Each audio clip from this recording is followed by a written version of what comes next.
evening of the 2026 Australian Open, and it is AO Radio right around the world.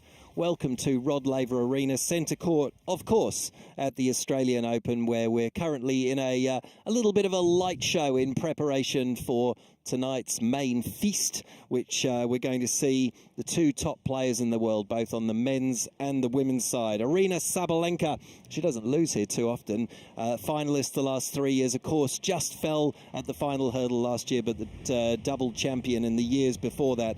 She is going to come up against the young French woman, Tianso Rakakamonda Rajona.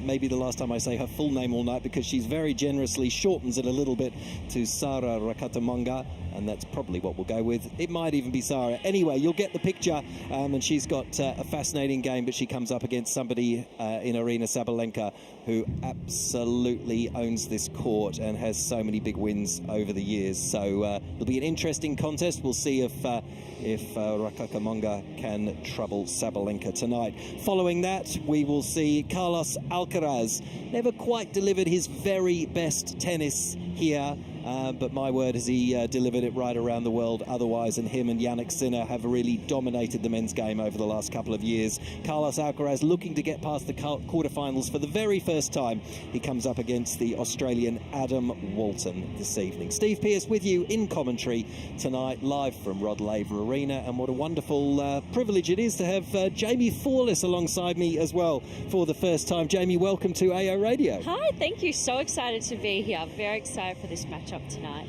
And somebody who knows this court pretty well as well. Of course, you made the doubles final, the mixed doubles final here. Was it 4 years ago? 2023. 2023, 3 years ago. 3 years ago. So you can give us some insight into what it's like to play out there on this court. It is quite the setting, isn't it? Yeah, it's a pretty incredible court. Honestly, one of the best in the world. Was very lucky enough to play it a couple of times throughout my career, and yeah, as this crowd's starting to roll in, I think that's the best part of it. It's an amazing opportunity to be able to play on any centre court in the world, but especially this one at the Australian Open. Well, we've got a couple of minutes, I think, before the players come out onto court. Let me just check on proceedings in the bowels of Rod Laver Arena to see where we are. The two players just pondering some final tactics. So before we come to that, we might just check in on a wrap of today's action with Nat Edwards. A sun-baked Melbourne park treated spectators to a perfect opening day of tennis here at the Australian Open. Here's a wrap of today's action. 7th seed Jasmine Paolini needed only an hour to secure her place in the second round. A straight sets victory against qualifier Alexandra Sasnovich. Paolini relieved to get over the first hurdle. Yeah, I think I played a solid match. I was focused. Quite all the time, so it was good. And it's not easy to play the first match, in the slams on a big court, but I'm happy with my performance. It was a similar story for 12th seed Alina Svitolina, who made light work of her Spanish opponent and cruised through to the second round.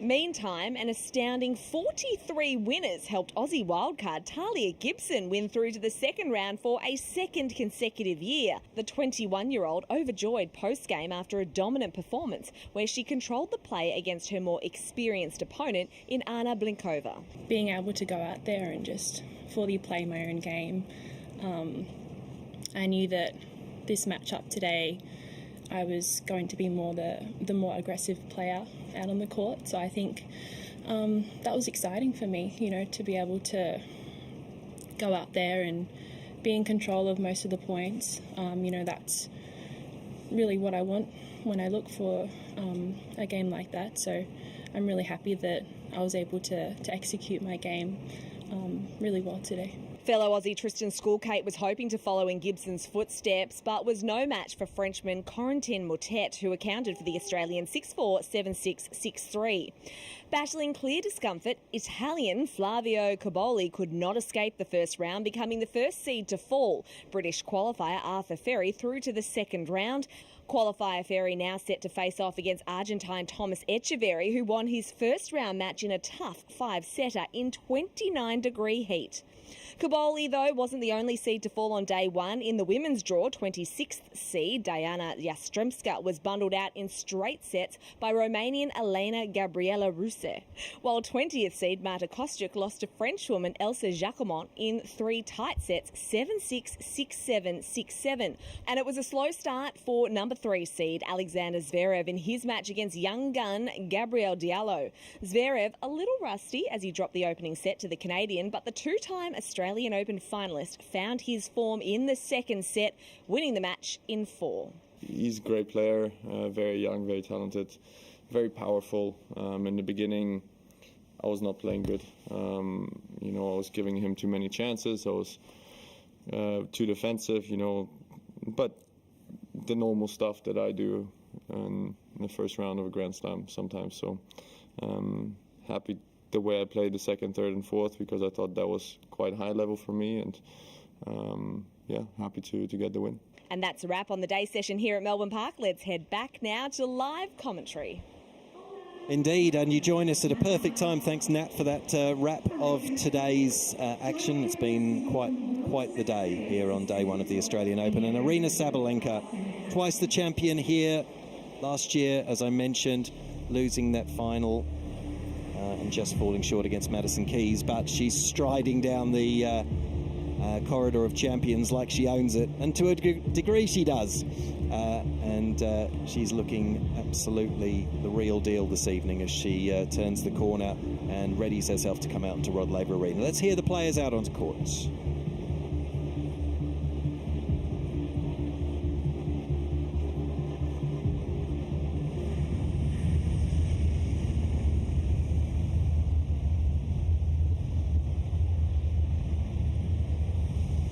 Which they are about to do.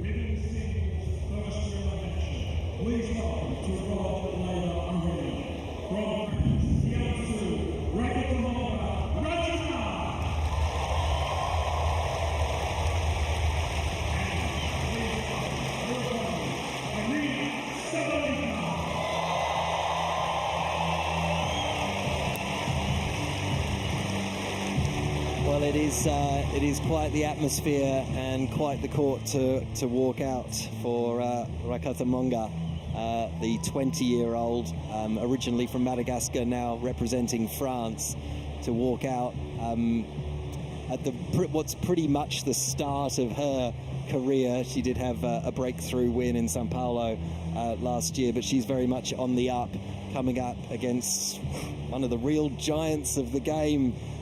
Jamie, what do you think's going through Sarah's mind right now as she looks forward to facing Aryna, who just strides straight to the net for the coin toss? Yeah, what a great opportunity for Sarah. You dream of these occasions, and they're the occasions you want to be in, and what an opportunity to play on this amazing court. Okay, let's just pause. We're going to hear the coin toss now.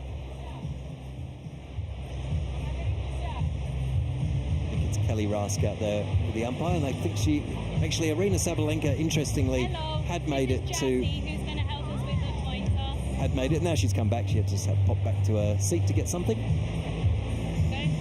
This is Jazzy who's going to help us. Good luck. Okay, so it's best of 3 tie-break sets. The final set tie-break is to 10 points. Shot clocks in all 4 corners. Towel boxes are also in all 4 corners. Would you like to take the white box? Aryna, you take the one that's with the blue box. ELC Live, so it calls everything, including footballs, just play until you hear a call. We also have video review. So if you want to have a video review, just make sure you can play the point out, but if it's for a hindrance, you have to stop the point. Any questions? Okay, Jazzy, do you want to ask Tian Sua? Alright, AO or Margaret 2? AO. Okay, Jazzy? And it's AO. Received. Okay, can we just have a picture facing this way? So turn around, Jazzy. Oh, yeah. That's it. Okay, all formalities completed at the net. So Aryna Sabalenka dressed in, I'm going to go with pink, orange and black here. Jamie, you can correct me if you want. It's not my strong suit, as I always say, but it's quite the striking dress, and she is quite the striking tennis-wise and physical presence on the court, isn't she? Yeah, her dress is absolutely sensational. You would have seen it on TikTok and Instagram. She posted a couple days ago on what she was going to wear, and that was the big reveal. And yeah, I think it was meant to be like surf waves inspired. So yeah, it's very nice. Okay, well, she is beginning her warm up here against Sara Rakathamanga.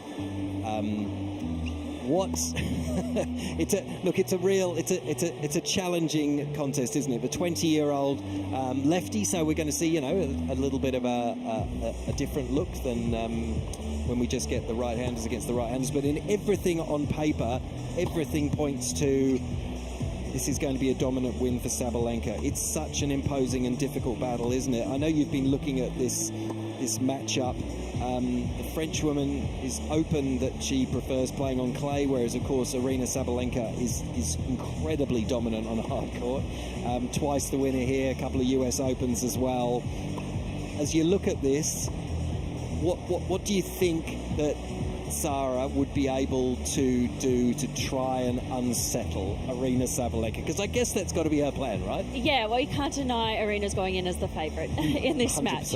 But in terms of what Sara can bring, I think it's just a lot of energy. I think it's being fierce and being focused the entire time, having nothing to lose. And this is that opportunity and that moment for her to take. We will see if she can take it. She's a wild card, and that's the beneficiary of the reciprocal wild card arrangements that the French Tennis Federation and Tennis Australia have. So she comes straight into the main draw here. Never played before. Born in Ansarabi. I probably might have pronounced that wrong because I haven't actually been to Madagascar, but nevertheless, relocated to France when she was 6 years old, and now very much part of the French setup. One thing I noticed that she has conducted a couple of interviews because her star is rising, isn't it? She's careered up the rankings, and I was particularly intrigued at her desire to have the class of Federer and the attitude of Nadal. I love that. That's pretty cool. Well, she actually also played in the One Point Slam qualifying a couple of days ago, so that's when I first saw her, and yeah, she's a very bubbly character and yeah, very sweet. So yeah, I love those two attributes. Let's take this opportunity to pop over to Kia Arena, where a voice very familiar to everybody who listens to tennis or watches tennis right around the world, or even reads about tennis. I can't keep going. That's enough. Chris Bowers. Hello, Chris. I can't get my head back through the door. That's very kind of you, Steve. The match we've got here is the fifth set. I watched the second set of this match between Michael Zheng and Sebi Korda, an all-American battle, and I was thinking, oh my goodness, Korda has lost all his confidence, and he went 2 sets to love down, and he had plenty of opportunities, and he blew them. But then he came back, got a break in the third, won the fourth set on the tie-break. So we're in a fifth set now, but Zheng has just broken to lead by 3-2. I have a feeling there's still a fair bit of mileage in this match, but it's a fascinating match between the two Americans, both of whom could do with the win. And just to mark your card, there's a couple of matches starting on other courts, in particular Alexander Bublik, who won a tournament last week. He's playing Jensen Brooksby, who had a very good year last year, came back from a suspension and went up almost into the top 50. So they're just starting their match out on Margaret Court Arena.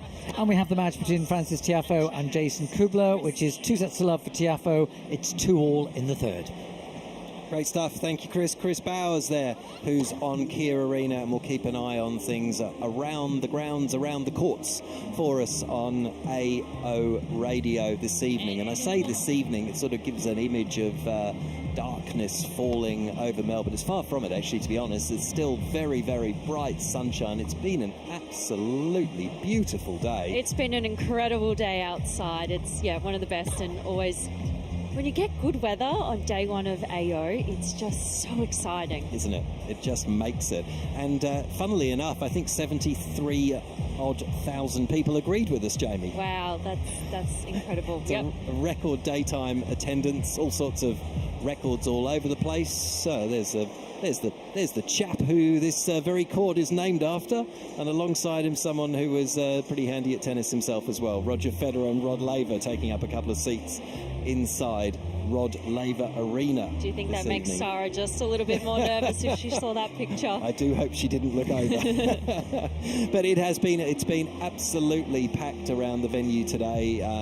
Every activation, every little stall, every food outlet, every drink outlet where there's music, it's been absolutely packed today, much like the arenas as well for the tennis. All right, we're just about ready for the live action for you this evening on AO Radio. It's Rakatamanga and Sabalenka going head-to-head here on AO Radio. Jamie Forless and Steve Pearce with you live around the world. Arena Sabalenka to serve just down this near end, right in front of the commentary box. Sabalenka serves, but it's a fault.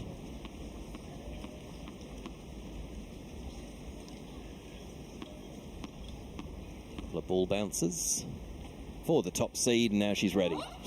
She serves. Rakatamanga goes with the backhand, just easing this back into play, straight down the middle of the court, and Sabalenka shoots for an angle cross, but misses it into the tram lines. That's a great first point from Sarah, just trying to settle herself really early, get the ball going across her body, make Sabalenka play.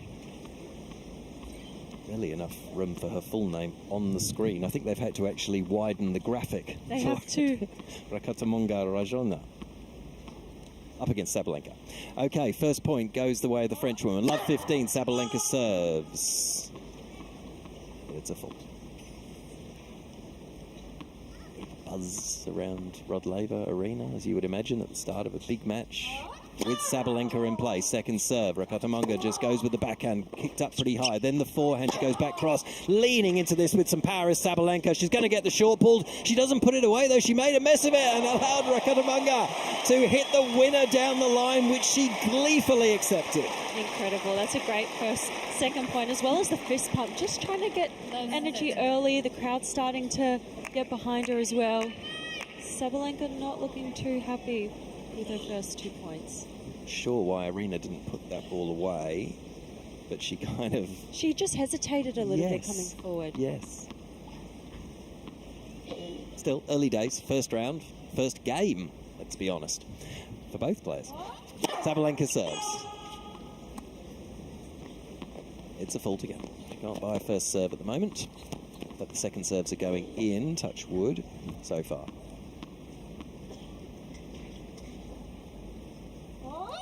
Sabalenka serves. Rakatamanga with the backhand flats, and that's long from Sabalenka, and quite a long way out on the backhand, long straight down the middle of the court, and there you go, 3 break points for the Frenchwoman. She might be wise to take one of these. I'm not sure how many opportunities she's going to get like this. It'd be a pretty good feeling if she does take the first one early. Sabalenka then at love 40 in the opening game. She serves. Rakatamanga unable though, backing away, just trying to give herself a bit of space on the backhand. Could only find the net. Just a little bit late with that backhand. Probably surprised that Sabalenka did get a first serve in. Yeah. Yeah, and getting used to the pace of that first serve when it does land as well. 15-40. Sabalenka serves.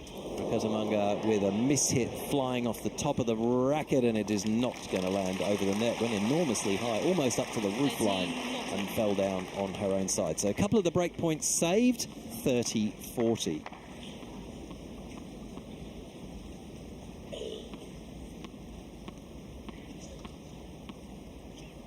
Sabalenka ready again. Serves. This one's a long way out to the sidelines though.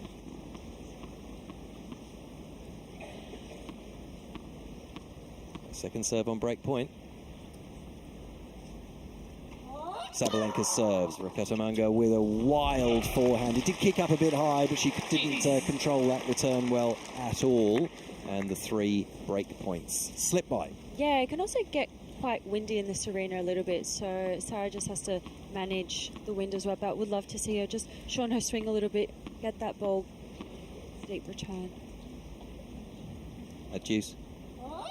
Sabalenka serves, looks for the ace down the middle, misses it. Hasn't been her best serving opening. Her serve percentage will not be high.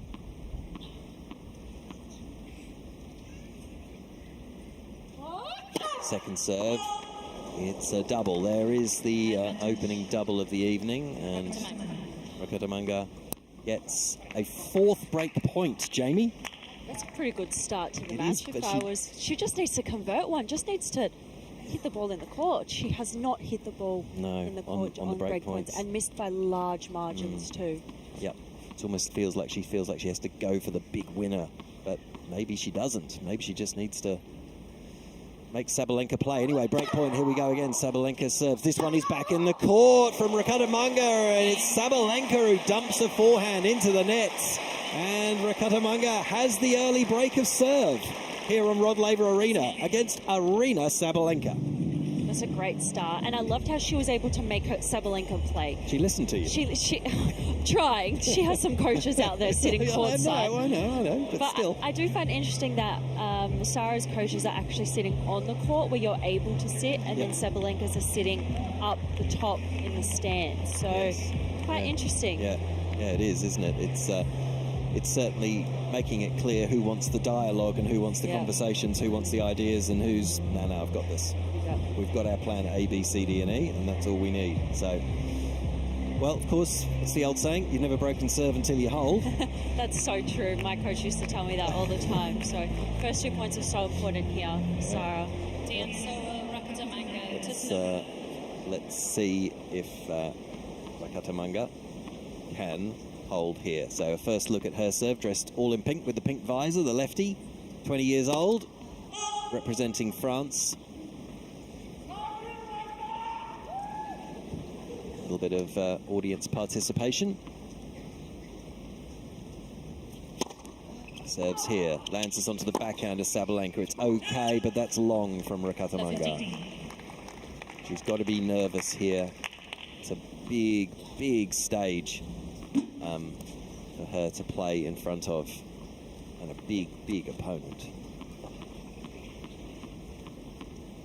Ranked 118 in the world. And Sarabe, I'm going to say that's pronounced.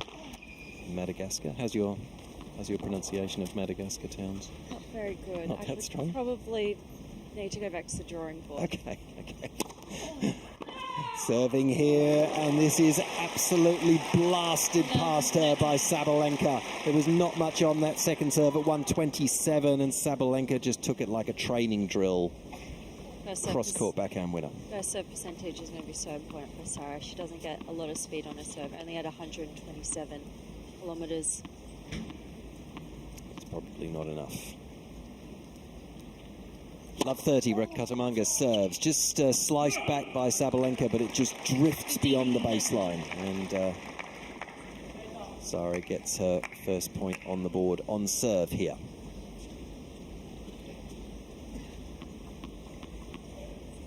Serving quite wide in the service box.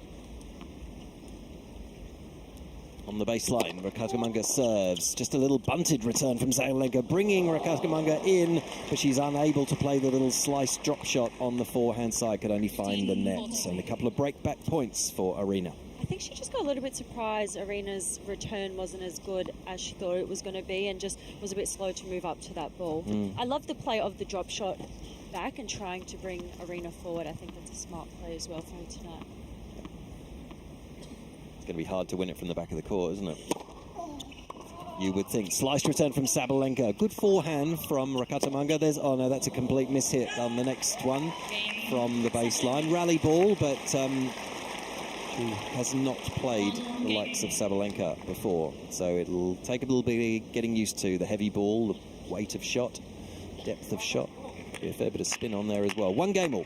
Yeah, just a little bit slow with her feet to be able to set up on that. So, consecutive breaks of serve to open up this opening round match. 27 years old now, Arena Sabalenka, as she serves an ace out wide that did catch the line. Rakatamanga wanted to have a bit of a closer look at that, but the replay, albeit on Hawkeye, not real replay, will show you that Hawkeye is it was never in. wrong. No, absolutely not. You can't argue with No, him, you her, can't. they, can you? Like, No. whatever Hawkeye is, you certainly can't argue.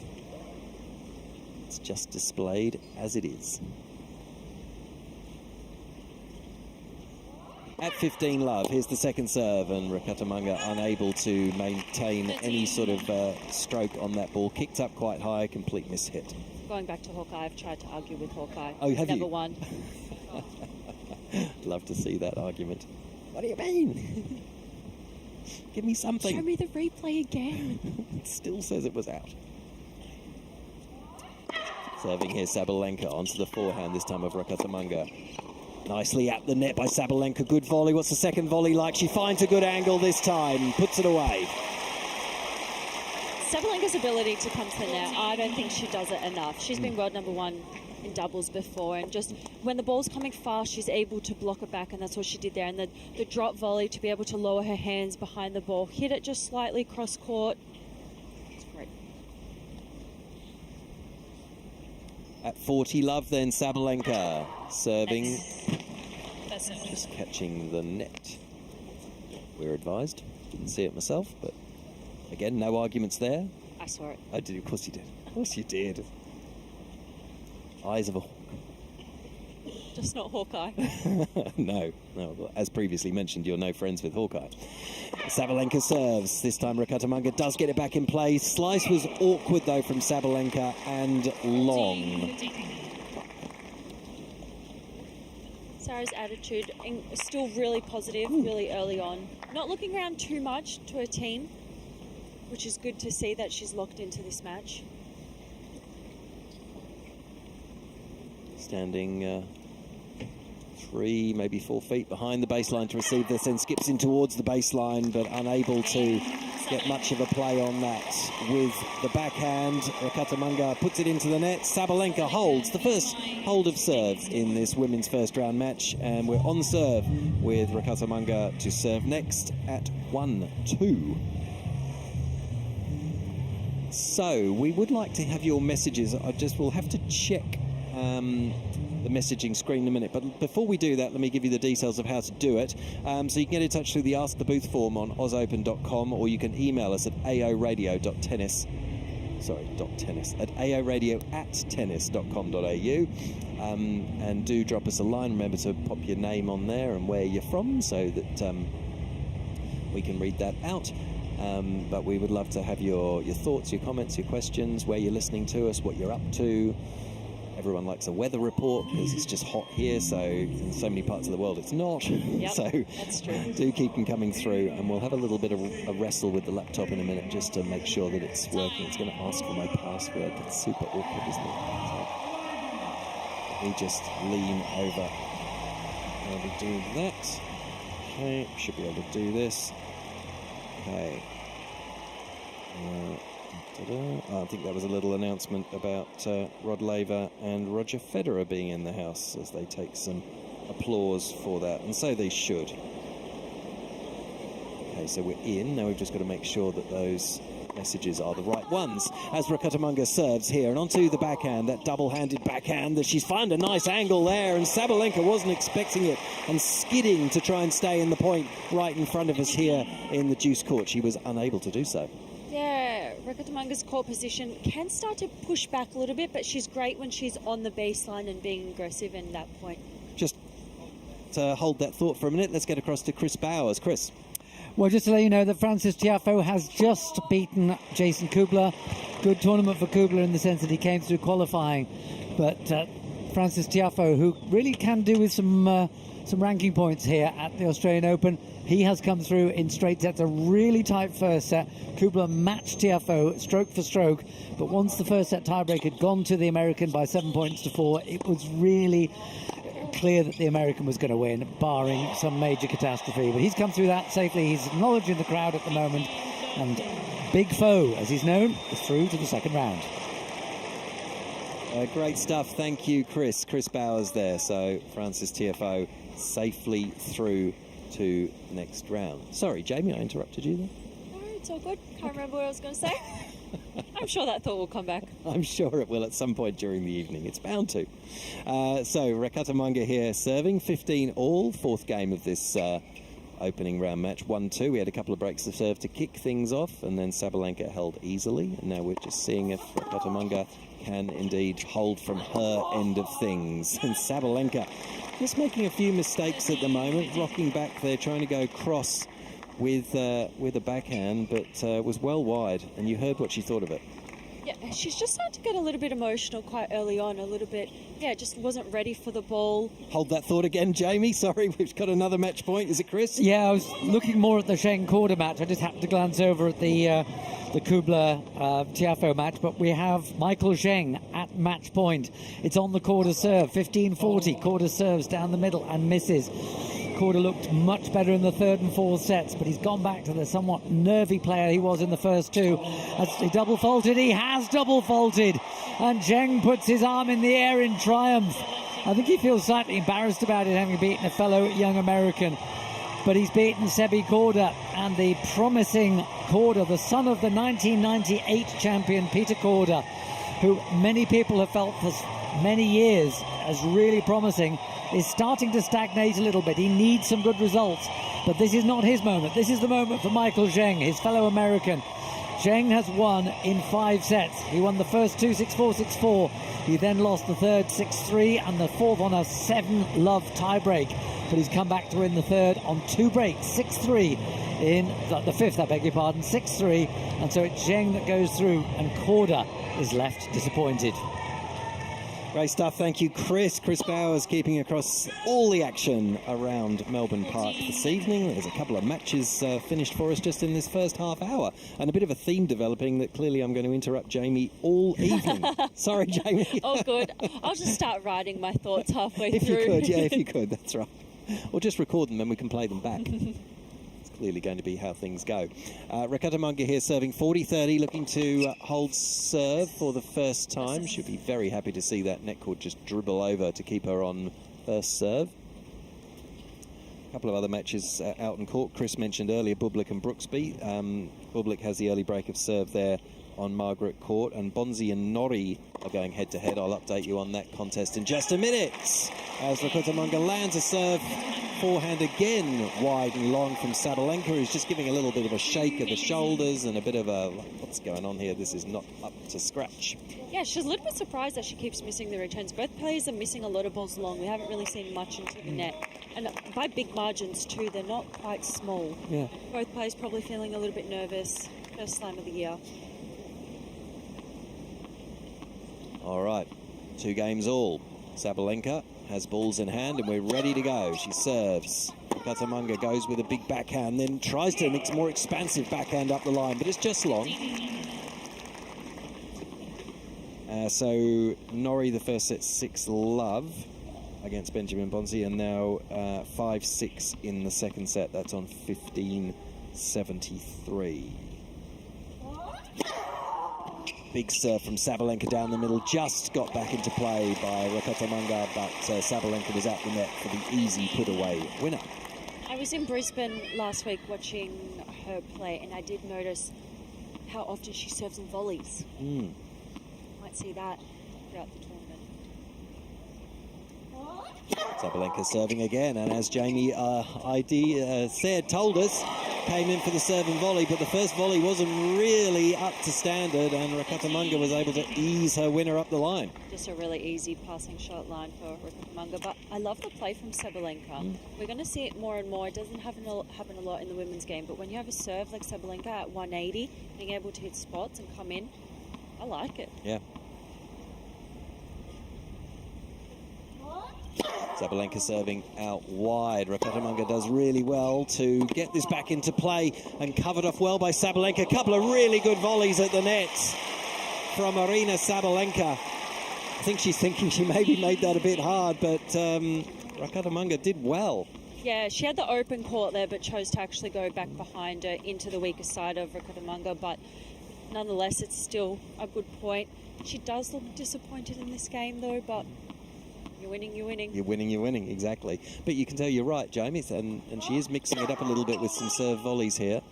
I think you've got to keep, you can't just settle on your game, can you? You've got to keep moving, you've got to keep moving forwards, you've got to keep innovating, evolving, exactly. Sabalenka serves out wide. Rakatamanga does well up the line with the backhand. Then on the run, tries the drop shot. Can Sabalenka get there? Yes, she can. She pushes it down the line. Rakatamanga, though, went the wrong way. She should have gone up the line, went cross-court. Sabalenka easily putting that away for the winner. Interesting game, though. Sabalenka holds 3-2. We're on serve in this opening set.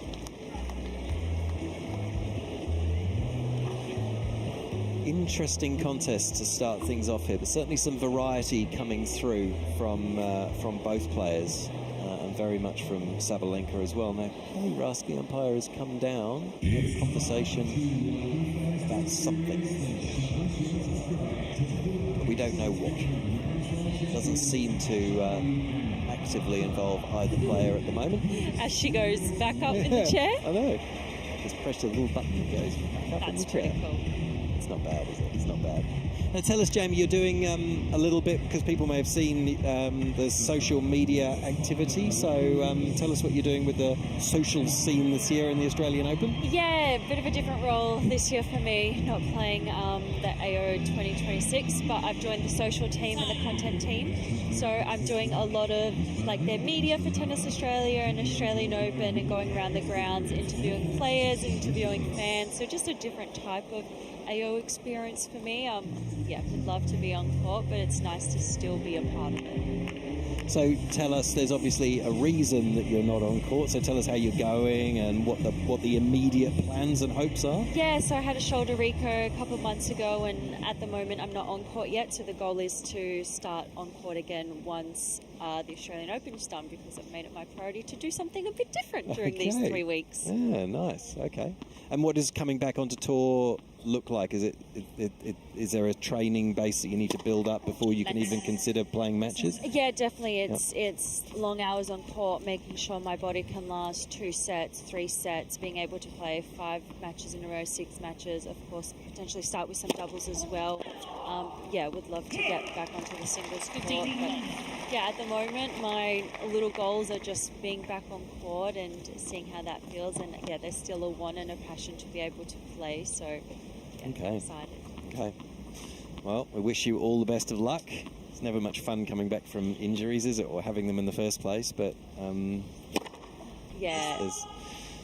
There's no options, especially if you want to keep playing. You just got to do it. You got to do the rehab, and you got to get back out there. Definitely, I think it's part of the game, and it's part of being an elite athlete. I've faced so many challenges along the way, and this is just one of my challenges, to be able to hopefully next year be able to play in front of everyone, and hopefully you can commentate my match instead of me sitting in the booth. That's the goal. I was going to say that. It's lovely having you in the commentary box, but it would be better to have you out there. Yeah, absolutely, 100%. Fingers crossed next year. 100%. All right, 15 all here. Rakatamanga is serving right in front of us. Goes to the backhand of Sabalenka, who hammers it right back down the middle, then goes cross court with some real venom. And there was no way Rakatamanga could move quickly enough to reach that ball. No, her previous ball was just way too short, just over service line, just an easy backhand, like a training drill for Sabalenka, hitting that cross court, taking time away from her opponent.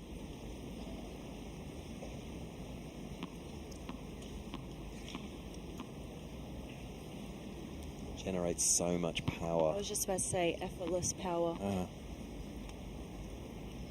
Rakatamanga serves. Big forehand from Sabalenka. Nicely done, though, by Rakatamanga. She reset herself there and moved Sabalenka into a slightly uncomfortable position. Sabalenka could only net 30 all. She has a great backhand cross, Sarah, and yeah, when she gets her opponent off sidelines and pushes her opponent behind baseline, it's very effective.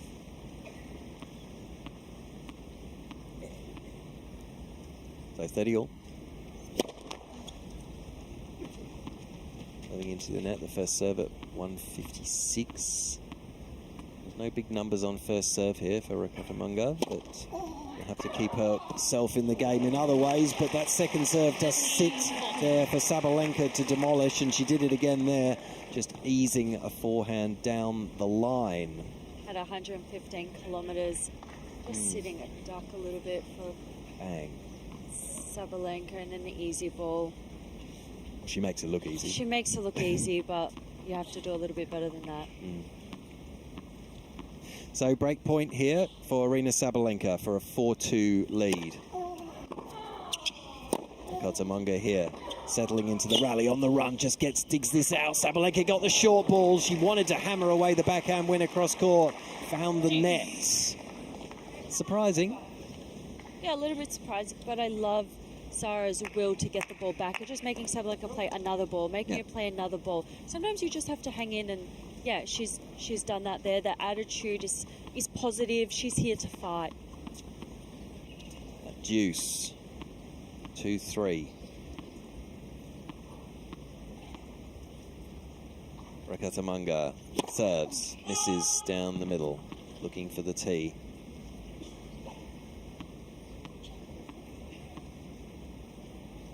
Second serve then, no, ball toss has gone awry. Second serve, onto the Sabalenka backhand, straight back at her. Backhand also from Rakatamanga. Then she switches onto her forehand, advances to the net. Sabalenka puts up the high ball. It lands in. Rakatamanga backpedals, plays a forehand from the back of the court, and Sabalenka puts a backhand into the net. She's in this, Sarah. Her attitude, the fist pumping, just starting to spread Sabalenka a little bit side to side, getting her a little bit uncomfortable, changing height and pace of the ball. Just making it a little bit uncomfortable. No concerns for Sabalenka, though, of course, yet. It's still 2-3. It's early stages of this one, but Rakatamanga certainly putting up a bit of a fight.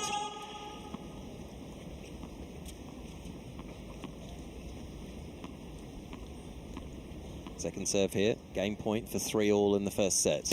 Serves here, Rakatamanga, big backhand, trying to go over the high part of the net. Only just got it over the Kia sign, but certainly not high enough to get it over. Sabalenka dumps it into the net, and Rakatamanga holds for 3 games all. That's 3 unforced errors from the Sabalenka backhand in that game. Yep. All into the net. All into the net. Not the top of the net, middle of the net. Okay, so interesting start to this one. A little bit tighter than maybe we were thinking it would be. A Sabalenka heavily with a forehand. Rakatamanga did really well just to get the ball back nearly over the net, but the power and precision of Aryna Sabalenka too good on that occasion for 15 love.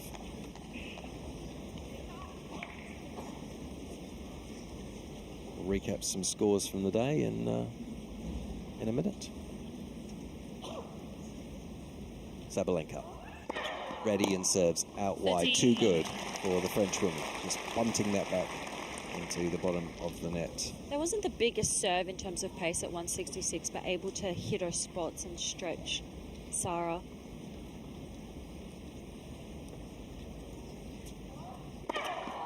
Serving out wide, and too much again for Rakatamanga. And it's up to 40 love here for Sabalenka, so this is pretty much what she was after, Aryna. Just a dominant service game, and then she can pile the pressure back on. That would certainly be the plan here. Sabalenka out wide, Rakatamanga with the forehand. Opposite corner, 1-2 punch from Sabalenka on the forehand. Way too good. And she holds to love and leads by 4 games to 3 in the opening set of this contest here on Rod Laver Arena. Jamie Fawless and Steve Pearce with you on AO Radio. Great having your company wherever you're listening to us. You might be listening on 99.7 around Melbourne Park, or within about 15 kilometres or so, 10 miles, 11 miles, something like that, where it starts to get a bit wonky, that local coverage. But if you are listening on that, welcome along. You can be listening to us through the official AO app or ausopen.com. Whether you're in the stadium here or wherever you are around the world, great to have your company. Or also any of our partner networks, SiriusXM, courtesy of the ESPN network in the US, iHeartRadio, Vision Australia Radio right across Australia. Great having your company. Tune in radio right around the world, of course, through the TuneIn app, and SEN, another sports network, great partners in Melbourne as well. Wherever you're listening to us, it's wonderful having your company. We will get to some of your messages. I'm just going to try to work out. It's just a slight issue with the messaging machine, I think. So while I'm playing with that, or maybe I'll let Jamie play with it because she looks like a technical wizard. Let's go to Chris Bowers. Well, we've got a couple of results for you. Jaime Faria, a qualifier from Portugal, has beaten Alexander Blocks, a lucky loser for Belgium, in 4 sets. And Martin Fucsovics has won in straight sets against the Argentinian Camilo Ugo Carabelli. I can tell you that the match between Benjamin Bonzi and Cameron Norrie looks like it's heading for 1 set all, because Bonzi leads 6 points to 2, make that 7 points to 2 in the second set tiebreak. So Norrie won the first set in that by 6 games to love. As I'm sure Jamie will confirm, sometimes a 6-love set that you win can be a bit of a millstone around your neck, because it's only 1 set. It's the same as winning it on a tiebreak. And so 6-love, 6-7 from Norrie's perspective. The 26th seed is at 1 set all. So they sort of start from scratch now on a best of 3. And we are awaiting the match on Cain Arena. That will be the main focus for me over the next hour and a half or so, where we have 45-year-old Venus Williams playing Olga Danilovic. They are the upcoming match on Cain Arena. Great stuff. Thank you, Chris. Chris Bowers keeping us up to date with all the events around Melbourne Park this evening. Me, Steve Pearce, and alongside me, Jamie Fawless, we're bringing you live commentary of Aryna Sabalenka and Sara Rakatamanga, the Frenchwoman, the young Frenchwoman who is more than holding her own here on centre court. She hits a forehand long beyond the baseline and finds herself at 15-30, but it's 3-4 in this opening set. Now, I am advised, which will be exciting for many of you, I'm not sure if you're watching TV and listening to the radio at the same time, or maybe like others, you've got a setup with split screens. Well, we've got another screen that you can actually watch us on YouTube as well this evening. Not sure quite how you do that as well. Watch on YouTube, listen on the radio or the app, and watch on TV. Maybe you can juggle many technologies if you're clever enough to do so. I think if you just go onto YouTube and search AO Radio or something like that, you will find there is a URL, but if I start to try and read that out, I just think I'm going to get into all sorts of trouble, so it's not going to work. So if you're keen to have a look on YouTube, maybe have a fish around, or of course Jamie, our socials expert, will be able to help. Follow Tennis Australia socials or Australian Open socials. Absolutely. Sabalenka goes cross-court with a big backhand. Slight mishits from Rakatamanga. Unable to keep that one in the court. And it's another break point here for Aryna Sabalenka. Oh, good, we have some messages coming through. We'll get to those in a minute. One from Germany. It's super exciting. Okay, good. We're underway. Just had a few technical issues, but now we are underway. We're back. Jamie has got on it, so we're good. We are back. Keep your messages coming through. Rakatamanga serves. Sabalenka leans into a big forehand. Oh, it caught the net cord, and it was one of those ones that sat on top and considered some options. Fell back on the top seed side. So the break point slips by, back to deuce. Just a little bit slow to get up to that ball. Hesitated a little bit. Would have loved to see her follow that in as well after, instead of just stand on the service line. Yep. So Rakatamanga at deuce, 3-4. Sabalenka waiting on the baseline for this swing. This one. Just finding the net cord. Still a first serve. Would have been an ace, I think, which would have been her first. A bit more centrally to receive now is Sabalenka, and she picked that one. Jumps back into a big forehand from on top of the Melbourne side, but jumping into it, she did not get her timing right. It went long beyond the baseline. There's been more mistakes than we're used to seeing from Aryna Sabalenka in this opening round match to this point. And to some extent, and also the way that Rakatamanga is playing, it's keeping the younger player in the contest. And she has a point here for 4-all. Spin of the racket from Aryna, as we see so often, as she readies herself. Expecting the wide serve here. Rakatamanga delivers that. Sabalenka leans into it and then on the run makes the forehand skidding. Has to move though too quickly. Rakatamanga does brilliantly well, moving her more storied opponent around the court. A big fist pump, and it's 4-all. What a game. What a game. She's definitely taking this occasion on, has not shied away from anything. Body language is up and about, fist pumping towards her team, and it definitely starts with that slider wide serve to pull Sabalenka off the court, which in reply she's being able to hit her cross-court backhand, which is one of her better shots, and yeah, this game is kind of on her terms a little bit as well. Exciting stuff. Good to see. Sabalenka ready, serves out wide. Rakatamanga does keep this in. Sabalenka with a big forehand from the back. Now skipping inside. Tries a little drop shot on the backhand. Rakatamanga is there. Hit it pretty much straight at Sabalenka, but it just caught the net cord as well. Arena couldn't adjust. And her attempted lob just went just long. Just taking time between points, trying to catch her breath a little bit. Momentum has shifted. The crowd is starting to get involved now as well. And they love an underdog. And they love an underdog. I love an underdog too. Of course, you're Australian. that's it. That's how we roll. Yeah, that's just normal. It's not because they don't like Arena. It's just everyone loves an underdog, especially one who's gutsy and putting in here, and that's exactly what Rakatamanga is doing.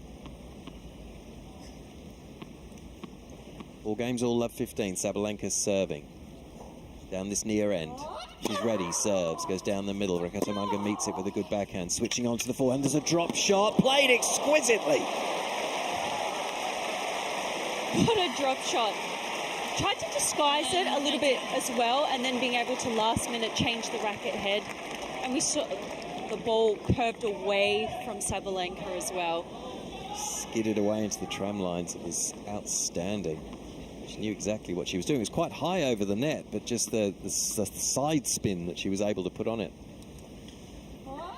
Sabalenka serving out wide, bunted back by Rakatamanga, then switching onto a forehand cross. There's a bit more pace on that cross-court shot from Sabalenka. Here comes another one. This time she goes down the line, deep in the courts, and makes the winner.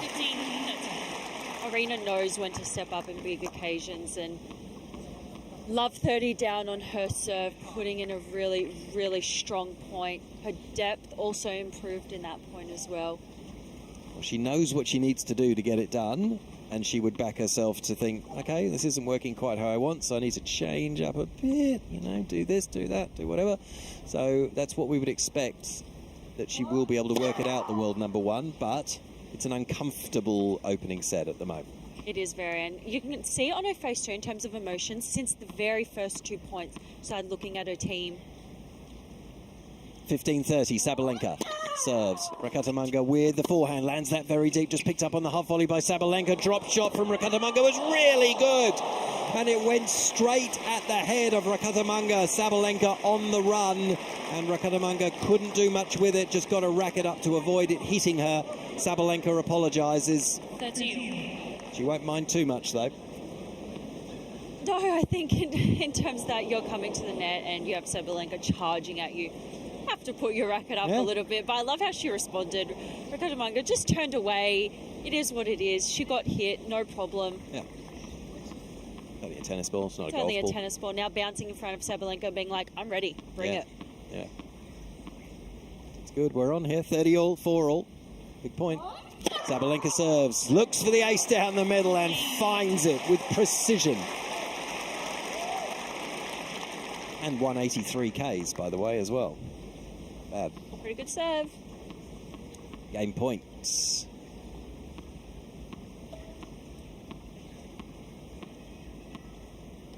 For 5-4.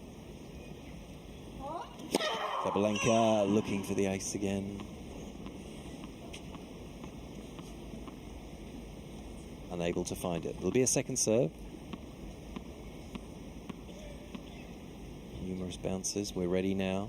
Arena serves, looking to go out wide. Was it Justin? Must have hit the line on the run. She puts that away, the 1-2 punch, but my word, that was close to the line. It was confirmed as in.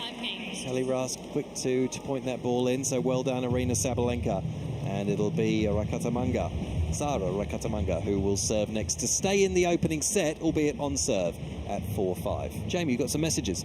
Yeah, we have a great message from Germany. So, hello from beautiful Heidelberg? Yep. Is that how you would pronounce it? It's 0 degrees, but sunny and dry here. So great to have you back. Always going for the underdog, even if Sabalenka is going to win this. Do you think there are any outsiders who might surprise us this tournament? Keep going, I'll stay in touch. Until the very end. That's Felicitas. Thanks for your message, Felicitas. What do you think, Jamie? Have you got your eyes on anyone, I suppose now, who's an outsider in the men's? Anyone other than the main two, maybe. We could approach it like that, or you know, Sabalenka, Goff, you know, the big players, Swiatek in the women's. Is there anyone sort of outside of that very, very top level conversation who you're kind of interested in? Oh, I feel like on the women's side, the top 5, top 10, it's so strong. I think anyone has a chance to win it. Going into this Australian Open, I did pick Iga Swiatek as my winner. Oh, twins! Yeah, great minds. Great. So she was my pick. Have you changed your mind? No. Oh. I just didn't like the way you said was, not is. No, is still my pick, and Okay, I think okay. I'm going to commit to her. I can't change my mind. All right, we'll come back to that in a minute, Felicitas. Thanks for your message here as Rakatamanga waits for the mistake from Sabalenka, and it is forthcoming. That was too long from the top seed, and sprayed long. Not her best set of tennis, Sabalenka, but she's still in a strong position here against the wild card from France. 13 unforced errors in this set for Aryna Sabalenka. 15 love. Rakatamanga serves. Forehand from Sabalenka is really flat. Backhand, little drop shot from Rakatamanga, but she just invited Sabalenka, in fact, to reply with one of her own, which was top class. Yeah, that drop shot probably wasn't good enough. The shot before, she didn't get Sabalenka off the baseline. Sabalenka was sitting on the baseline, so hitting a drop shot, that wasn't very good. It was a pretty easy run down. Yep. Rakatamanga serves, finds the net.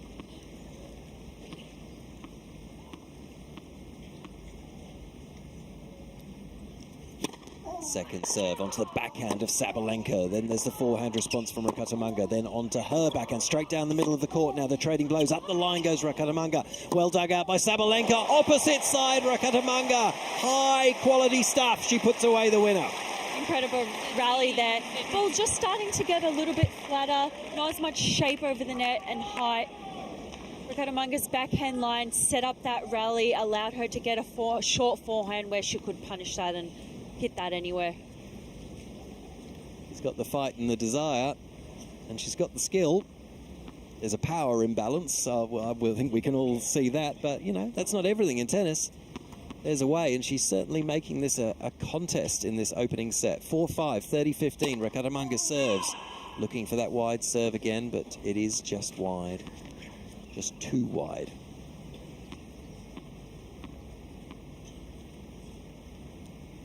Rakatamanga serves, again goes wide. Sabalenka met that well, and then the mistake on the forehand side on that occasion from Rakatamanga.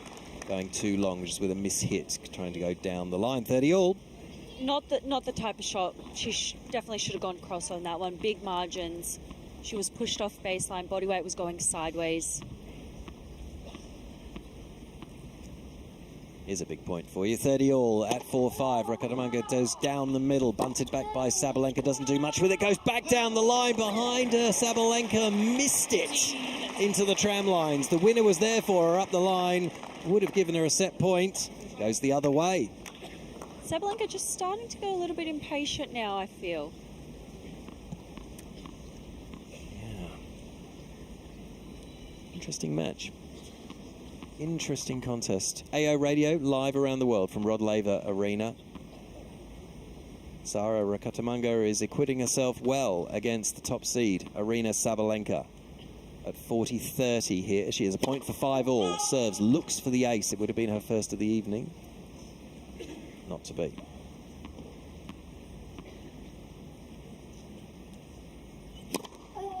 Second serve lands in, big backhand, huge backhand back from Sabalenka again on the, you'd have to say, well, maybe not weak, but maybe just not strong enough second serve, 134k, it's just there, isn't it? Yeah, it's just 2 in the slot. Sabalenka's all over that backhand, hitting it with so much power and pace. To deuce.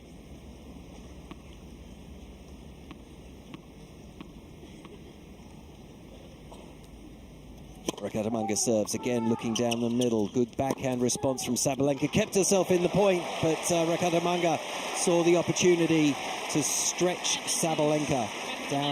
deep into her backhand court, and Sabalenka unable to control the ball. Rakattamanga's first serve is so important. Being able to get that first serve in just takes a little bit pressure off herself. Well caught in the camera pit, that ball. Oh, I missed it. She did well. Rakattamanga serves onto the backhand of Sabalenka, stays on that same stroke, does the Frenchwoman, then trying to change direction with that forehand up the line, but that's the second time in this game alone where that forehand has sprayed going down the line and not even got close. I can understand where she's coming from, but if the ball is not there to be hit and she's getting pushed so far off the baseline and her body weight's going backwards, play it cross, play it middle. Rakattamanga serves. That's a long way out of the service box here at deuce and 4-5. Second serve onto the backhand of Sabalenka, who goes straight down the middle of the court. Ground strokes from behind the baseline, slight miss-hit from Rakattamanga is going to put her in trouble. She just stays in this point. Sabalenka should put this away and does so with the forehand volley at the net, which then cannons into our commentary box window. That's a great point by Sabalenka. Again, pushing forward. We're going to see it throughout the whole tournament. Her ability to come forward is so important to her game, and definitely over the last year, we've seen that more and more. And it's going to, and has brought up a set point for Aryna Sabalenka here on the Rakattamanga serve. She serves, tries to take Sabalenka again out wide. It's going to be the second serve on set point. Rakattamanga serves. So the forehand of Sabalenka, she really leans into it. Rakattamanga stays in. There's a couple of big forehands. She's pushing Sabalenka back. Sabalenka then returns the favour with even more power and does enough to take this opening set. It's been a little bit of a wrestle, a little bit of a fight, a little bit uncomfortable, but Aryna Sabalenka has found a way to break at a decisive moment to take the opening sets by 6-4. That's a great opening set by both players.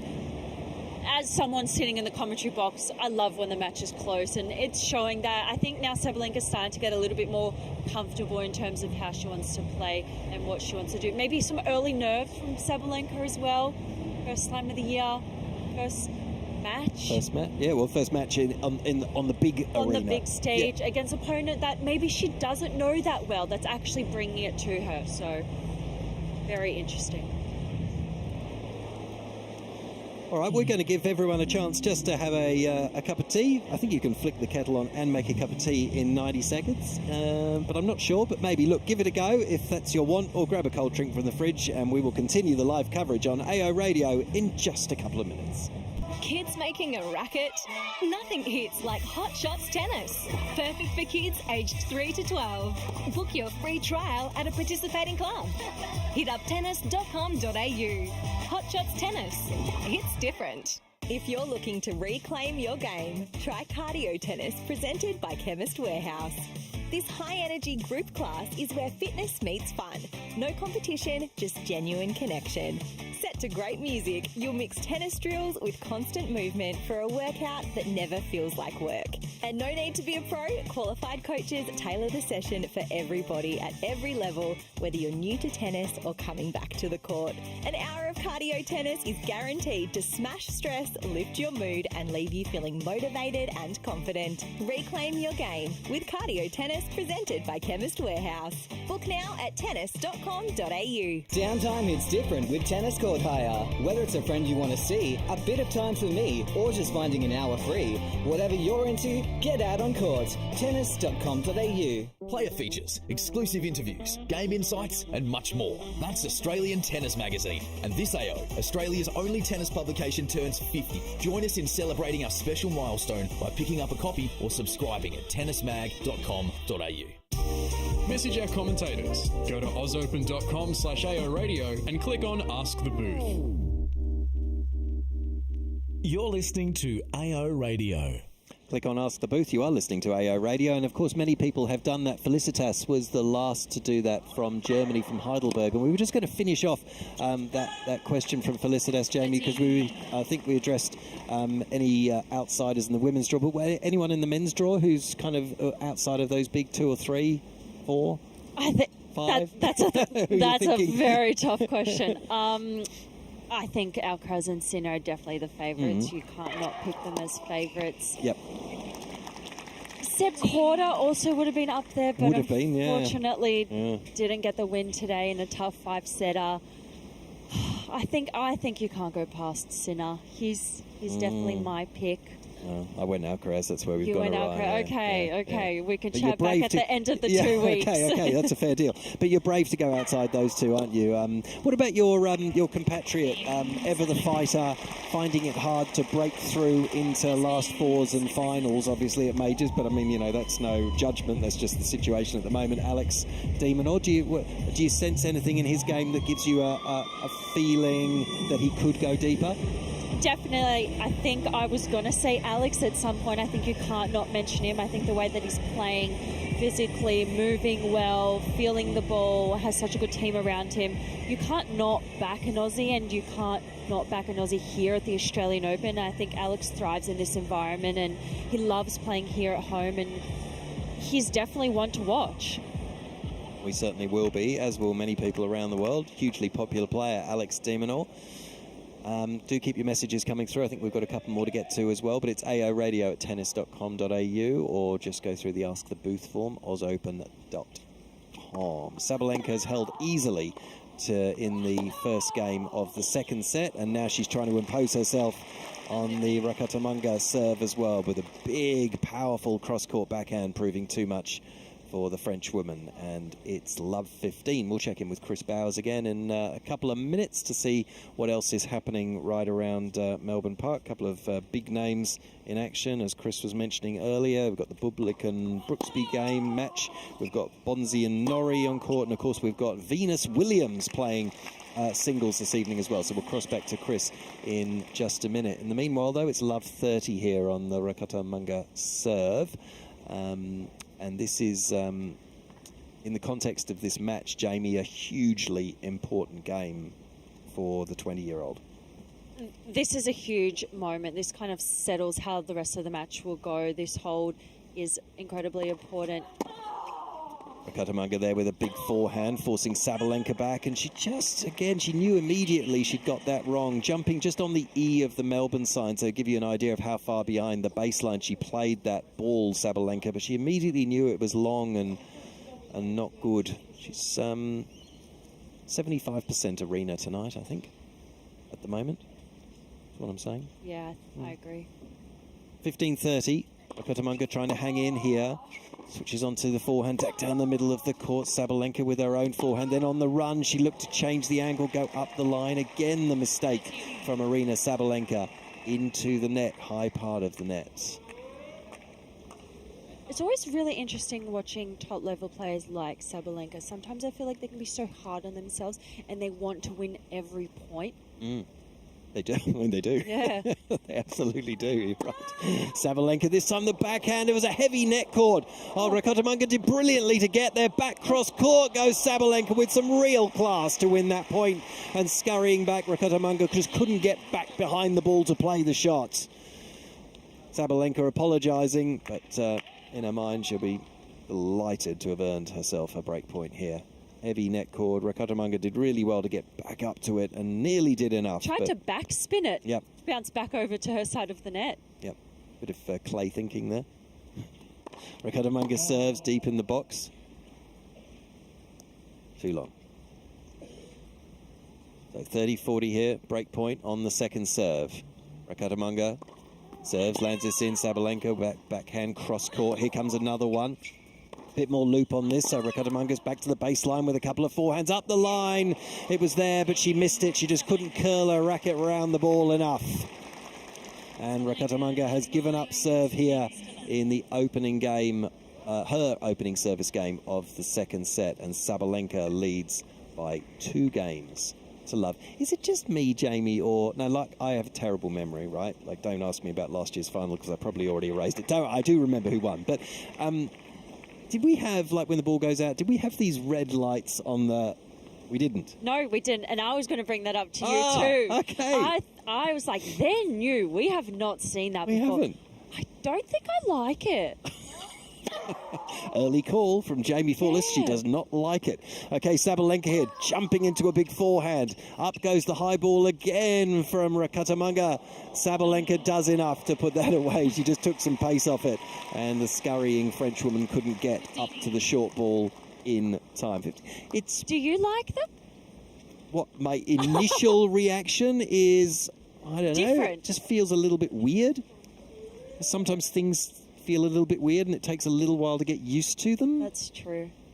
I'm guessing it's something to do with Haya. Is that how you pronounce Haya, the sponsor? Yep. Yeah. I'm sensing that because the umpire's chair lights up at the same time. Anyway, we'll come back to that. Sabalenka cross court, but all off balance. There go the red lights again. All off balance and pulled it wide into the tram lines. Lost her footwork there and was pretty horrible actually, wasn't it? I think it's a way of showing the crowd that the ball is out now that you don't have linemen and women on the side putting their hand out. That's what I would think of it as a way. While also possibly being A sponsor, sponsorship. a sponsor. So a sponsored way of showing. Okay. Didn't come up in my pre-tournament briefing. Anyway, we'll work our way through it. I mean, I think you're right. It's just something I was just like Curious about. I don't remember that. Curious. Sabalenka serving here. And the forehand from Rakatamanga flies long. What I should explain is there might be a few people looking at their phones going, what? What are we talking about? So when the ball goes out, there's two LED lights on the net, on either end of the net, on the net posts that immediately highlight red, and then there's LED lights on the umpire's chair that also highlight red at the same time that a ball goes out. Anyway, we'll watch to see if it happens. So Sabalenka leaning into a big forehand and the backhand into the net from Rakatamanga, which doesn't provoke the red light because that didn't go out. That went into the net. It's only when the ball misses the line. So it must be hooked up to your Hawkeye, your friend Hawkeye. My friend Hawkeye. Your friend yes. Hawkeye. Yeah, okay. I don't mind that. I guess it's good for the fans and good for people. Yeah, that's out. So we get the immediate lights come on the net posts and also on the umpire's chair. So everyone watching, whether they're in the stadium, in the court, or on television, if you are, knows. This doesn't work so well for radio. Backhand into the net for Rakatamanga there, and that's a good service game from Sabalenka, and she is getting this done 3-love in the second set. Just before we get your thoughts, Jamie, we might cross to Chris Bowers for a bit of an update on what else is happening around Melbourne Park, and he can also tell us his views on the new red lights. Or are they on all the courts, Chris? Yes, they are actually. Oh, there you go. And in fact, they were used at the United Cup for the first time. So you're right, it's the first time here. Australian summer of tennis that they're being used. Yes. And Jamie is right. That is the reasoning behind them, is that if you don't hear the recorded call of out or hear no call, you can tell whether the ball is in or not by the red lights that come up. Now, yes, one could say I much prefer to look at a line umpire putting an arm out, but the way tennis is going at the moment, all tour level tennis, so ATP 250s, 500s, 1000s, and the Grand Slams and the equivalents at WTA level, they are all now done on all-court electronic line umpiring. So the line umpires, I'm afraid, are an endangered species. But times change. Times change. Times do, absolutely. But you lack the visual thing, and that's what the red lights is designed to. Well, it's an experiment to see whether that actually works. So the discussion is all valuable. I'm watching the match between Venus Williams and Olga Danilovic, and Williams got off to a great start. 2-0. She led. She broke in the second game, but Danilovic has got back to 2 games all. Venus is hitting her forehand beautifully when she has a chance to. Her serve is, I would say, 165, 170 kilometres an hour, at her peak, she would regularly hit 200. Doesn't hit that kind of speed these days, but it's still a very useful serve. And when she gets onto her forehand, she hits it beautifully cleanly. She's hit plenty of winners off it, but Danilovic has the greater consistency. 2-all, 30-all at the moment. A couple of other scores to keep you up to date with. The match between Bublik and Brooksby, which I was looking forward to, is a little bit one-sided at the moment, although Brooksby has just got one of the breaks back. Bublik took the first set by 6-4. We should mention, actually, Bublik is not just in good form, he's in the world's top 10 now, something that a lot of people thought was not possible because he was too erratic as a player, but he's really focused. He's put a very good body of work together over the last 12 months, and he's now a top 10 player. He's the 10th seed here. Took the first set 6-4. He leads 3-2 with a break, but at the moment Brooksby has the chance to break back. Venus Williams has held for 3-2, and the other match, which I'm keeping an eye on, is a fascinating one between Benjamin Bonzi and Cameron Norrie. Norrie winning the first set 6-love, Bonzi the second 7-6, and it's a double break, or was a double break for Bonzi in the second. He led 4-1, but Norrie's got one of those breaks back, and if you know how Norrie plays forever. And so I can see that one still going on at about 11 o'clock at night when the main courts have finished. So a lot of tennis in that one. A lot of tennis, I think, in the Williams-Danilovic. 3-2 Williams in the first set. Fantastic. Chris Bowers there on AO Radio, keeping us right across all the action from Melbourne Park. It just makes me wonder how many matches Chris can keep his eye on. That's quite impressive. It was very impressive. Very impressive. And maybe we'll throw a few more at him. It's a bit like plate spinning back in the days when you used to have, you know, like the old thing when you got things that are spinning. How many plates can you keep spinning? We just keep throwing matches at That's Chris. so good. See how many you can keep an eye on. I suspect it's quite a few. Here on centre court, Sara Rakatamanga is in a heap of trouble. She's trailing love 3 in the second set, having dropped the first set to Aryna Sabalenka. It's 30-all. This is clearly a must-have game. Sets herself and serves here to Sabalenka on the backhand, rocking back, and with just too much power and depth on that shot for the Frenchwoman to handle. She could only put her forehand into the net. And here is a break point for a 4-love lead for Aryna Sabalenka in the second set. Sabalenka's just starting to run away with this a little bit. Rakatamanga's intensity has dropped. A lot more errors in this set. He's come up against a powerhouse of the women's game, and it's pretty relentless and pretty hard also as well. You know, when your career high ranking is 117, and you've got Aryna Sabalenka on the other side. But nevertheless, she's not going away, Rakatamanga. She lands that serve and will accept that mistake from Aryna Sabalenka, putting backhand into the net for deuce. Career prize money to this point, just to give you an idea, Sara Rakatamanga, 300,000 career prize money up against Aryna Sabalenka, 45.5 million. It's a pretty big difference. I love that on paper. 300 grand. I mean, I'm not saying that's not a small amount of money, but, you know, still, when you're a tennis player, you're at the early stages of your career. When Sabalenka does have a lot of diamonds on her neck right now. She does have 2 or 3 necklaces on and some really nice dangly earrings that I'm going to assume are very expensive. I can't believe she's wearing much that's cheap. I wouldn't have thought so. And she's earned it. Rakatamanga here serving, facing breakpoint again. Into the backhand she goes. Did she get the depth on that right? She did. She did. That's good stuff from the Frenchwoman. Flat backhand into the opposite corner, running Sabalenka. Unable to make a play on that. We've just ticked over an hour mark here on Rod Laver Arena. And Rakatamanga just trying to hang in here and hold serve. Deuce. Serves into the net with the first ball.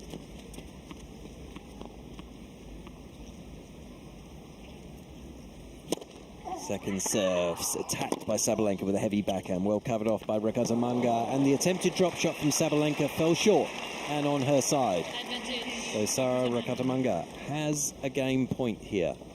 This game is so important, just in terms of her confidence and her belief. The first set was so close and she did have a lot of opportunities, and now just to kind of hang into this set a little bit.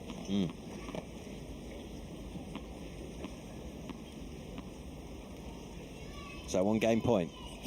Played 5 minutes in this game as Sabalenka rips a backhand cross-court in response and then up the line inside in with a gorgeous forehand. And Rakitic just watched and admired that and accepted the balls for her next serve. Sabalenka forehand is so dominant, especially when she steps aside and is inside the baseline. She's able to hit that forehand anywhere, and that inside-in forehand was absolute class. Bang, 135 for the winner. And precise, Rakitic serves, looking for the ball down the middle. Too long. Red lights flash and out. Second serve, lands onto the Sabalenka backhand. She thought she'd got that one right, but it's just inched long. I'm so glad those red lights flashed, because I thought that return was in until I saw the lights. There you go. You see, you're already, it's even becoming useful for radio. We'll get to a couple of your messages, or at least one of them, at the end of this game. I think Jamie has one or more to get to. We do have a message for us. Which we should get to. Rakitic here, ready and serves onto the forehand of Sabalenka, right at the body, in fact, and Arena couldn't get out of the way in time. And Rakitic does well, hangs on, holds serve, and you can hear what the crowd think about that. Sabalenka to serve next at 3-1. And we have a message from David in London. Hi guys, very excited for the start of the AO. Realistically, what are Djokovic's chances of winning the tournament? He's such a great champion here, but is the combination of Sinner and Alcaraz just too strong for him? I think so. I think he has... Do you think... I wouldn't say he has no chance, but if things fell his way... he obviously, you know, his record on this court is extraordinary as Sabalenka puts away that opening point for the winner. But I think he needs a few things to go his way. He's, you know, he doesn't need any grueling matches, you know.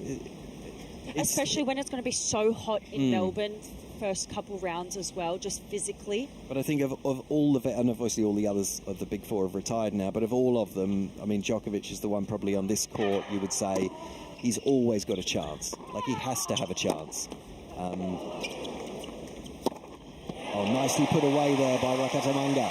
She did well, waited for the short ball, and then hammered it away for 15-all. So, yeah, I'd say Djokovic has a chance, but like most of the top 10, it becomes an outside chance out of Alcaraz and Sinner, really, at the moment. I mean, the way they've dominated the sport over the last couple of years, they are absolutely the two main chances and most people's tip to play the final. Do you think Djokovic is the closest to a Sinner or beating Sinner or Alcaraz than anyone else? He's up there. He's up there. I mean, I'd say I'd probably be tempted to say Zverev is probably better placed in his career right now. Probably love to see how Djokovic plays his first couple of rounds, see what sort of nick he's in. I mean, you'd never count him out. That's the trouble. You would never count him out. Time catches up with everyone, but you never count him out. Big forehand cross-court from Sabalenka. That's going to earn her the point. Eventually, the power told and the angle told, and Rakitic couldn't keep that ball in the court. 30-15.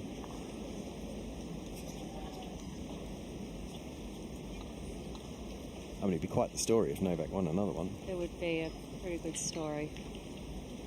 And, you know, things are not impossible. Rafa won that second title when most of us thought that he was never going to break through for that second title, albeit, of course, the year Djokovic wasn't here. But volley at the net was really good from Sabalenka. Down low, she did really well, and the attempted lob from Rakitic just flew long beyond the baseline on the run.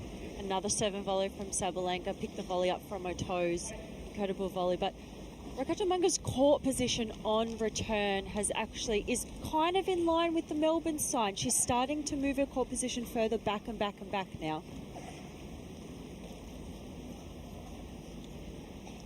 Sabalenka at 40-15.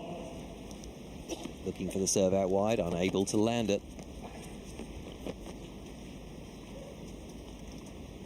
Rakitic just stepping, as Jamie was saying, a little bit closer to the baseline here to receive.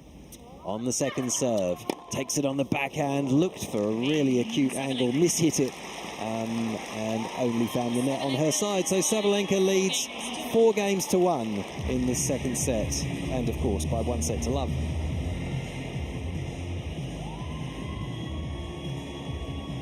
Any other messages to attend to at this point, Not at the Jamie? moment. No. Okay. Good. Good to see that we're up to date. I like that. One other thing I was looking at with Sarah Rakatamanga Rajanoa from France, as we were mentioning earlier, originally born in Madagascar, was she is most of her success has come on clay. So this is a really tough test for her, and she did say the reason she does love playing on clay is it just gives her a chance to put her game in place. And I thought one of the things that she's going to struggle with tonight is she's just not going to get that same time. Yeah, that time is going to get taken away from her, especially with Sabalenka's court position, how big she hits the ball. That's something that Rakatamanga is going to have to adapt and throughout the years potentially get better at. The ball coming on faster. A lot of these girls, they hit the ball so fast. A lot of them are incredibly tall, move fast. So, yeah, it's something that she's going to have to adapt to as her career goes on.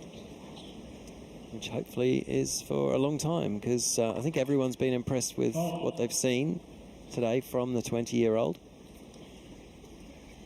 Big breakthroughs on the tour last year, getting to a quarter-final in Rouen and then winning a title in Sao Paulo. So she's really announced herself as one of the up-and-comers and one of the women who are being talked about as people who are making big moves in the sport coming into 2026. Not much that's happened tonight would have dispelled any of that. She's acquitted herself really well, but she's going to try and hold serve here at 1-4, love 15.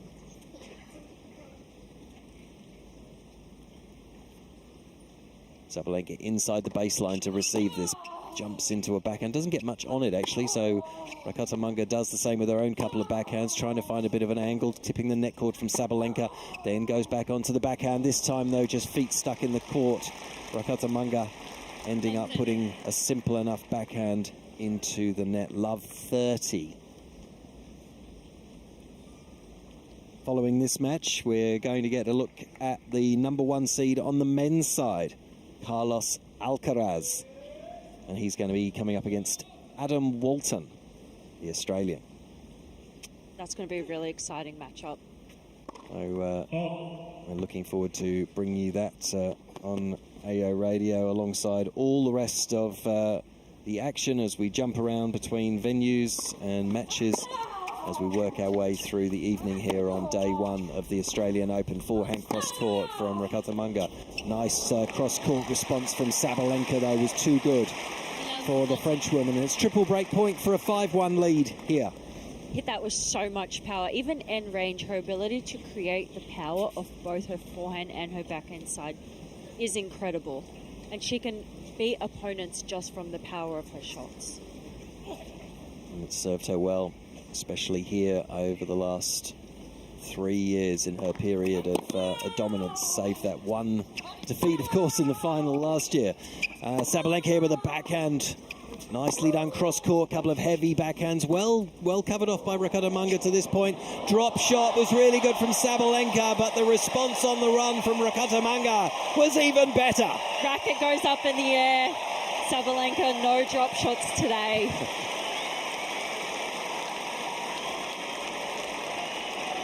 Getting the appreciation of Rod Laver and Roger Federer in the crowd at full stretch.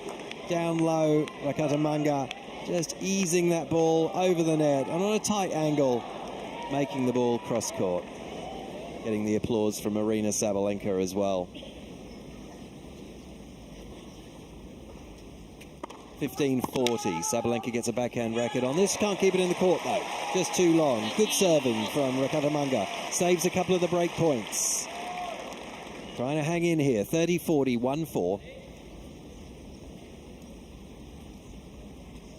Fantastic crowd tonight too. Great First crowd. night match. Yep, it's just about full. Can't see a lot of seats. In fact, can't really see any. We'll call it just about full, I think. Certainly here, and it's been very full right around Melbourne Park today as Rakatamanga serves just too long.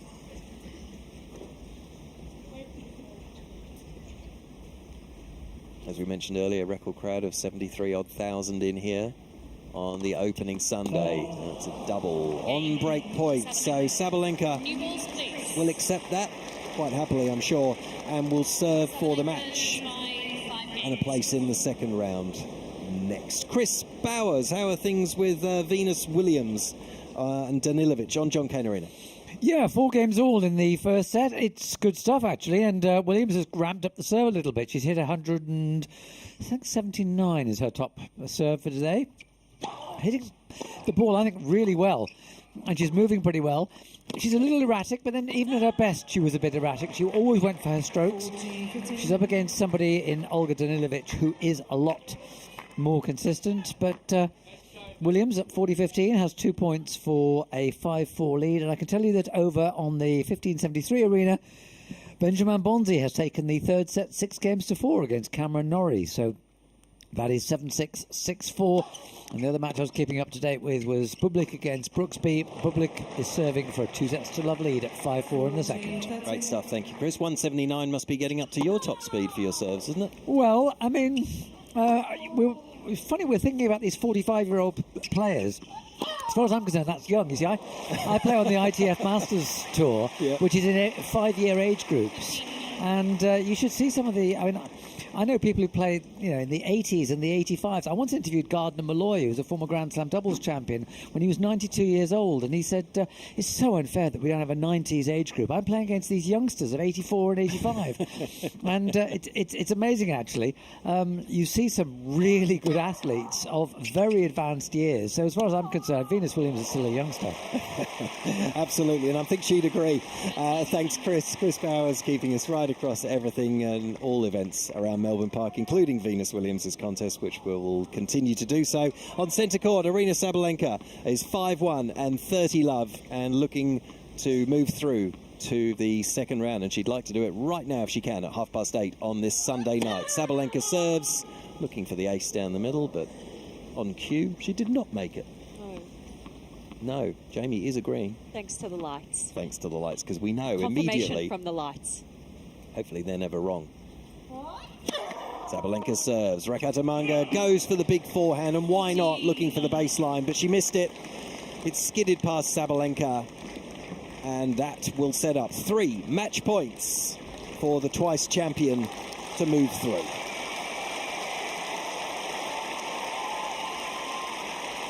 Crowd appreciating the moment.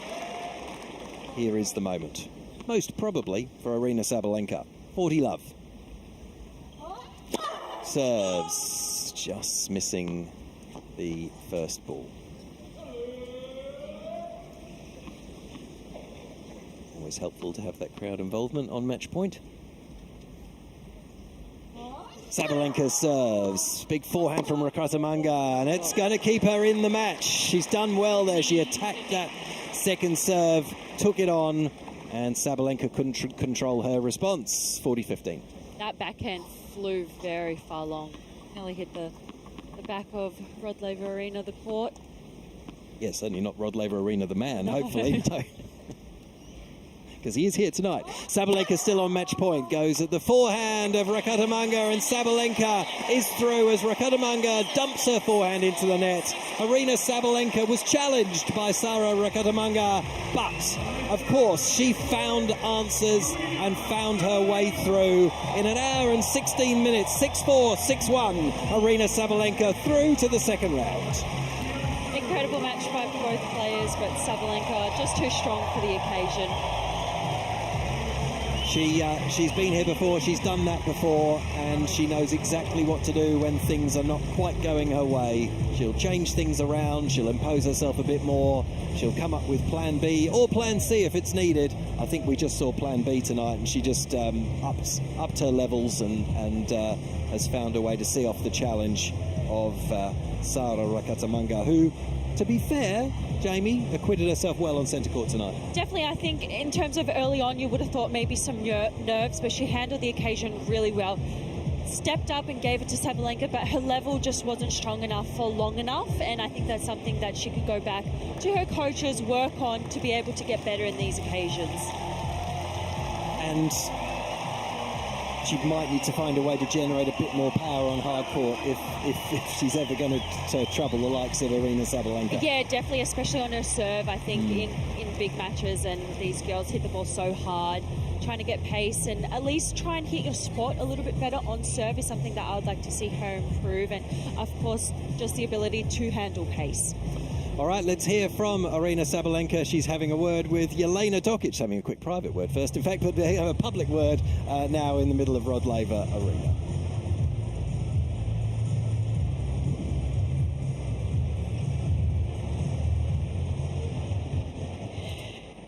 Aryna, welcome back to your second home, Rod Laver Arena. How good is this? That feels amazing. That definitely feels like home, and thank you so much for all the support, guys. I really enjoy playing in front of you.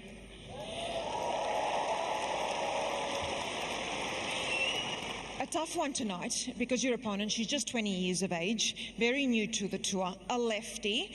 Probably didn't know much about her going into this match. She played some great tennis. How do you feel like you played tonight? I think I didn't start my best, but she showed up, fired on, and she was playing her probably maybe not the best, but she was playing great, and it was a tricky start, and I'm super happy that I found my rhythm at the very end of the first set, and then I felt a bit more confident. But yeah, I didn't know much about her. Of course, I watched her previous games, but yeah, it's always tricky to play against someone young, someone that you don't really know yet, and also lefty. That was a tricky start for me, but I'm super happy I was able to close this match in straight sets. Talking of someone I'm sure you know, the great man, Rod Laver, is in the house, Rocket. Of course, Roger Federer, 20-time Grand Slam champion, is here as well. Now tell me, and be honest, right there in the first row, did you see them watching straight away? Yeah. I'm a huge fan, guys. Can I take a picture with you, please? And I got a little bit tight. I wanted to show great tennis so you guys enjoy watching me play. But oh my God, what a privilege! Thank you so much. I really hope you guys enjoy at least a little bit.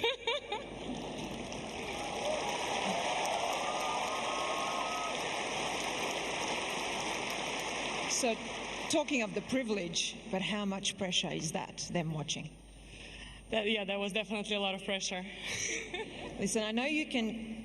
I was like, the whole match, I was like walking, thinking, don't watch, don't look there, don't look there, don't look there. Now, I know you can handle pressure. You've done it your whole career. You're number one in the world, 74th week now. Congratulations.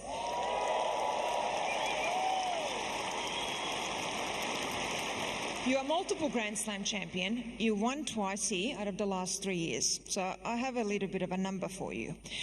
The only person that has been here in 4 consecutive finals, that was Martina Hingis. She was the last one here at Melbourne Park. Monica Seles didn't do it. Novak Djokovic didn't do it. Their streaks of 3 were interrupted. You have a chance to make a 4th. Do you want to ask him? Did you do it? I was not going to ask that. You just love to throw the pressure on me, right? The ball was in your court. Yeah, you know, I'm trying to focus on myself, and if I'll be able to do that, it's going to mean a lot to me, but I'm just trying to, take it one step at a time, and I'm trying to bring my best tennis every time I'm competing here in front of you all, and I just want to enjoy. Well, we enjoy watching you play. I'm going to let you go and rest. I know you have 2 days, but we are going to see you back here on Wednesday.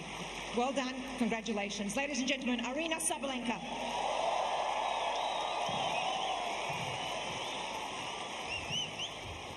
With Jelena Dokic there in the middle of centre court, and Aryna Sabalenka, because Rod Laver and Roger Federer are right above us here in the front row. She is coming back with her camera, and she is looking to take a selfie with the great men who are sitting right above us, and she is delivering the selfie. It's a great applause of everyone around.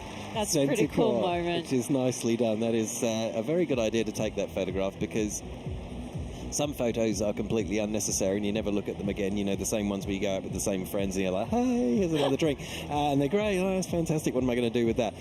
But that's the sort of photo. You can never get that again because you can never recreate that moment when those two men were here and that was the moment. And, okay, it's the first round, not the final. But anyway, it's a moment you can't recreate. So that, to me, is a good photo moment. That's a pretty good photo memory, and hopefully one that she'll print, give to parents, give to the grandparents. Absolutely, yes. Yeah, put on the Maybe go on the fridge. On the mantelpiece. Yep. Yep, absolutely. All that stuff, photo albums, if people still do that.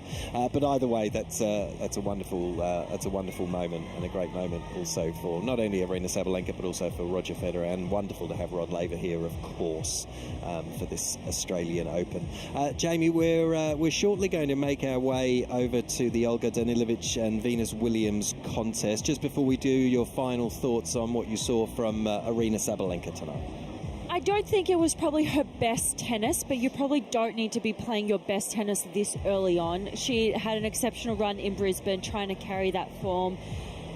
Conditions as well would have been different today from the last couple of days. It wasn't as hot as much as it was today, and just trying to settle the nerves. Yelena said, you know, this could be 4 years of trying to win the Australian Open, something that hasn't been done in a while. And, you know, she probably knew that, maybe she didn't, but I think over the next couple of matches we'll definitely see Arena serve bigger, return bigger. Yeah, it was a little bit of a nervy start, but I think credit to also her opponent for bringing that energy and trying to force her to be uncomfortable in some moments. So Arena Sabalenka is through to the second round, and she did it 6-4, 6-1 over Sara Rakatamanga from France. Next, we're going to bring you some of the Venus Williams and Olga Danilovic match, and of course, don't go anywhere because we'll also be coming back to see Carlos Alcaraz and Adam Walton go head-to-head on this court as well. So plenty of tennis still coming your way on AO Radio this evening. We'll be with you in just 90 seconds or so. Kids making a racket? Nothing hits like Hot Shots Tennis. Perfect for kids aged 3 to 12. Book your free trial at a participating club. Hit up tennis.com.au. Hot Shots Tennis. It's different. If you're looking to reclaim your game, try Cardio Tennis, presented by Chemist Warehouse. This high-energy group class is where fitness meets fun. No competition, just genuine connection. Set to great music, you'll mix tennis drills with constant movement for a workout that never feels like work. And no need to be a pro, qualified coaches tailor the session for everybody at every level, whether you're new to tennis or coming back to the court. An hour of cardio tennis is guaranteed to smash stress, lift your mood, and leave you feeling motivated and confident. Reclaim your game with Cardio Tennis, presented by Chemist Warehouse. Book now at tennis.com.au. Downtime hits different with Tennis Court Hire. Whether it's a friend you want to see, a bit of time for me, or just finding an hour free. Whatever you're into, get out on court. Tennis.com.au. Player features, exclusive interviews, game insights, and much more. That's Australian Tennis Magazine. And this AO, Australia's only tennis publication, turns 50. Join us in celebrating our special milestone by picking up a copy or subscribing at tennismag.com.au. Message our commentators. Go to ozopen.com/AO Radio and click on Ask the Booth. Steve Pearce with you on... You're listening to AO Radio. Steve Pearce with you on AO Radio, right around the world. Lovely having your company. Alongside me, Jamie Fawless. And we've just seen Arena Sabalenka safely through to the second round. We're on John Cain Arena now, where that's...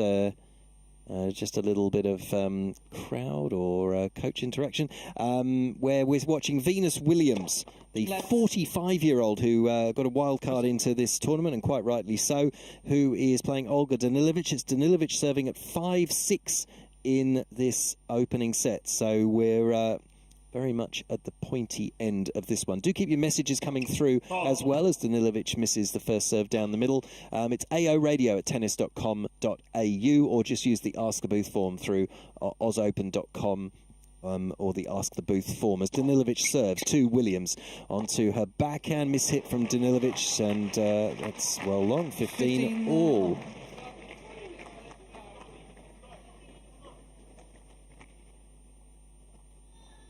This would be quite the story if Venus could come back and win a match here.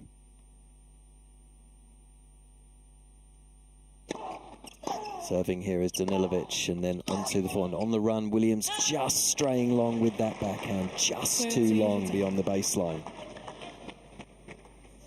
It's so incredible to see Venus back playing here at the Australian Open. Someone I watched when I was very little, so to see her live in action. It's extraordinary, but great for the tournament and great for the crowd in on Cain Arena as Danilovic serves, just missing that first ball, the Serbian.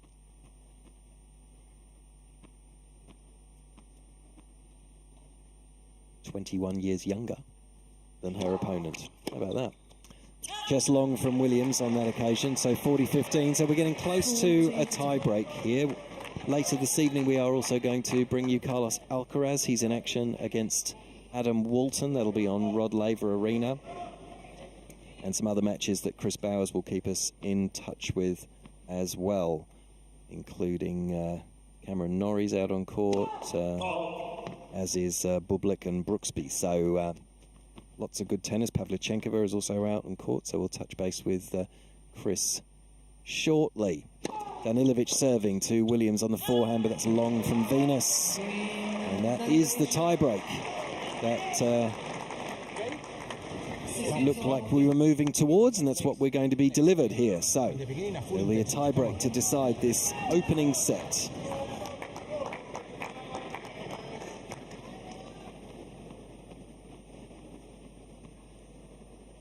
Venus Williams to open things up. Here we go. She serves. Williams serves. Just too long down the middle.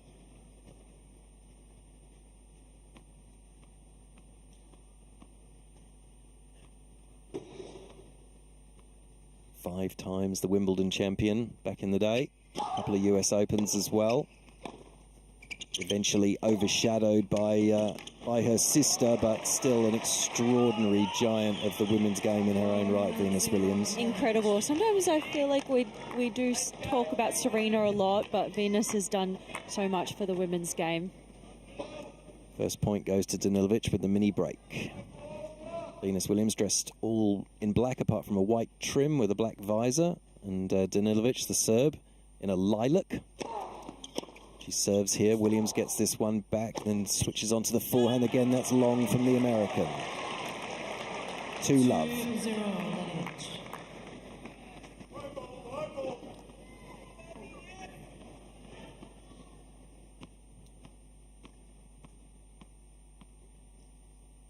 With the mini break, Danilovic serves onto the forehand of Williams, lands this one in, and that's long from the Serb on that occasion.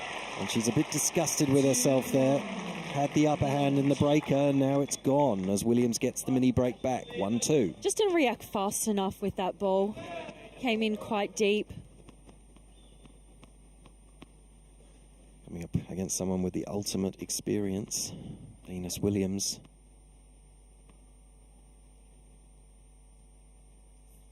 Serves here. That looked long, and it was. There go the red lights. Love the red lights.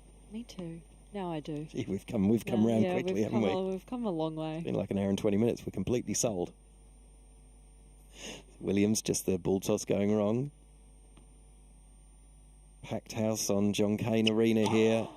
Fully absorbed with this one as we go in the tiebreaker, and Williams having to take evasive action as Danilovic's ground stroke flying so far beyond the baseline. She had to get out of the way quick enough. It fairly screamed back at her, this mishit backhand. Just got out of the way. Wasn't the most graceful no. moves from Venus, but anyway, it was effective. 2-all. Serves to the backhand of Danilovic. Direction. Make Danilovic stretch out into the backhand and not hitting two hands, getting her stretching with a one-handed slice.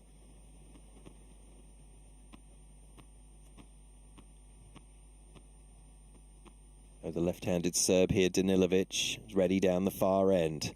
She serves. Williams onto the backhand, goes back cross-court, just dug out by Danilovic. It looked like it was just wide, and it was. And now Williams does have the upper hand. She gets the mini break, and they'll switch ends with Danilovic trailing 2-4.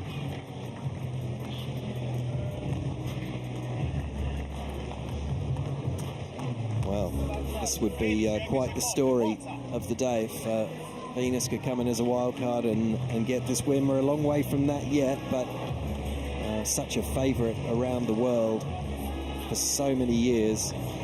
Born on the 17th of June 1980. Just to give you an idea of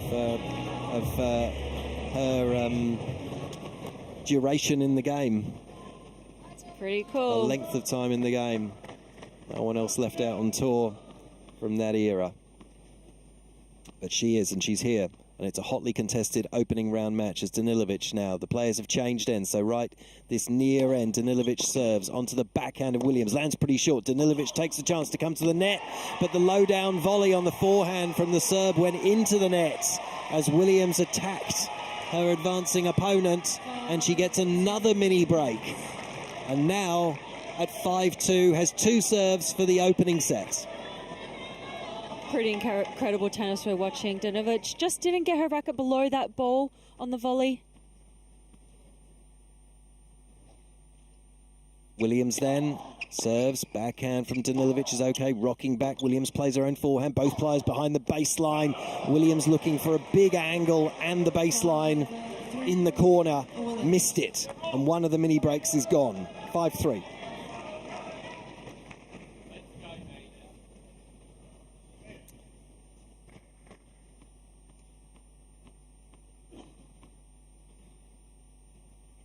Venus takes her time, sets herself on the baseline. Now she's ready and she serves. Lands onto the backhand of Danilovic, who finds a pretty good angle. Williams herself found an even better angle and nearly did some serious damage to the umpire's chair there. It came fairly flying at Louise Asmar Engel. Knocked over her microphone. Did. She took the umpire, Louise, had taken some evasive action there, lost a few things on the way. So, 3 set points for Venus Williams. On the Danilovic serve, though, the first one. She serves, it's too long from the Serb. Gets it back disappointingly to the ball kid at the net. Second serve. Lands this in. Forehand from Williams is wide. Into the tram lines. But she'll still have her chances. She's still got 2 set points. And they're on her serve. Oh, sorry, one will be. One will be at least on her serve. Danilovic here serving at 4-6.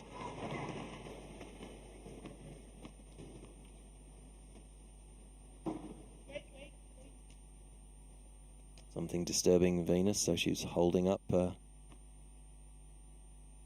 Danilovic, who's now ready and serves. Venus, no, just pulling that backhand wide. Danilovic serving with a good serve down the tee. Williams unable to keep her backhand in the court, but now she does have a set point on her own serve here at 6-5. Olga Danilovic has done a great job just to hang around in this occasion with the pressure back on Venus to try and serve this first set out.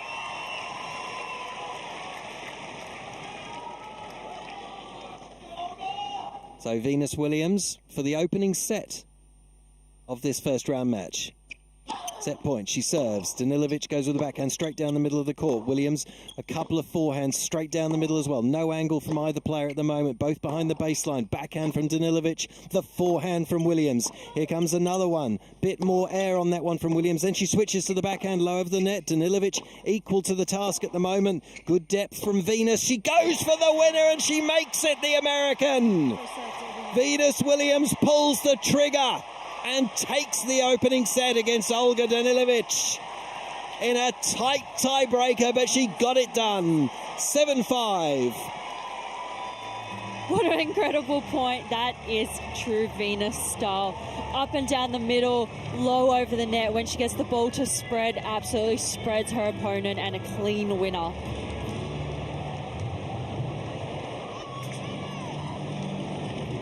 Very clinical point by Williams.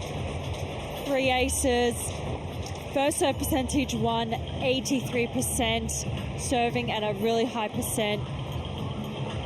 16 winners for Venus Williams, only 10 for Olga Danilovic. 18 unforced errors to 15. Not many break points throughout the match for both players in a high-quality match.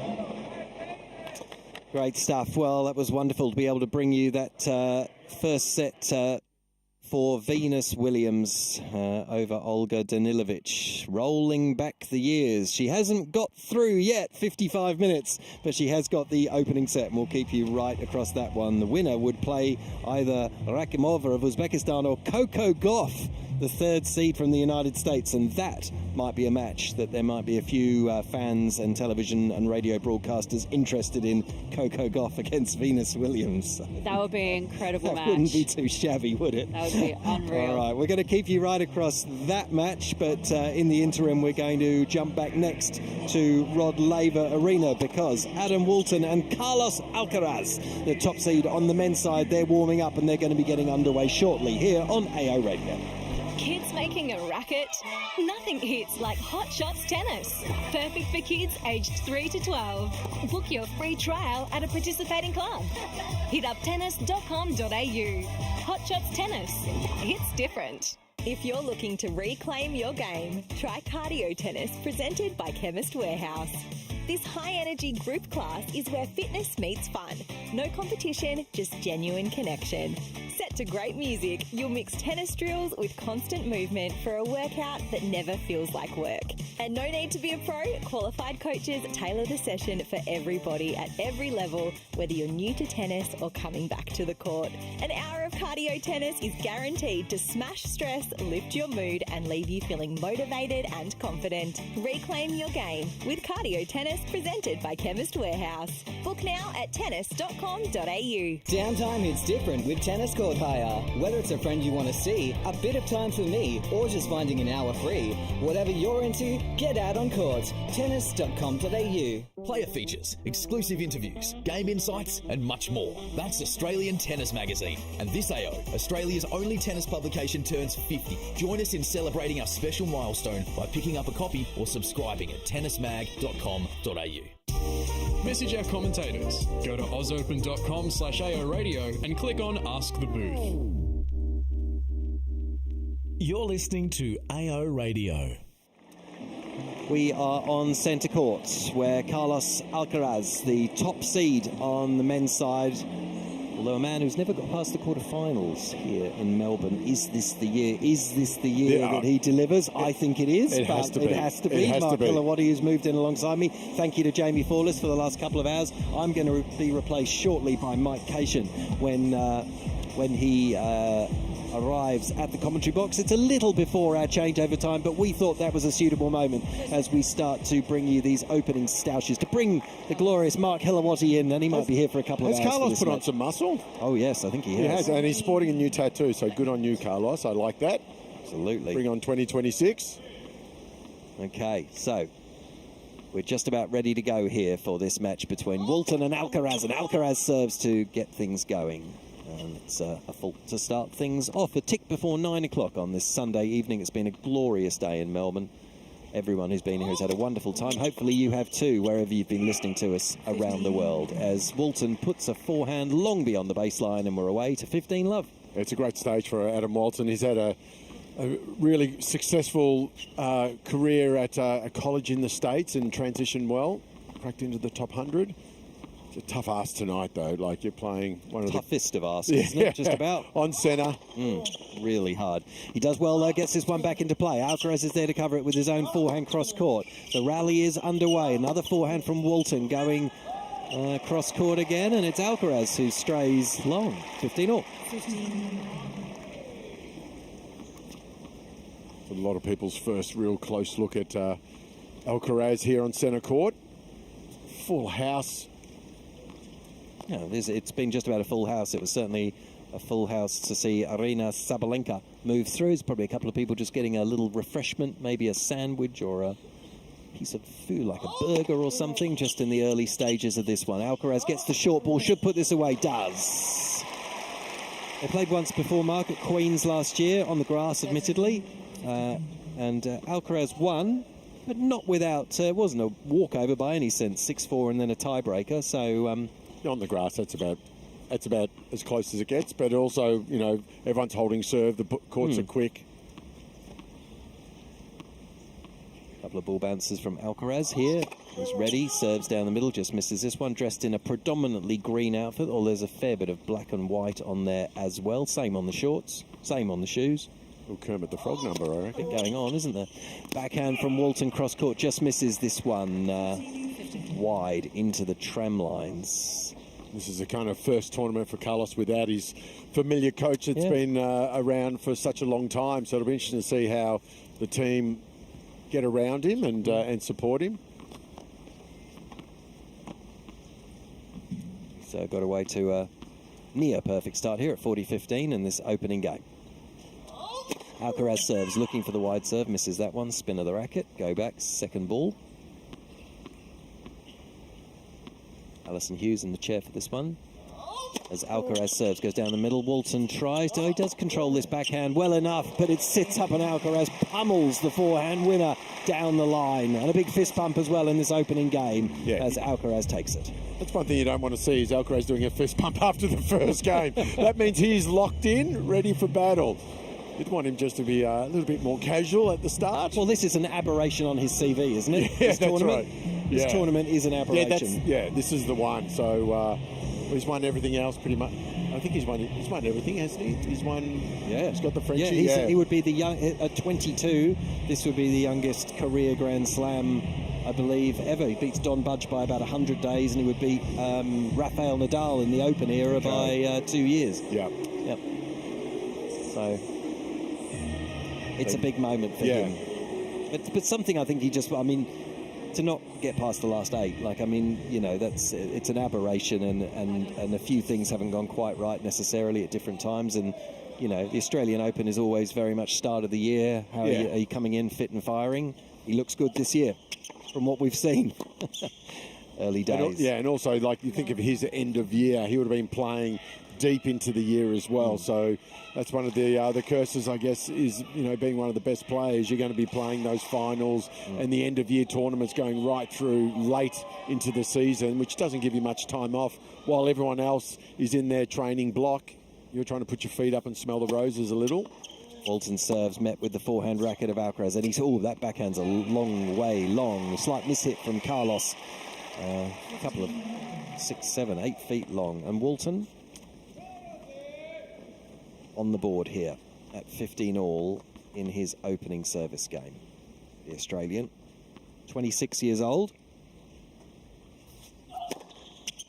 Serves, takes Alcaraz out wide. Alcaraz can't control that. He's got 4 years of experience on Carlos. He's got to look for where he can win the numbers game. That's right. That may be the end. That could be it. He's in front. He's got... respect your elders, Carlos. Alcaraz with 24 titles and Adam with 0. And, of course, the ranking, we know who's going to win that contest right now. Picked up on the half volley, though, well by Walton, and then on the run, just scooping a forehand back cross court to stay in this rally, choosing to go up the line there. Didn't like the way that point was developing, but it was a low percentage shot, and it was missed by the Australian. Yeah, and it's a tough ask for Walton here. He has to be really deep on every ball. Anything that's a little bit short, Carlos gets inside the baseline and he just dictates the play so well and controls the point from that area of the court. So he's got to really try to redline it to a certain degree. Alcaraz goes cross-court with the backhand. Same from Walton, stays on that same angle. Both players happy to go cross-court on the backhands. Low over the net. Then the change of angle from Alcaraz was brilliant. Walton did very well to stay in the point. Does so again, but at the net. Alcaraz has worked himself into the perfect position, and he puts away the forehand. Well, hard work from Walton there. A lot of scrambling.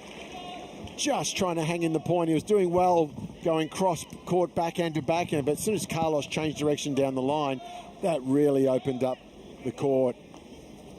And that's the game, the area of the game that I really like from Alcaraz. His transition to net is so good. It's not one-dimensional, only from the back of the court. He's always threatening to move forward. Walton's ready, serves, goes down the middle. That's good stuff from the Australian. Landed that ace beautifully and gets this to juice. Yeah, great response from Walton after that tough point. Didn't take a lot of them at the tee line, but he took enough. We zoomed in on the camera angle there, and he's just hit the line by 3 little fluffs of the ball. That's 3 little fluffs. Could be a children's book. Walton here goes back onto the backhand, so does Alcaraz. Both players low over the net, behind the baseline. Change of angle onto the forehand from Alcaraz on the run. He was looking for the cross-court forehand, was Alcaraz. Found the nets, and Walton finds himself with a game point for 1-1. And I like that little play from Walton there, trying to keep Carlos a little bit off balance, going one to the backhand, one to the forehand, just keeping moving. Carlos parks his carcass in that backhand corner and just hits forehands all day. He is going to be very, very dangerous. You have to try to keep him moving. Far easily said than done. Walton serves. That's too good for Alcaraz, who got a racket on it but couldn't control it on the forehand side down the middle, and Walton holds serve. Not without a little bit of a battle, but the Australian's pretty happy with that. And he gets himself on the board for 1-1. Do keep your messages coming through to us here, aoradio@tennis.com.au, as some bugs are collected off the court, or you can use the Ask the Booth function. They'll come through to the computer right in front of Mark, and we'll address those. Just let us know what you're up to, or what the weather's like, where you are in the world. And I like you're that on your way to work. And I like that serving from Walton. He hit 3 sliding serves to Carlos's forehand to get errors off the return of serve. So that might be an area that they're going to try to focus on.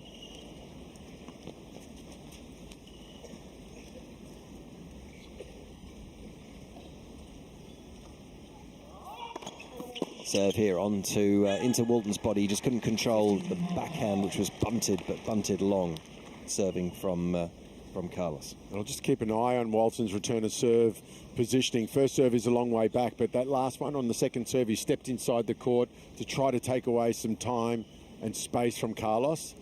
I don't mind that move. Just force the serve to do something a little bit better with the second serve. Never made it to the second round here. Adam Walton looking to break through for the first time. Bunts this one back. Alcaraz puts some real weight into that forehand, moves to the net and puts away the high forehand volley. Nicely done by the Spaniard. Yeah. 39. He's made. Good to see the Spaniards volleying. Yeah, they're changing. absolutely. Absolutely. We need more Australians to volley. That's the thing. It's the tide's turned, unfortunately. He's made second rounds at Wimbledon and in Paris and New York, Adam Walton, but never here. I'm sure he'd be delighted to do it, but my word, it would shake the foundations of this place if he does find a way through. Forehand volley from Alcaraz. He's cut off, and the second one's even better on an acute angle, as Walton tried to pass him, but Alcaraz said, no, I've got that covered as well. So we're seeing plenty of volleys from Carlos early in this contest, looking to get to the net. Yeah, and that was a little serve volley play there from Alcaraz. And that last little volley was a little cute, saying I am in all sorts of control.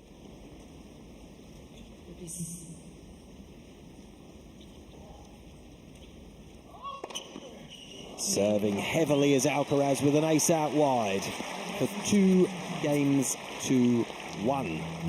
in this opening set. I'm not sure if you saw, Mark, in the first match here that Rod Laver and Roger Federer are both in the arena this evening, sitting next to each other, right above us. Oh, fantastic. Right above us. So, so 2 legends above us, and we're just correct. 2 paupers down below. It's like heaven, and what's the opposite of heaven? And yeah, that's where we are. Sub-heaven? Sub-heaven, that's right. Just our elevator's stuck, obviously. Exactly. We're just trying to get up. Someone come and help us. They may have popped out for a bite to eat, but I'm sure they'll be back. Wonder what they're chatting about there in the stands. You know, it's hard to believe they wouldn't be talking about tennis. That's right. Oh, a bit of tennis IP up there, that's for sure. I mean, maybe not. Maybe, you know. How's your golf game? How are the kids? That's right. Life in other parts of the world. Yeah. What do you do to get away from tennis? That's right. I come to a slam. So, hey, do you want to look after my kids for a while? All right, let's check in with Chris Bowers, who's keeping all his eyes on all the matters that are happening around Melbourne Park away from centre court. Chris. Well, primary focus is Venus Williams, who won that first set. You were commentating on it, Steve, but she's 3-love down in the second to Olga Danilovic, which I suppose is only to be expected. It's very difficult to keep up the consistency when you've played as little tennis as Venus has, but she's still a set-up, but it's 3-love to Danilovic in the second. Well, a couple of matches. I said that the Brooksby match was a little disappointing because it was going so clearly towards Bublik. Well, that was true when he was 2-0 up and 2-0 in the third. But Brooksby's broken back, and Brooksby had a point to break for 5-3. But Bublik held on. Played a very, very good break point, came to the net, as he's done over 40 times in this match. A really good net game from Bublik. He's levelled at 4 games all, so it's 4-all in the third set. I should point out that Jensen Brooksby, I mentioned earlier on that he missed a couple of years after a suspension. It's only fair to point out that he was suspended not for having tested positive, but because he missed 3 tests, which is slightly different, but they do come down very hard on players who have missed drug tests. And then one other, and that's the Cameron Norrie-Benjamin Bonzi match. Norrie leads 5-2 in the fourth set. Of course he does. That had 5 sets written all over it from the moment the two names came out of the hat. And even when Norrie took the first set 6-love, it still looked like it had 5 sets written all over it. And it looks like that now at 5-2 to Norrie in the fourth. Thanks, Chris. I think you did call that an hour or so ago, if not longer. Chris Bowers there, keeping an eye on a number of matches for us right around Melbourne Park, but of course, principally on the progress of Venus Williams, which looks like that might be destined for 3 sets as well. Here on Centre Court, Mark Helawati and me, Steve Pearce, are bringing you the action from Carlos Alcaraz and Adam Walton, opening we're into the 4th game of this first set, 30-15 to Walton. I'll soon be replaced by Mike Cain, who will take you through the next couple of hours with Mark, but until he arrives, you got me.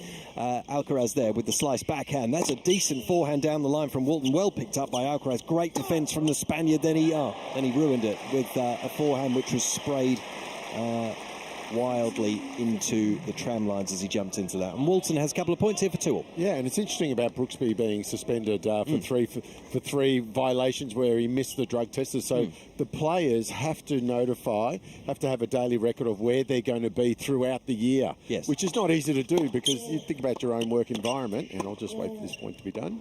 Walton with the forehand, and Alcaraz going cross-court and then looking to get to the net again. Doesn't need to play the volley, though, as Walton finds the net. So you have to keep your whereabouts updated on a daily basis so the testers can come and visit you whenever randomly. So you have to make sure, and that's, I'm guessing what's happened is he's missed putting it in and logging it in or where he's going to be. So he's not trying to duck and weave and hide from him. It could have been just a simple mistake, which happens. You only get 3 opportunities to do that, unfortunately. Serving here, and Alcaraz does well on the return of serve, and then up the line. That was there. It was there to make it. I thought he had made it for a minute, Carlos Alcaraz, but it was just maybe 6-8 inches wide into the tram lines, and Walton holds for 2-all in this opening set. That's true, Mike, but I suppose, you have to have those rules where you can't just miss tests, because otherwise everyone would just miss everyone tests. will be hiding, exactly. Sorry, missed again. Oh, my diary, it's wrong again. Yeah, and it's not an easy thing to do, that's for sure, just to keep updated, because plans change, and you may not be there at the time, but you are there, but you're not there. So it's a difficult thing. And a good move from Walton, though, coming into the net twice in that game. He's just got to seize those opportunities. As soon as the ball lands that little bit short, he's got to take it to Carlos and get in. So Alcaraz here, right in front of us in the AO radio commentary box, as we are courtside at Rod Laver Arena. Serves out wide. Walton does well with his first forehand response. Alcaraz anticipating the backhand. Nicely done on the angle. Walton finding good depth himself on those ground strokes, but he's not of the highest quality like that one from Alcaraz, who ripped through the ball cross-court on the forehand for a clean winner. Oh, he's moving so well around the court, Alcaraz. Just been watching his footwork, his movement and balance, so in control, especially out wide on stretch. He is absolutely fired up for this opening round match as well. Like, there's no coming in and working your way into the tournament here. He is dialed in. I think he just knows how important it is to get away to an absolute cracker of a start here. If he can, because Adam Walton is not going to go away easily, but Alcaraz has certainly brought some intensity to this first set. Good serving there, and Walton can only find the net, lurching with a forehand. 30 love. And I saw that little tattoo on the back of Alcaraz's left arm. It's the Statue of Liberty, the American. So maybe that was after the US Open win. Oh, yeah. He's gone and inked it. And Why not? Serving here onto the forehand of Walton. Good depth from the Australian. Picked up on a half volley by Alcaraz. And he goes back cross court with the angle on the backhand, but just wide into the tram lines. Just wide. My word, he did not miss that by much. But it was out.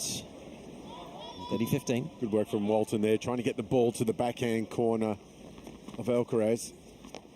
If anything, you've got to try to limit how many forehands the guy's going to hit. It's not easy to do. So it's still a risk he'll hit a pile of backhand winners, but yeah. But you got to try. You got to try what you can try. Moving in again, Alcaraz spraying that. Had a mid-court ball with the forehand, and again looking for the line, and again finding an almost identical miss of about an inch outside into the tram lines. Steady all.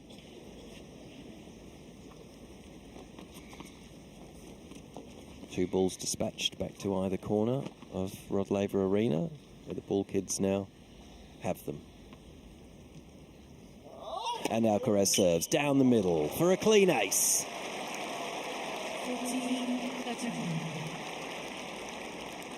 It looks like he's done a little tweak to his service motion. He's going to try to pull up some footage of last year's serves. He's got a little different motion with his racket in the preparation phase. The beauty of these players are always trying to get that little bit better in the off-season. Absolutely. Got to evolve the game. That's going to land just in from Walton as well. He's doing well to make Alcaraz play lots of shots. Alcaraz, though, has done enough here as Walton sprays wide into the doubles alley. And Alcaraz holds reasonably comfortably. And it'll be Walton to serve next. On serve in the opening stages of this one, it'll be Walton to serve at 2-3 in this first set. No messages to address at this not point, as yet. Mark? Just a little pause. Yeah, we're just trying to get it. Maybe a technical issue. Could be. I know you're technically adept, so you'll get that I've put fixed. liquid paper all over the screen. I've made some typing mistakes, which is not great. But do try to get in touch. Send a pigeon with a note. Absolutely. Or just knock on the door. We could send a pigeon. I mean, that's an idea. Why not? Doesn't give you great confidence if you're Adam Walton that Carlos has never lost in the first round at a major. I can find lots of reasons not to give Adam confidence. Tell me something that's going to give him some confidence. There's always a first time. There's always a first time. He would also become the youngest player in the Open era to win 7 major singles titles if he wins this fortnight, and that would see off Bjorn Borg, who won his 7th major at Roland Garros in 1979 when he was 23. Carlos Alcaraz, 22 years old right now. Long time between drinks for that to occur. Yeah. There's a lot of records tumbling and may continue to do so over the next couple of decades with Alcaraz and Sinner. We shall see. They've certainly started off like they mean business. Adam Walton here, serving right in front of us here in the commentary box. Again, he's gone with that. Yeah, again, he's gone with that sliding serve out wide to Alcaraz's forehand on the juice court. Getting good return for that serve. Serving out wide. Alcaraz again trying to just slice this backhand back into play. Found the net.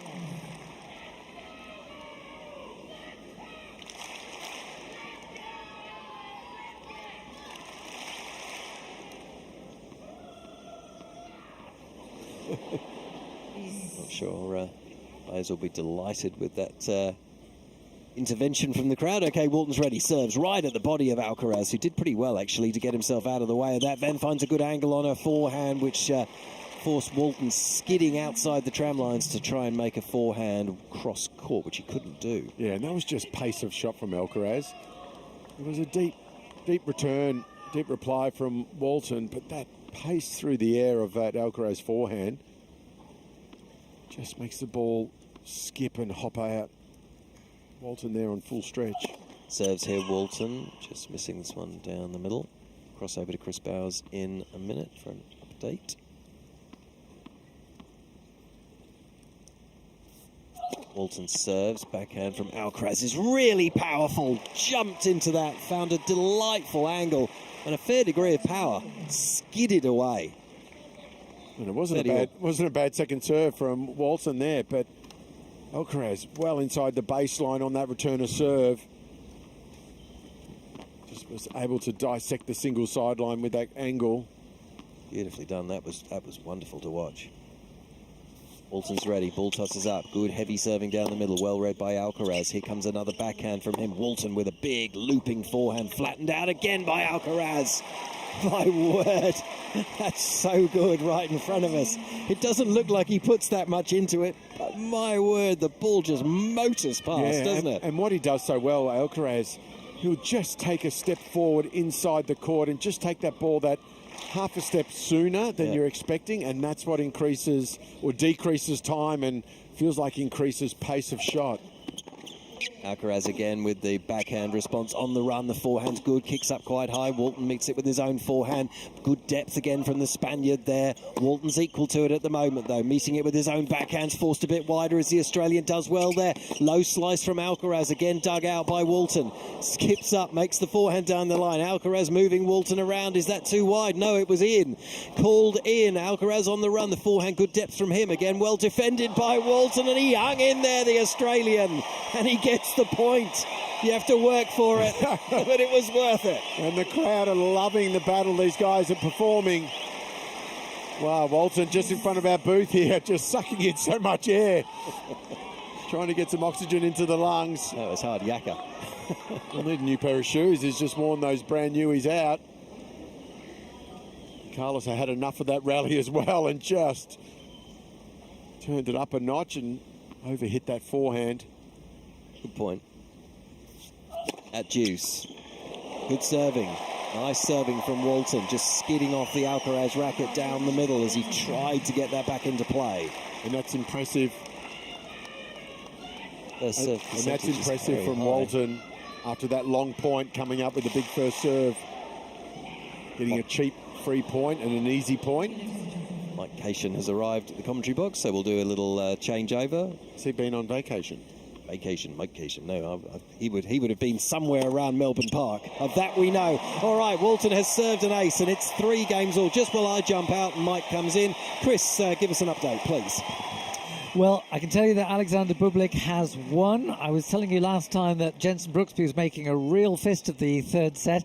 He had a break point, which would have, had he converted it, he would have served for the third set at 5-3. But that was the turning point where the match failed to turn, and Brooksby held for 4-all and then held himself. And broke and held for the victory in just over 2 hours. 6-4, 6-4, 6-4. Very, very regular for the newly consistent Alexander Bublik, who is in the world's top 10.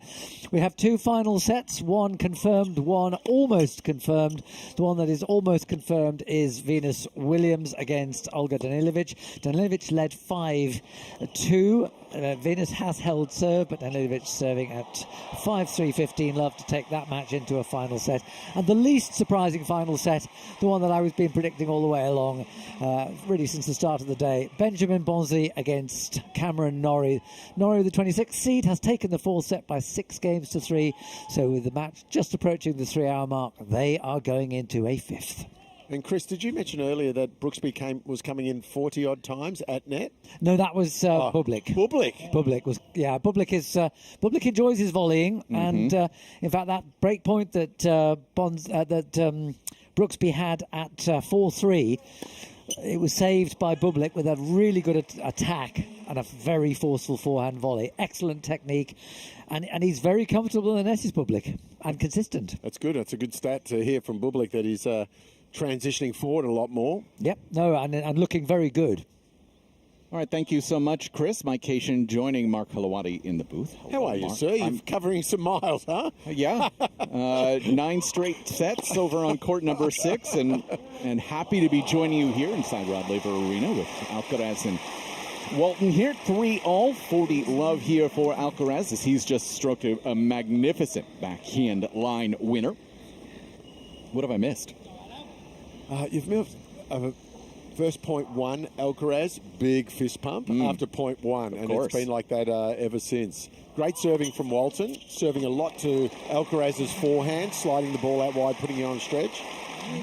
Quick little hold for Alcaraz there to Love, finishing with an ace, which is his third of the night. I know you guys obviously covered it at length, I'm sure, at the beginning of this one, the coaching change and what that might mean for him in this 2026 campaign. Have you noticed anything really different at this stage? No, I don't. I think I kind of a little bit more along the lines that the coach in a situation like that, Carlos kind of knows, and the relationship has been really sound, and he's got good people in his box that he's worked with in his team for such a long period of time. It's probably more so just the coach blocking out the noise for the player and just making sure that Alcaraz stays on track and stays focused on what he needs to do, and both in training and with his pre-match and his post-match stuff. The guy's not a rookie. Yeah, he knows what he's doing. It's not his first rodeo. But it is just so interesting. Obviously, he's played some exhibitions, of course, at the beginning of the year, but it's also so curious just to see the top two guys on the men's side just not having played a match. Yeah, an official match at this stage. And, is that going to be... is that going to be the new way? Right. In days gone past, it was you had to play 2 or 3 tournaments beforehand, get some matches under your belt. And they try to organise those matches in Australia leading into the Aussie Open. There's various tournaments you can play, and the United Cup's got a round-robin format, so you can get some matches. The Hopman Cup back in the day used to be the same thing. You were guaranteed 3 matches. Not so much anymore for some of the top guys. Adam Walton serving from the far side right now. Serve up the tee, gets a forehand, goes cross, but it's into the net for Love 15. Some are preferring a little bit of extra pocket money before they come to Melbourne. I mean, I would prefer that too, to be very honest with you, Mark. A little bit of extra pocket money, potentially winning a lot more pocket money. I will call any exhibition that is necessary, Right. Walton here, Love 15, far side, serve, tee, good. Alcaraz forehand to a Walton forehand into the net. 2 straight forehand, unforced errors, and under the pump here at Love 30. And Alcaraz has been doing a great job just in his rallying court positioning. He's behind the baseline and then he steps inside the court, takes the ball earlier. Has only missed 1 first serve, has Walton so far here tonight. Love 30, serve wide is long. That's what I do better than anybody in the world. Commentator's curse. I can do that pretty darn well. Second serve upcoming here for Waltz, former Tennessee Volunteer. Second serve is into the net. 3 break chances here for the world number 1. Leave the booth and then come back in? Or we could take this game to the casino. If you're that, we could just do reverse psychology and we could... How about a reverse Uno card? Yeah. Just throw that out right now. Oh, pick up 4. 3-4, Love 40. Walton serving, far side. White cap serve out wide is good. Chip return lands good. Forehand Walton inside out to an Alcaraz backhand cross. Walton goes backhand cross with shape. Now we'll step into a forehand. Goes through the middle. Alcaraz forehand middles into the net. Saves 1 at 15-40. What are the chances of Alcaraz missing another 3 or 4 forehands in a row like that? Exactly. Not too high. But that's what he's done for the last couple of years, right? Might have a little bit of a misstep here or there. Every once in a while he throws in one of those wild matches, but not so much yet. 15-40, serve, out wide, forehand, Alcaraz off the net, good. Walton goes backhand cross, slice back from Alcaraz. Walton goes backhand cross again. Alcaraz backhand, up the line, ripped. Running forehand from Walton, catches the baseline. Now he's going to get a backhand. Goes cross cart to an Alcaraz backhand cross that he shanks. So he misses a forehand, he misses a backhand, and now 30-40. Yeah, well done from Walton there. I do like it when Walton is able to, it's not easy to do, but just keep Carlos moving left and right and not play too many balls to one area of the court. Just try to create some space, make him run. 30-40, 3-4. Adam Walton serving far side, serve tee. Alcaraz with a forehand to a Walton backhand cross. Alcaraz rips a backhand through the middle. Walton forehand inside out to an Alcaraz backhand middle. Walton forehand again. Run around forehand from Alcaraz. Big inside out. It's going to get a short ball. Has a forehand, goes ripping up the line, and there's the break for the world number 1, Carlos Alcaraz. Gets it to 5-3. And Alcaraz is so dangerous. If you go up the middle of the court but slightly miss, he was able to move around and take that first forehand from that backhand corner, rips it off, and then the next one goes down the line. So dangerous. So a 14th winner for Carlos Alcaraz. And yeah, listen, he's playing an Aussie. He knows it's going to be a little bit of a uphill climb with this crowd, but I do expect a little bit more for him as such a popular player. Yeah. Interesting kit, this Nike kit of green, white, and black. Serve, net, and good. So another one coming here for Carlos. It's not my favorite kit. No? Yeah. I don't mind the Kermit the Frog look. Another first serve, good. Backhand from Walton to an Alcaraz running backhand cross. Walton goes backhand middle off the baseline. No, just a tad bit back. 15 love.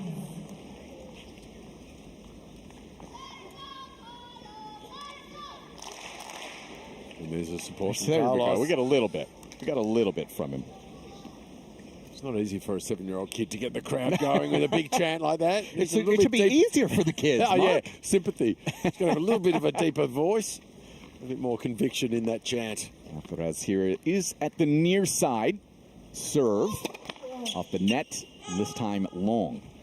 Of course, earlier today, both Rod Laver, Roger Federer in the crowd, right behind where Alcaraz is sitting. Second serve, good. Walton with the backhand up the line to a running forehand. Alcaraz smoked cross-court winner. It's 30 love. I love the way he loads up with his legs on that forehand when he's got a bit of time. Just so much rotational force. Just the speed off the racket. It's not easy to hit with a lot of power when the ball's got no speeders coming towards you. Just has to generate so much yourself and does an incredible job with it. Serve wide, just wide. 33 minutes into this first set on night number 1. Second serve, good. No, just a little bit back. 13, 15. Ladies and gentlemen, as respect to the players, please not make noise between first and second serves. Thank you. Indeed. Although I will tell you, having been on court number 6 for the last 7 hours, good luck with that. A bit of noise? With a raucous crowd out there. Oh, it was nuts. That's so good. So now 30-15 in this 5-3 service game. Alcaraz served netted. Which player had the craziest crowd? You know what? Jannik Hoffmann of Germany. Oh, really? Doesn't make any sense, I know. That's right. Second serve, good. Walton backhand cross just misses a tad bit back, and it's set points. Get this, though. 15. Jannik Hoffmann, 66 winners, 20 unforced errors. Wow. Plus 46. 66 winners. 20 unforced errors. Over 3-to-1 ratio. Wow. Still needed 4 sets. It was one of the best matches I've ever watched. Wow. One of the other ones was Alcaraz Sinner at the French. That was pretty decent. Yeah. It was okay. Decent, yeah. Set points, a couple of them here for Carlos Alcaraz. Serve T. Walton blocks back a backhand forehand. Alcaraz inside out winner. Wow. And Carlos Alcaraz turns it on when he needs to. First set in the books at 6-3. Wow, he does that so well. He just, by the time the ball bounces to he strikes it, it is nothing. There's no time between the bounce and hit. Just gives your opponent no time to recover, get back into position to try to retrieve and scramble the next shot. And just like that, first set down.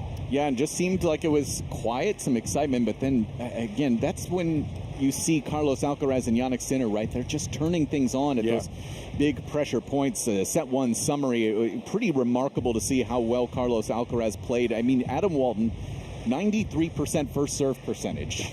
That's good. He's very good. That's good. And winning 62% of those serves, that's good. 8 unforced errors from Adam Walton in a set. If you gave him those numbers before this match, you would say, okay, I'm in pretty good stead. And instead, it's just a routine 6-3 first set. Yeah, the numbers. Mark, listen, I talked to a coach a couple of days ago. I'm not going to name this coach, but he was talking about his player, and he said, Mike, there are only 2 spots in the men's draw where I don't feel we have a chance. Everywhere else is competitive. But against Carlos and against Jannik, everybody else, it just feels like chalk and cheese. Yeah. That's, And I guess you got to go with the stats and the numbers, and you look at those two, and they are so far ahead of the game. I mean, the fact that we have that stat, right, that Alexander Zverev is closer to world number 1,000 in points than he is to world number 2, Jannik Sinner. Yeah. It's just crazy stuff. How does it even get to that level? Like, what are those guys doing? Like, there is no magic dust. There is no secret. You can go watch those guys train. It's just, obviously there's some, natural ability, but also just the mindset to know that if you are the hunted. Every time that you're going out to play, it's okay for me. I've got no heat on me, no pressure. I can go out and just try to rip the fuzz off the ball and red line it and play to my absolute maximum pace and try to hit the lines and do whatever.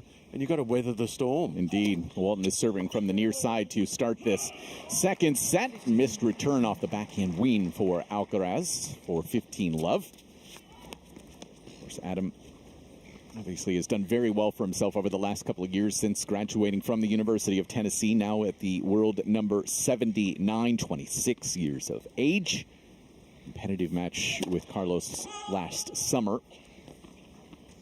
McGrath Queens Club, 4-6 in that one. Second serve upcoming here for Adam Walton. Off the net and wide. Double fault for him. 2-15 all. Walton's got to be careful here. He's just got to make sure he keeps working hard to hold serve. At least he's serving first and get ahead on the scoreboard. Keep some pressure on. You don't want to go down an early break against Alcaraz. He's got to maintain the focus, keep the intensity up. Serve out wide, misses wide once again here for Walton. So after missing just 2 first serves in the entirety of the first set, struggling to find it here in the second. It's good to Alcaraz backhand middle, Walton backhand middle, Alcaraz backhand cross to a Walton rolled backhand cross that misses just long, and trouble here at 15-30. That's such an interesting dilemma you bring up, Mark. Do you go for everything against the world's number 1 and 2? Yeah. Or do you try to play within yourself? Yeah, well, if you're 80 in the world and he's number 1, if you play within yourself, it's going to be a 6-2, 6-2, 6-2. Right. So you have to try. You're forced to do more. And you're going to make some more mistakes, you know. Yep. But if you just play within your comfort level, unless the other player has an absolute Barry Crocker, then, you know, or a shocker, sorry. Sure. You're not going to have a chance. In the midst of an incredible rally here, Alcaraz will go back in, rolled up the line, just misses long. Good flat ball striking there from Walton on that backhand side that draws the error to 30 all. And I think you have to try to do something a little different. Like, you got to look at your opponent. Like back in the day, you know, Nadal at the French Open, he lost 1 match in his entire career. Like, you're going to come up against him. You're not going to win the baseline battle against him. So you've got to do something different, which may not be your natural game style. Serve up the tee, gets a miss off of the backhand return of Carlos Alcaraz. And a game point. And especially on the second serve against Alcaraz, you've got to serve tighter to the lines. You know, maybe even, you know, change your serving position to create a little bit more angle. But if you just go middle of the service box, you're just going to give him 4 hands, and that's going to be very dangerous.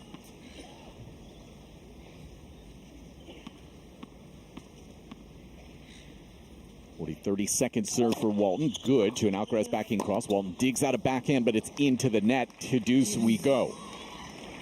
And that's the early return from Alcaraz, just catching Walton off balance there. Didn't get himself in position to hit that backhand. Wasn't able to get his feet set. Just 1 of 6 on second serve points to this stage is Adam Walton. Not surprising. 40 minutes in. Walton near side. Haas serve out wide. Alcaraz forehand to a Walton backhand cross. Simple serve +1. And a game point for him. Another winning play from Walton with that sliding serve out wide. He's won a lot of points with that serve.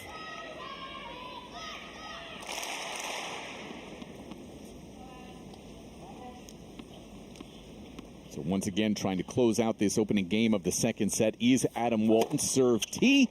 Alcaraz forehand lands good. Walton forehand up the line to a backhand cross from Alcaraz. Walton backhand middle. Off the baseline and good. Now he's got a forehand, goes cross. Alcaraz running forehand through the middle, will miss well long. It's a good hold from Adam Walton. Stays out in front early in this second set at 1-love. Let's get an update from our own Chris Bowers. Chris. Well, I was thinking in the match between Danilovic and Williams that once Danilovic had taken the second set, that just match practice, match toughness would benefit the Serbian. Not so, at least not at the moment, because Venus Williams leads the final set by 3 games to love. It's only the one break of serve, happened in the second game, but Danilovic has she's love 15 on her own serve in the 4th game of the final set. She's just gone to change her strings, so she's not particularly happy at the moment. Mind you, temperatures are dropping, so that could change things, but Williams is now love 30. Danilovic is starting to look very frustrated, and we could have a really interesting story, a 45-year-old winner in the first round of the women's singles, but still a fair way to go. Go V. Go V. Mark, there's just hope for us all. That's right. You know? Well, she's 10 years younger than me. Oof. That's not good. Yeah, great effort, though, so far. Amazing.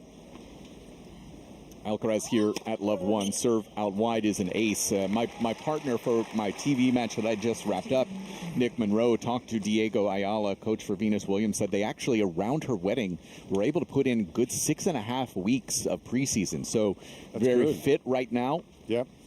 I just saw her down the hallways just before leaving. I haven't seen her for a while, so got introduced to the husband there. I didn't realise she was ready to warm up, which was great.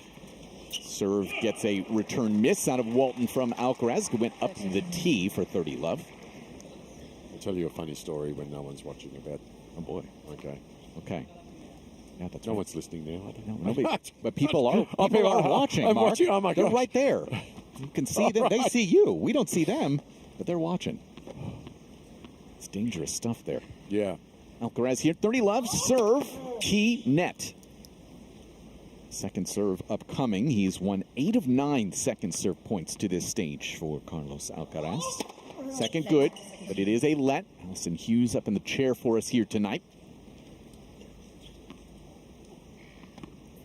Perfect 12-0 for Alcaraz against Aussies here at tour level in his career. Serve out wide, in behind it, doesn't need to pick up that volley. Return miss into the net for Walton, and game points. And this is a good thing about Alcaraz's game. He's got that variations like the second serve and volley, which is something you wouldn't expect to happen. And it doesn't happen all the time, but it just comes out in these little moments, which just adds another dimension. Whereas, like, if you're looking at Sinner, he's been a little bit more planted on the back end of the court, although Cain, his coach, has been talking about that. Hello. Oh, cheeky from Alcaraz. Now hits a squash shot. We'll get to in a second. Walton forehand.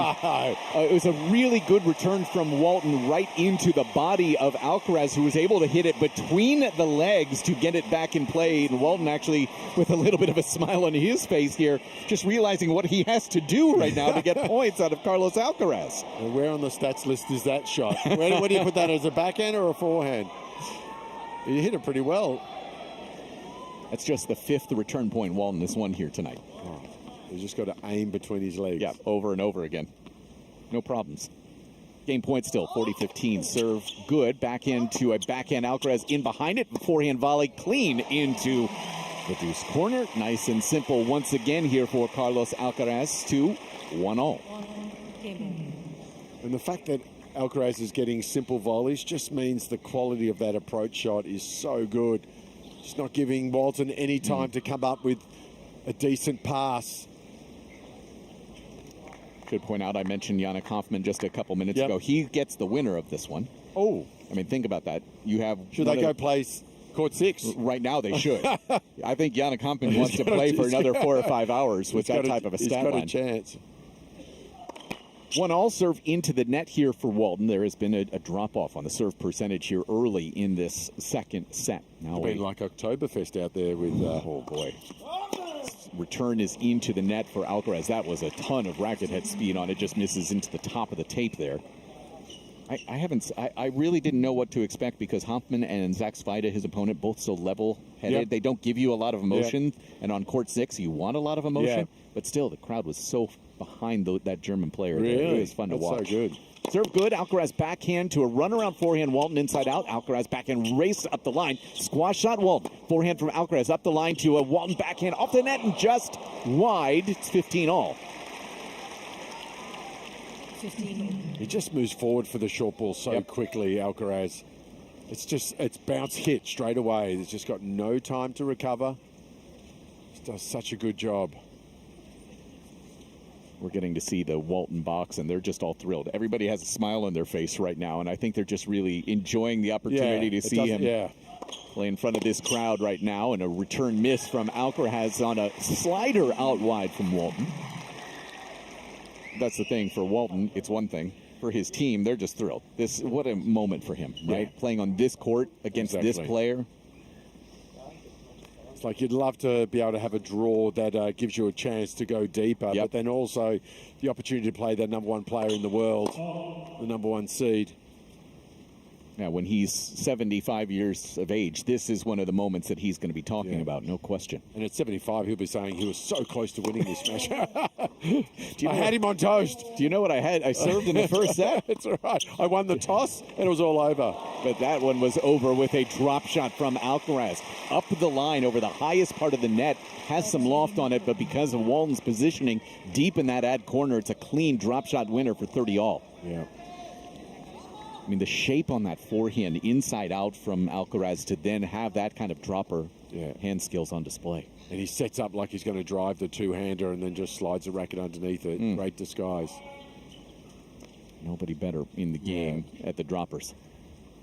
30-all at 1-all here early in the second set. Serve good. Alcaraz forehand to a Walton dig out backhand. Slice drop shot from Alcaraz. Walton there, forehand up the line, off the net. Good. Alcaraz with the lob. Misses long. Oh, he had 10 different options. Yep. And that was number 11. Chose the worst one.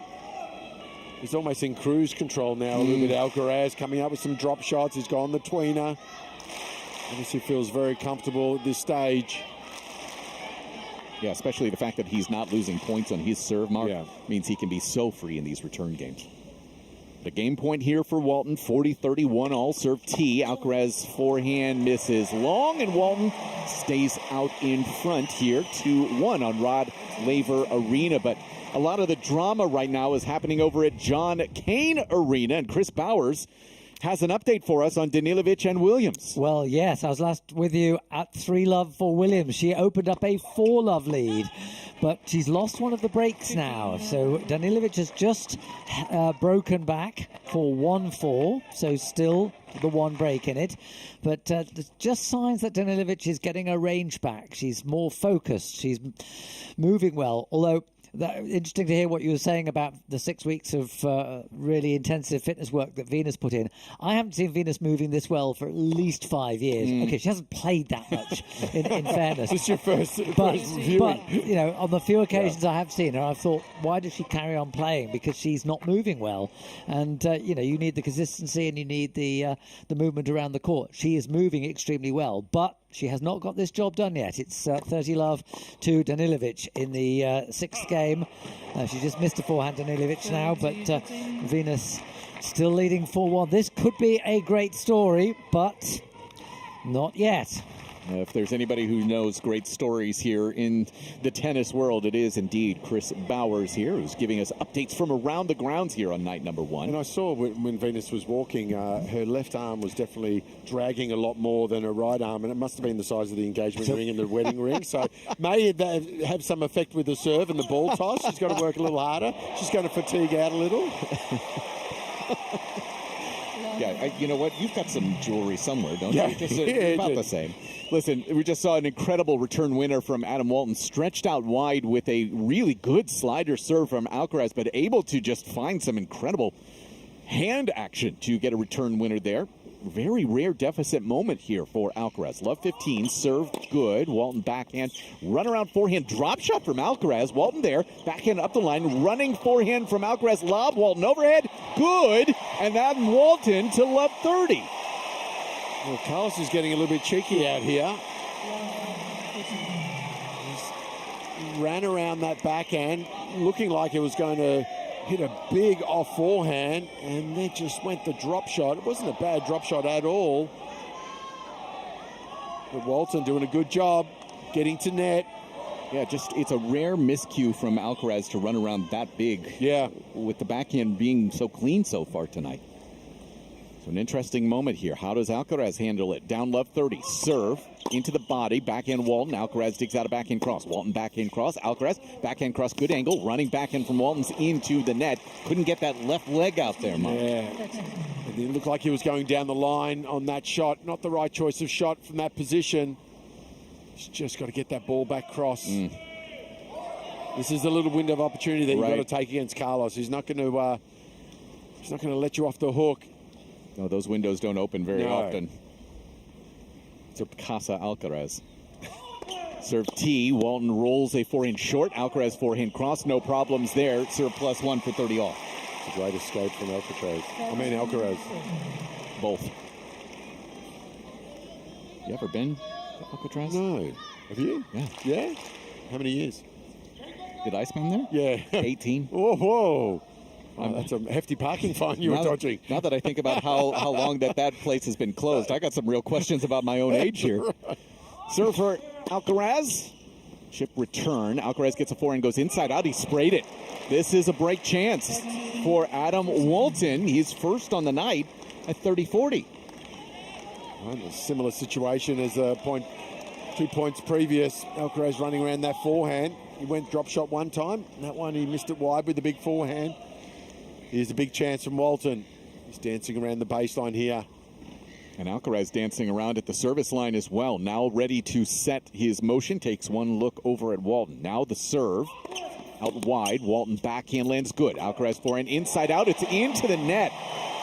Sloppy game from Carlos Alcaraz. And Walton breaks for 3-1 to the delight of this crowd at Rod Laver Arena. Yeah, and that's just a lapse of concentration from Alcaraz.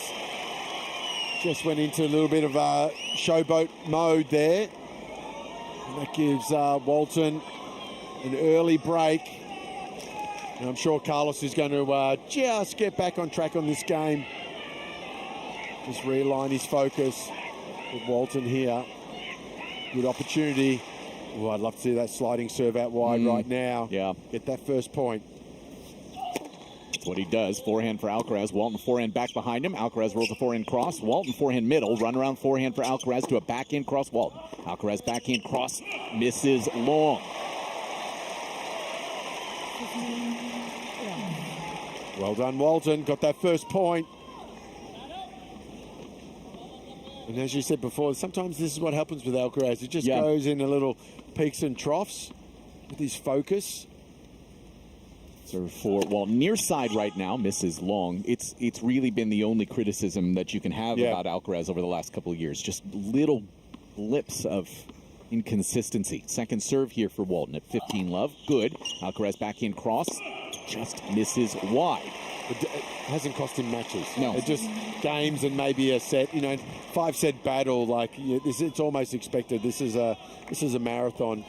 And it's also not as important at the slams, right? Because of the fact that you have a little bit more margin to work with. Yeah. 30 love here for Walton at 3-1. Slider out wide, misses wide.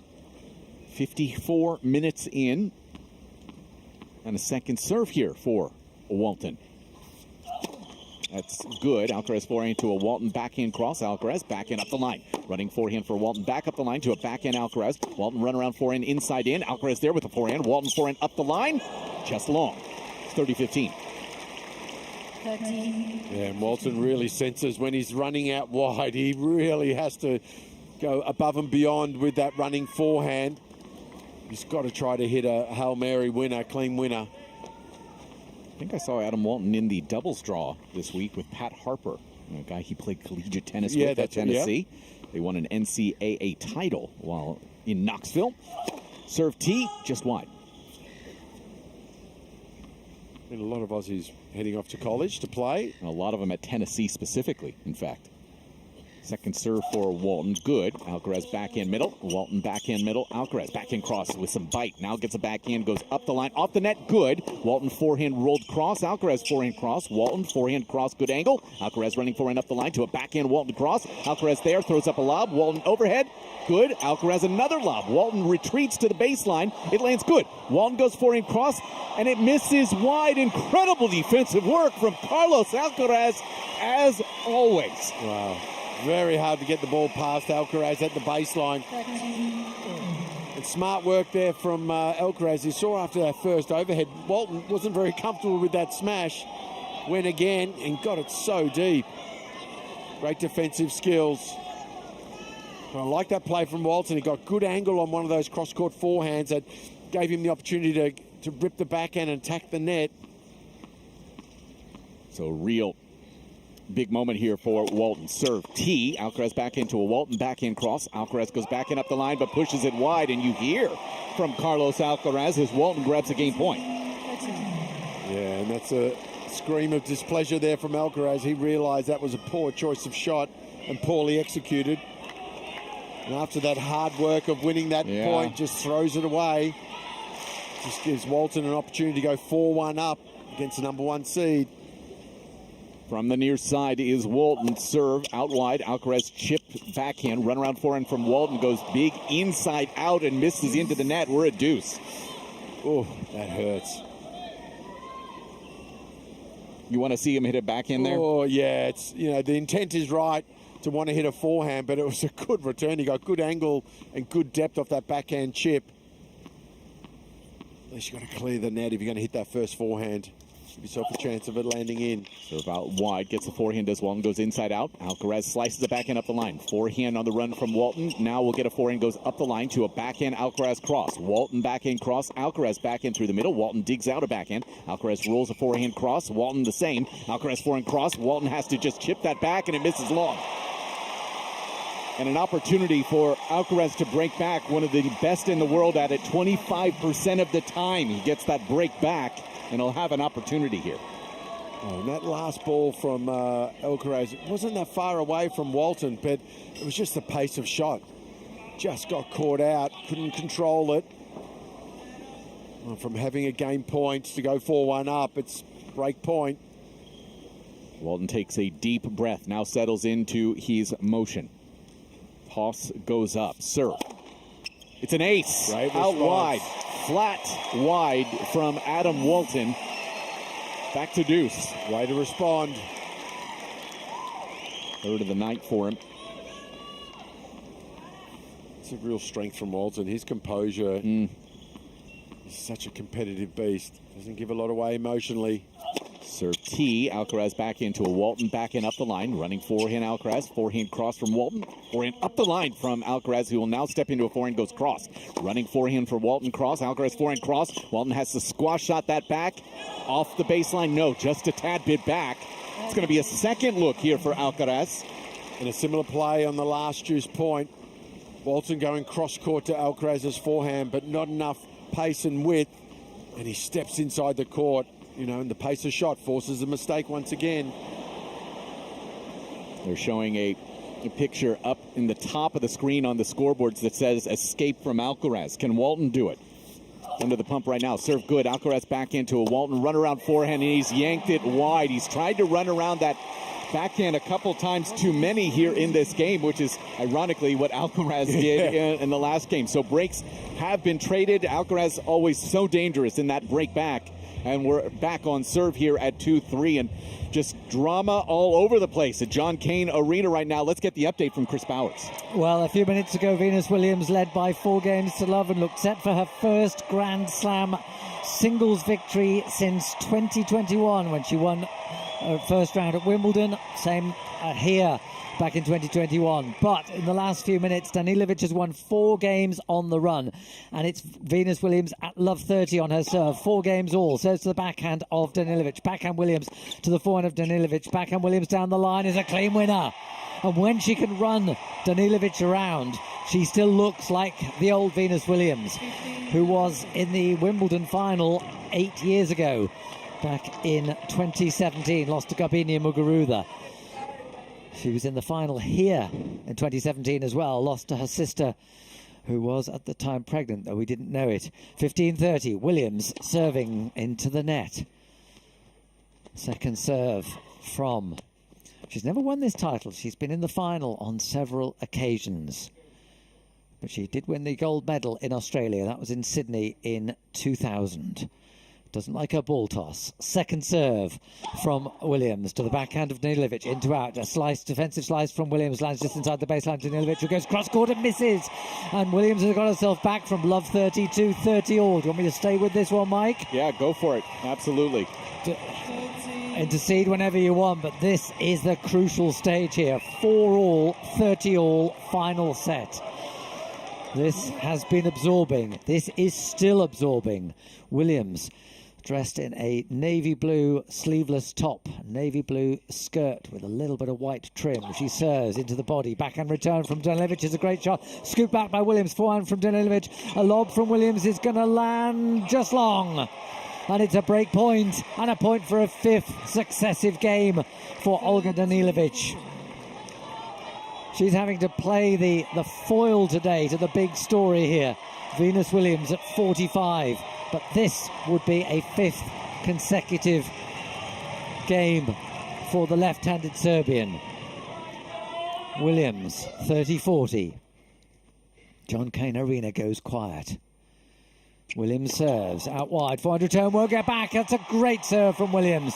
A flat serve out wide to the forehand. 180 kilometres an hour. That's about the fastest she served all day. Can't swear to it being absolutely the fastest, but she's been generally serving between about first serves 165 to 175, occasionally up to 180, as she was then. 1 set all, 4 all, deuce. Williams steadies herself, bounces the ball a couple of times, serves into the body, forehand return, netted. And the crowd goes wild. There's such an atmosphere on John Cain Arena because this is not a ticketed arena. Good serving under pressure there, Chris. Yeah. No, she's picked up her level. I mean, this is a Venus Williams unrecognisable. I think I last saw her probably in 2023 when she played the Wimbledon and the US Open, lost first round of both. But she's looking so much more athletic than she did then. She serves just too long. Again, going for the body serve. She only takes 1 ball at a time, so having missed the first serve, she turns to the ball girl. She now takes the ball and is ready to serve. 40-30. Into the net. Well, I feared that she might lose this final set quite comfortably because of this lack of matches. Right. The lack of match practice can make such a difference. And to that extent, she's been incredibly impressive. But these are the big points. These are the points that you can't replicate. Exactly, it, Chris. You can't replicate. Just a quick result from the 1573. Cameron Norrie has beaten Benjamin Bonzi in 5 sets. Wow. 6-4 in the 5th. As Williams serves, forehand return is a short one. Williams goes into out and hits a winner. She's really favouring the serve into the body, and she's getting some short returns.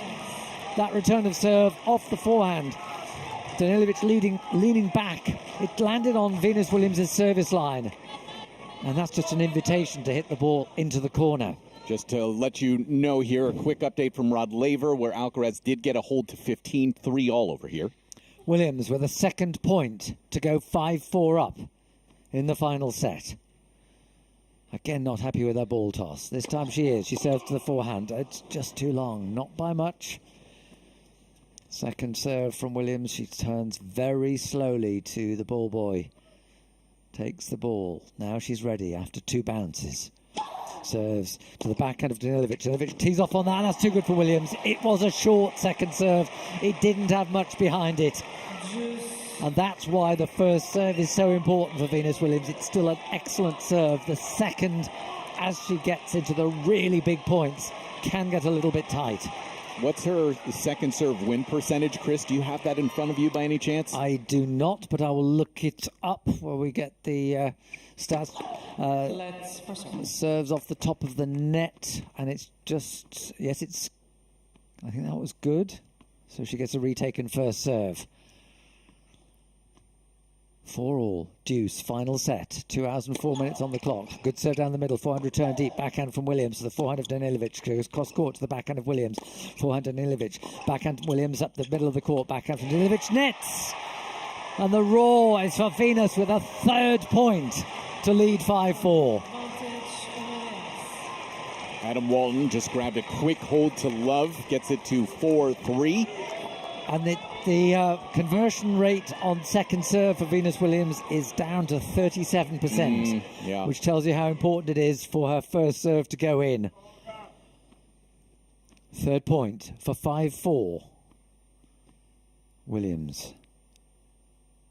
She serves. Doesn't get the first serve in. Now, will she go for a bigger second serve, even at risk of a double fault? Please. What are the chances? Has to weigh up the percentages here. Second serve is into the body. Backhand return is a clean winner from Danilovic. And Williams stands there as if to say, yep, too good. That was beautifully struck by Danilovic. It wasn't a bad second serve. It was a quicker one and it was deeper than the last one, but beautifully struck. Probably says a lot about the attitude of Venus that she did that 6-week training block leading into the Aussie Open. That says a lot. Well, she's here on merit, which you haven't always been able to say about some of her wild cards. Forehand return is long from Danilovic, and it's a fourth game point for Williams. Has to find a way to close here, Chris. Time for an ace, V. Yeah, you get the feeling that if Williams wins this game, she's still in with a chance. If she were to get broken, I suspect the next game might go quickly for Danilovic. Williams serving. Can she get a first serve in? No, she can't. That missing by the tiniest of margins. No more than about 10 centimetres. But we have this electronic all-court line calling system. And the call is quick and decisive. Second serve to the forehand of Danilovic. Cross court, sliced by Williams, is just into the net. It was again a very forceful return of serve. But there's 4 game points that Venus has had, and she hasn't got a first serve in any of them. Louise Engtel, the umpire, saying, please keep quiet. You can't keep quiet right Exactly. now. This is a spectacle, isn't it? This is a sporting spectacle, and people get excited. If Kyrgios was here, they'd be a lot louder. There's an ace from Williams down the tee. Beautifully struck. 185. I'm pretty sure that's her fastest. She's cranking them up here. If this goes to a final set tiebreak, she'll be up to 200 kilometres. That's getting better. Normally it's the opposite. The longer it goes, the worse it gets. Fifth game point for Williams. She gets a first serve in. Forehand return is deep, and Williams gets it back over the net. Danilovic wrong foots Williams, and it's a beautiful forehand winner. Well, Williams got her first serve then, but she got just as crisp a return of serve. And I have to say that Danilovic has not been phased. She could so easily have got down on herself at love 4 in this final set. She could have got down on herself having lost the first set on a 7-5 tiebreak. Williams not happy with her ball toss. Williams now is ready at deuce. Serves into the net. Second serve from Venus Williams is into the body. Forehand return into the net. That was a good body serve. It wasn't right onto the service line, but it was good pace into the body. And so it's another point for Venus Williams. Right, where would you go on this serve, Chris? I'd almost be tempted to go out wide to the forehand, simply because that's the one place she hasn't gone. She's gone mostly into the body, but when she's gone down the tee, Danilovic has read it. I wonder if she's almost worth taking some pace off the first serve. Yeah. And spinning it out to the forehand. Williams serves into the net. It was a flat serve, 170 kilometres.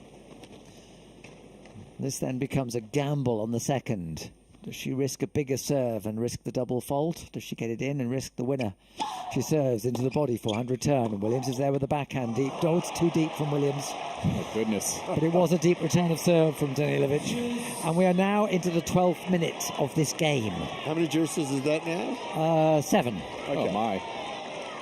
We're putting you to work here today, Chris. Well, it's a privilege. It's just great to be watching this. Yes. You know, I was in Sydney last week for the first time in 25 years. The last time I was there, I was interviewing Venus Williams, who just won the gold medal. And now here I am commentating on her 25 years later. Unbelievable. And Williams nets a backhand. Oh, no. And it's a break point for Danilovic. Oh, I don't like this.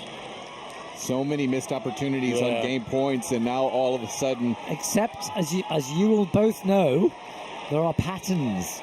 And if Venus can save this break point, then the momentum can swing back her way. It's break point Danilovic. Williams serves off the top of the net and in, so she gets the serve again.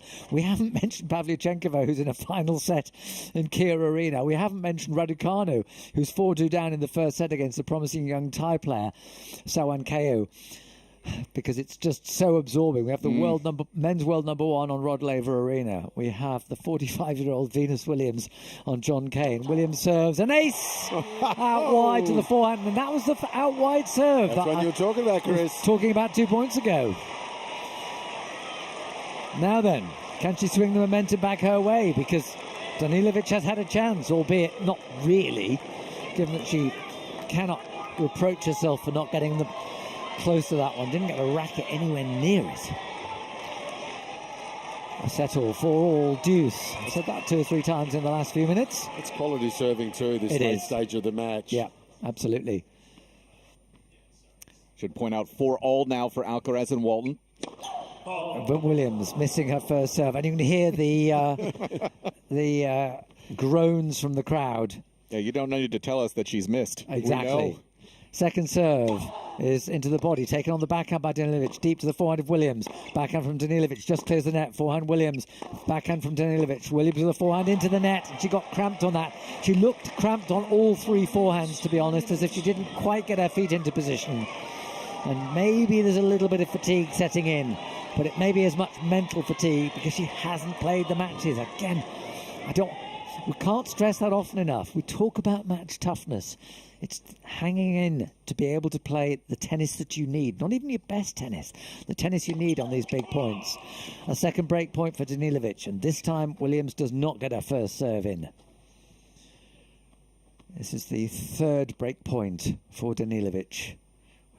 The first one was a long time ago. Second serve into the body, forehand return. Backhand from Williams into the net. And Danilovic breaks. It's 5 games on the run. Could that be the crucial moment? Could that be what ends the potential fairy tale? It's not over yet, and who knows, this match may have another twist, but it's 5 games to 4 for Olga Danilovic in the final set. Grab some water here, Chris. We'll go back to you here in just a second as we bring you back inside Rod Laver Arena here. Adam Walton serving 4-all 30-15 with the world number 1 Carlos Alcaraz. It's been really good performance here for Adam Walton. It's a very good level from him. Yeah, he's maintained his level. He's taken the opportunities. There's little windows where Alcaraz has dropped off a little bit. He's serving really well, which is he's keeping himself in this set. 76%, keeping the pressure on Alcaraz. Second serve good. Alcaraz forehand middle. Walton forehand inside out to an Alcaraz backing up the line. Walton forehand back up the line to a backhand Alcaraz that's into the net. Game points here for Walton.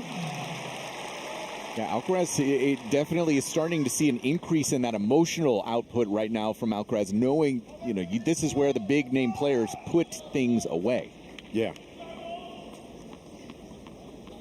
Looks like there's a bug on his arm, and he is politely taking it off the court, so it lives to see another day. That's good karma. That's right, yeah, better than just squashing it. Yeah. So game points here for Adam Walton. A pair of them here. 40-15 from the near side. Serve into the net, trying to go slider wide, which he's been looking for quite a bit. Second serve now from Waltz. 4-all 40-15. Serve good. Alcaraz backhand up the line. Walton backhand rolled long through the middle of the court. Really good directional return there from Alcaraz again. And when you serve that kicker out to his backhand, the percentage return is back up the line, so he's got to be ready for that. He's got to be expecting that kind of return. Still got a game point though, Walton. Boy, oh boy, you'll love a big bomb here off a serve. Get a free point. Serve T. There it Alcaraz is. misses the return out wide. So Walton does get it to 5-4 to stretch things here deep in this second set. Chris Bowers, have you recovered right now, or are you ready to go for a potential closeout game for Olga Danilovic? Yeah, I've drunk an awful lot of water in the last few minutes, and it's we're deep into the final set. It's 5-4. Danilovic 3 points away at 15-all. 400 return from Williams, and it's netted backhand from Danilovic, and it's 15-30 on the Serb serve. The first point of this 10th game was a long rally which ended with a Venus Williams backhand into the net. Her forehand has been much better than her backhand today. And we have another animal rescue job, but Venus leaves it to the ball kid to do that. Actually, insect rescue job. 15-30. Danilovic serves out wide. Chipped backhand from Williams. Forehand from Danilovic to the backhand of Williams. Good angle, but Danilovic is there. Forehand from Williams cross court. Danilovic is there with a slice. Just clears the net. Forehand from Williams goes back to the backhand. A lob from Danilovic. Williams steadies herself for the smash. Danilovic is there. Volley from Williams deep to the forehand of Danilovic. Danilovic has caught the corner. Wow. That's incredible stuff. We're watching it as well right now, Chris, and just incredible resilience there from Danilovic to find that forehand, a little bit of an inside-out angle with a very, very thin window. Yes, but there was a lob that normally you'd reckon on Venus putting the ball away, but her footwork was just a little slow. I do think there is a bit of fatigue here. Whether it's physical or mental or more of one than the other, I'm not sure. Danilovic is 2 points away from the match. She serves into the net. There's pressure on her as well. I'm calling the match rather from Venus Williams' perspective. But this is also an opportunity for the second round for Danilovic. The Serbian left-hander goes to the body, backhand return, forehand from Danilovic cross court. Williams with a chipped backhand, just clears the net. A chipped forehand from Danilovic. Williams cross court, backhand volley. Williams down the line, cut off by Danilovic with a winner. Really good composure there from Danilovic, Chris. And looking for those opportunities to close here, and that drop volley in front of Venus Williams pays some big dividends. Well, this has been a remarkable match. 2 hours, 17 minutes. And with Venus Williams having led 4-love in the final set, a great story was on the cards. It's still a good story, but it looks like ending in victory for the Serb. She stands at match point, 5-4, 40-30. Danilovic serves into the body, backhand return, forehand from Danilovic to the backhand of Williams, up the backhand wing, backhand from Danilovic, sits up to Williams, hits a lovely backhand, forehand to the backhand, lofted from Danilovic, it lands just inside the baseline of Williams, who goes back to the backhand, a defensive from Danilovic, forehand from Williams, off the top of the net and wide, it was going in, but the net cord took it out. And the scream from Olga Danilovic, she knows how hard she had to fight in that one. She now races to the net. Very, very warm handshake.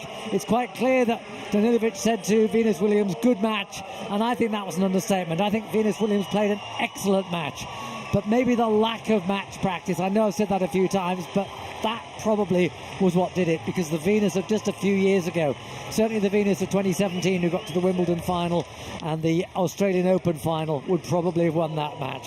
But a magnificent spectacle in the John Cain Arena, and the fairy tale didn't quite happen. 45-year-old Venus Williams justified her wild card, but couldn't quite make it to the second round. Amazing stuff. Thank you so much, Chris Bowers, on the call there from John Cain Arena. As we bring you back inside Rod Laver Arena. Alcaraz serving here 4-5, 30-15. Just absolutely smokes an inside-out forehand for 40-15.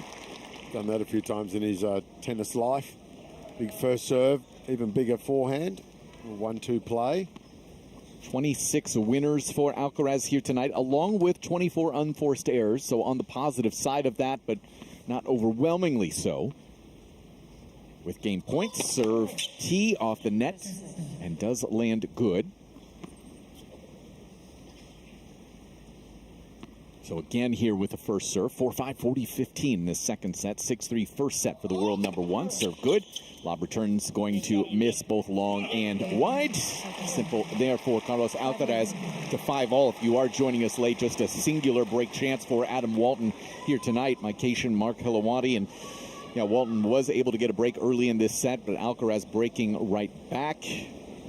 it's interesting to see this is Alcaraz working himself into a 2026 season in the first slam of the year. Yeah, and this is where he kind of just changes gear a little bit, gets a little bit more focused. He's taking his time. He's making Walton wait a little. He's controlling the tempo of this game. Walton far side, 5-all, serve T long. Hour 20 into this one. Alcaraz a long way back for this second serve return. Second good. Alcaraz backhand goes middle. Walton has to roll a forehand to an Alcaraz backhand cross. That does miss long. 15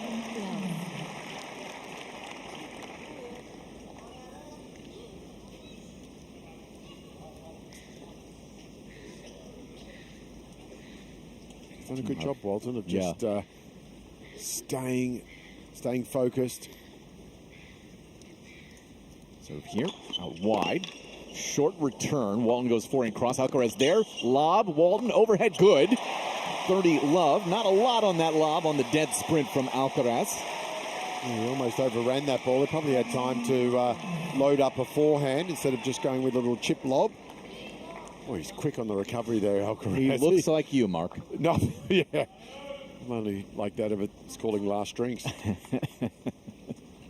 Although there's happy hour up here for the media. Gee, I almost got bowled over by 100-odd media staff there, ready for happy hour. Are you going to name names? I couldn't see them all. It was like a tidal wave.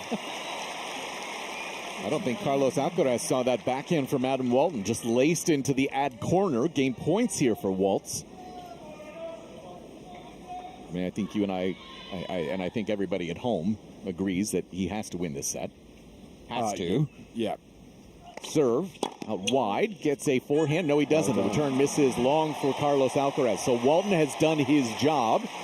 Kind of forces the issue. Alcaraz showing a little bit of visible frustration, and it's something I noticed a little bit today from watching some matches, calling some matches as well. Players are noticing that in these conditions here today, ball is sailing a little bit. Yeah, and that's the gesture that Alcaraz was saying. The ball's just flying off the racket, so might be worth just getting a couple of rackets strung a few pounds or kilos a little bit tighter. Just get a little bit more control. Yeah, see, I called 2 matches. I watched a full match, a third match as well, and all 3, the players did have to make racket string tension adjustments. Okay. So I think, you know, maybe especially the last couple of days, it's been a little bit cooler in some of these practice conditions. Obviously, about a week ago, we had 42 degrees. Yeah, exactly. But, you know, the last couple of days cooler, much warmer day today, and I think the players are having to make those adjustments. It's the beauty of tennis, though, isn't it? Totally. It's very organic. But do you ever see the person winning complaining about this? No, never. Okay, all right, good. Absolutely not. Always got to find a way if things are not going your way. I mean, technically, Carlos is winning. Yeah, valid. Yeah, valid. Yeah. A set plus on serve. We'll count that as winning. Great night, though, here on night number 1. I know the day session set a new record. We've got a fan saying with a sign that says, "Carlos, marry my sister." Yeah, okay, well. It's bold. Yeah. You love a king who's looking out for his sister like that. I mean, that's just great stuff. Yeah. We still have a good doubles partner if he's playing at the local club championships. 5-6 here. Alcaraz from the far side serves up the tee. Will get a runaround forehand, goes inside in. Clean winner. Right into the broadcast booth. Yes, I flinched. Yeah. I'm embarrassed to say that I did, even though I know there's glass in front of me. And reinforced glass as well. I'd love to see Walton just do something a little different here with his return positioning. He's deep on this one here on this first serve. He's giving himself a little bit more time and space. Serve up the tee. Misses just long. Great addition that we've made here this year. Not only do we get the line called audio, but we're also seeing on court on the net post red or light when the ball is missed. Forehand here from Walton goes inside out to Alcaraz backhand. Slice middle. Walton forehand inside in this time. Running forehand for Alcaraz. Looped good. Walton inside out forehand to an Alcaraz backhand cross. Run around forehand for Walton. Alcaraz backhand up the line. This is well long. But yeah, the red lights on the net post this year, a new addition to make sure that, especially if it's noisy, if it's loud, the players do see that there was a call with a red light on the net posts. Not a green light, though, when it's good. Thank goodness. That's right. That would be a little bit much. My epilepsy might just go into overload there. It'll be like a rave out here. which they might be doing at the concert stage Yeah, later in the hello, week. I mean, yeah. they had some great concerts last week. I know Renee Rapp performing next week. I'm very disappointed I'm going to be missing that. 15-all serve out wide. Walton forehand cross. Good ball. Drop shot Alcaraz. Walton can't get there. That's unbelievable. Full stretch drop shot cross court from Alcaraz for a clean winner. That's good hands.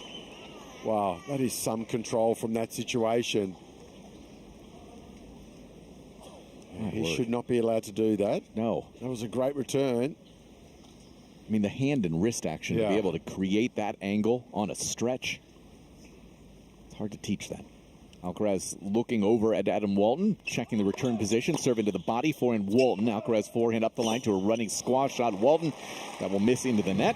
And that's another hard shot from Alcaraz. He's moving backwards, so all of his body weight's going backwards, and he's still able to hit the ball inside in down the line with force and pace. And that's caught Walton out. So 2 game points to go, 6-all in this second set. It's going to give us a tiebreaker. 2 chances for it here for Alcaraz. Serve. T is an ace, and that is indeed the tiebreak. I find myself, you and I are a little bit older than these 2 gentlemen out here, Mark. And just by a month or 2. I feel bad for kids who are learning the sport at 10, 11, 12 right now, because they're seeing what Carlos Alcaraz is doing, and you just can't you can't teach it. No. You can't replicate it. Some things you're just born with. Yeah. And, and one of the things we can't see is what's going on between his ears. Like his ability to just process information, to be able to work out what's going on, and then be able to execute time and time with big stakes at hand. Could go for a good stake right now. Tie break to decide the second set. Walton serve out wide. Rolled return. Forehand for Walton inside out. Lob from Alcaraz. Walton has a high volley. Just misses. That is the defensive presence of Carlos Alcaraz paying off. Walton trying to cut off too much angle on a really simple put away, and a quick mini break for Alcaraz. Yeah, and even just that movement to start running from Alcaraz just accumulates pressure on that volley. He's overcooked it. How do you have your steak? I'm a medium rare person. Okay. Although every once in a while I like to go, if it's a really good steakhouse, I go blue. Yeah. Ooh, hello. Yeah. Yum. Red. If it's blue, it's good. Yeah, it's not bad. Serve out wide. I was worried that you were going to say medium well, or no. I was going to have to talk to you. No leather boots there. It'd be nice and pinky in the middle. Second serve good. Walton with a backhand return to an Alcaraz backhand. Walton backhand cross. Run around forehand for Alcaraz. Lands good. Now stretch to a forehand cross. Walton forehand up the line. Running backhand Alcaraz. Walton has to slice a backhand cross court. Run around forehand inside out from Alcaraz. Pushed wide. Mini break trade. It's 1-all. Well done, and I apologize to all our vegetarians and pescatarians. Of course. For that. Yes. We respect all kinds here. Yes, sir. And I do like my tofu well cooked. So I'm back with the vegetarians. Yeah, you know what? The consistency of the tofu, if it's not cooked well, it really causes some problems for me. Really? Yeah, the consistency component. Yep. I'm one of those people. But that's not why. That's not why you're listening. 1-all here. You can tell a lot about a man by how he likes his tofu. Can you, though? Read very deeply into it. Lob return from Walton's going to miss long. Great serve up the tee from Carlos Alcaraz for 2-1.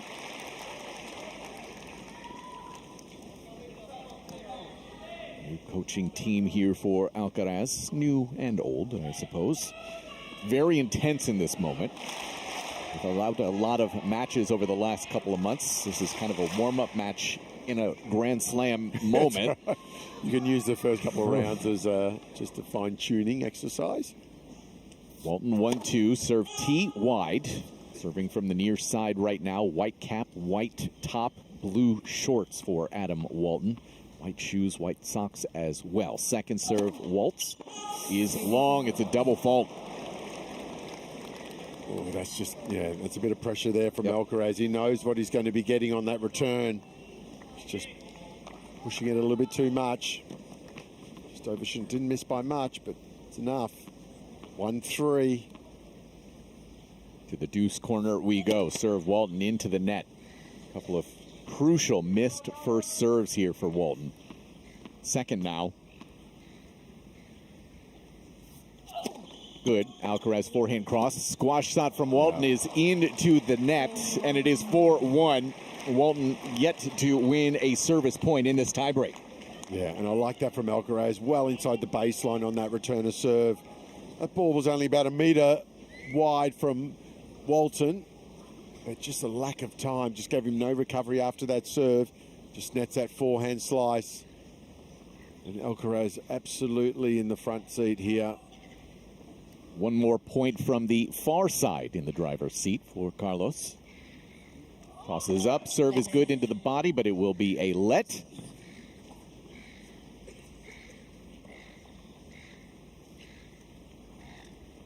So we try this first serve for Alcaraz, who's serving 69% here so far tonight. Gets a short response. Forehand cross right into our broadcast booth again. I'm happy to report I did not flinch this time. I've remembered the glass in front of us. Nerves of steel. Getting there, you know. So 5-1 here at the turn for Carlos Alcaraz. And again, if it takes us 2 sets to love lead, hard to imagine Adam Walton finding a way through in this one. And the difference as well, Alcaraz in this set making big first serves. Walton losing points on serve and struggling to land a quality first serve. So 5 points to 1. One more service point for Alcaraz. Now has come to this near side. Ready to go here, serving near side into the deuce corner. In this 5-1 service point is Carlos Alcaraz. Tosses up, the serve out wide is wide.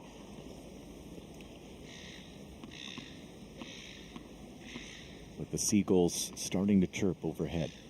My biggest fear. Serve good. Walton backhand to an Alcaraz backhand middle. Walton rolls a forehand to an Alcaraz forehand cross. Running forehand from Walton lands good. Alcaraz forehand through the middle. Walton forehand inside in. Alcaraz there with a cross that misses long. One of them back for Adam Walton to 5-2. That's good work from Walton. He tried to hang a lot closer to the baseline there and not give up some real estate.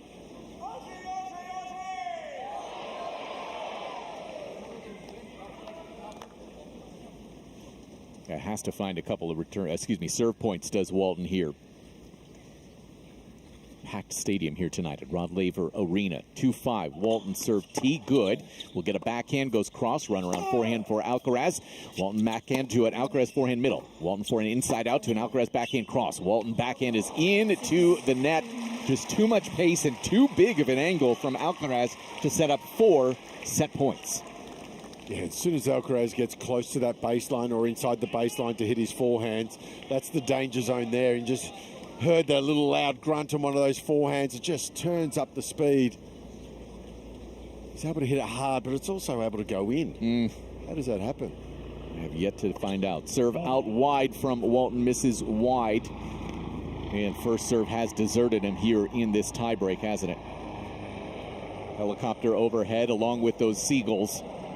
And a second serve on this first set point. Serve off the net and long. All disaster there for Adam Walton. And Carlos Alcaraz, the world #1 with a 2 sets to love lead. 6-3, 7-6 in a 59-minute second set. Listen, we have just gone about an hour and a half straight with no breaks.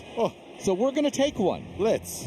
For about how long? 15? We got a minute and a half. A minute and a half. I was about to say an hour and a half. And that's a little bit different. But we're going to take a minute and a half break. You're listening to AO Radio.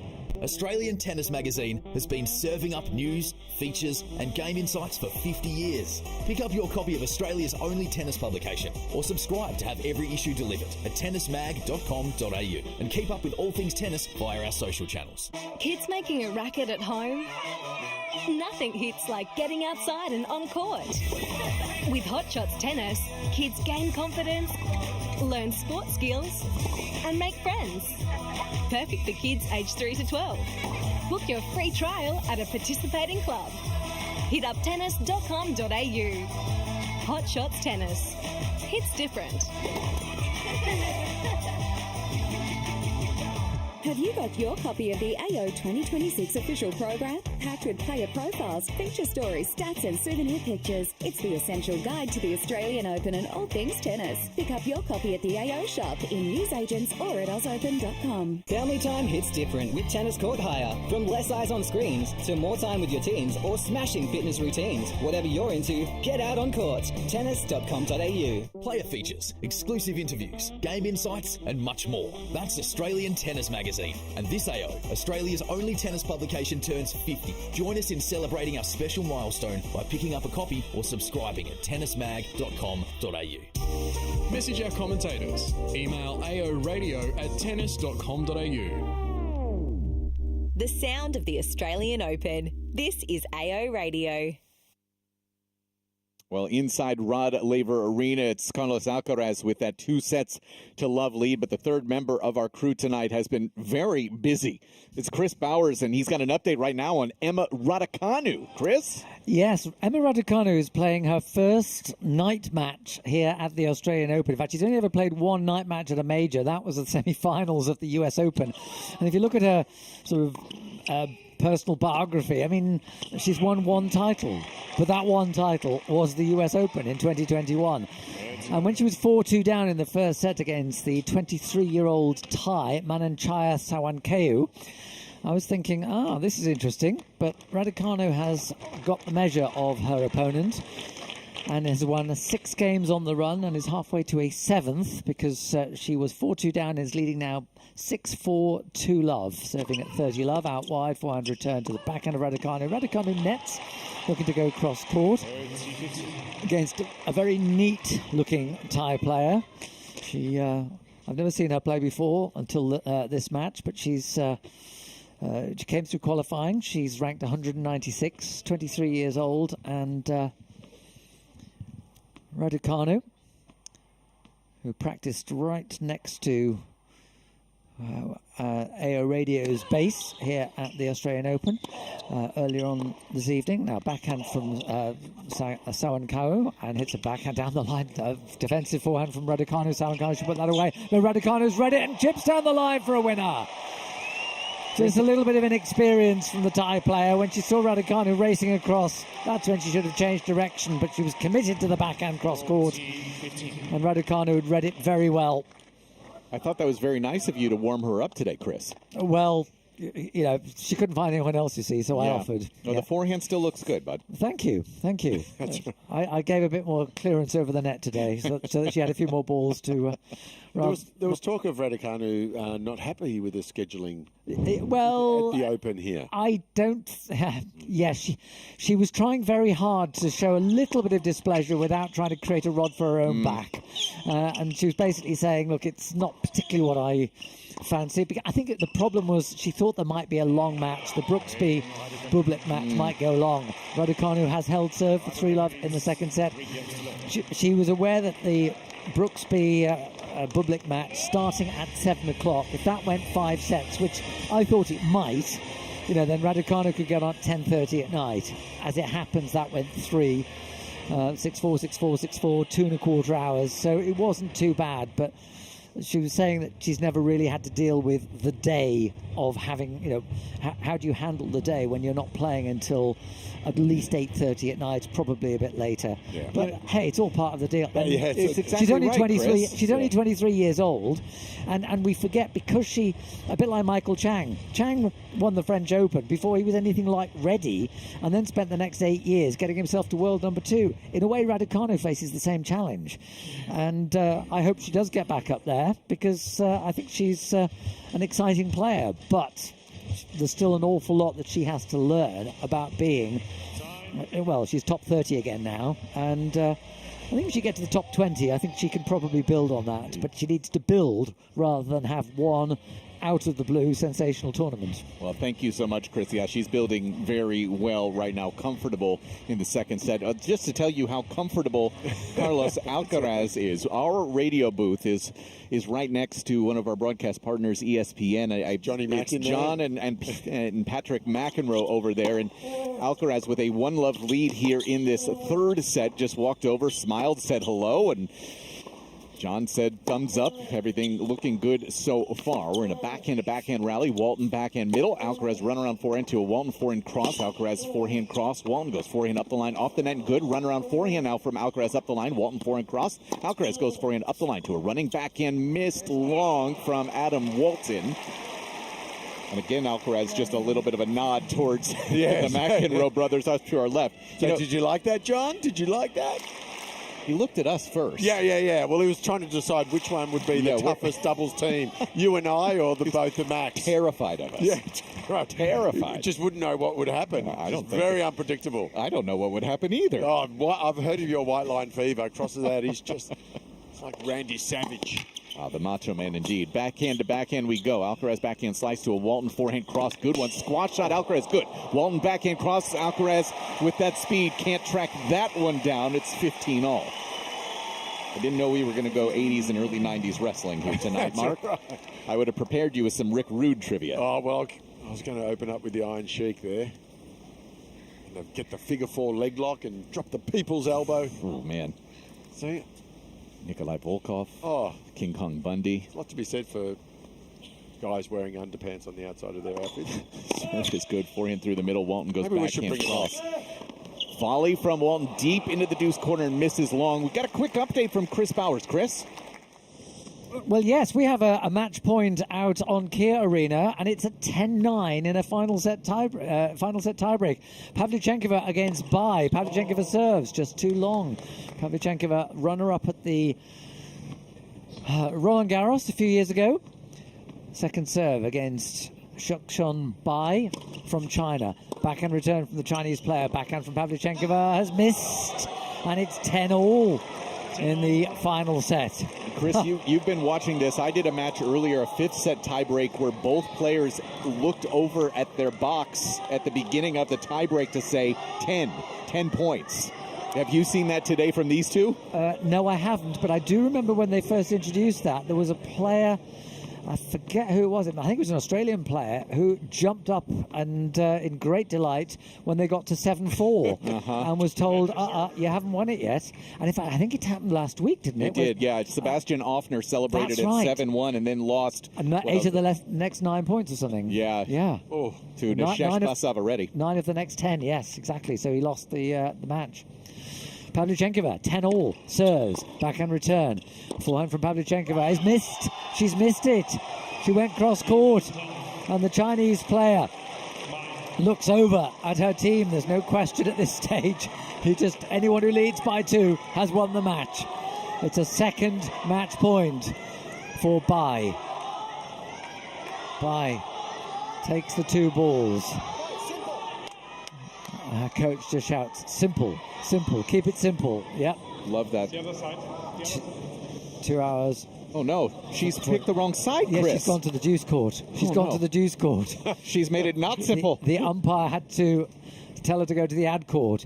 Match point number 2 for Bai. She serves into the net. Oh, that was a soft serve. Second serve from Bai is kicked to the backhand of Pavlyuchenkova. Forehand from Bai. Forehand Pavlyuchenkova off the top of the net. It goes over. Sits up for Bai. Goes down the line. A winner! And she sinks to the ground. She lies flat on her back. Looks up. There's no reaction apart from just lying there. Now she sits up. She clenches both her fists. She looks over to her coach. I don't think she can quite believe she's won. I don't think she can believe how she's won. 2 3/4 hours, a warm embrace at the net.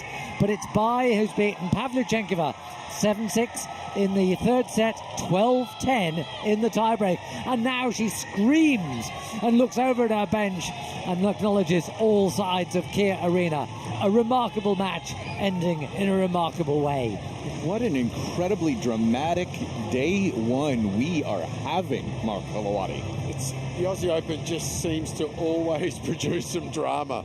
I thought the Bold and the Beautiful was a wonderful drama-filled show, but this show that we have is so much better. We're going to have to update your references. I believe we go Traders right now, or Heated Rivalry. Oh, really? One of those two, I think, would be a little bit more.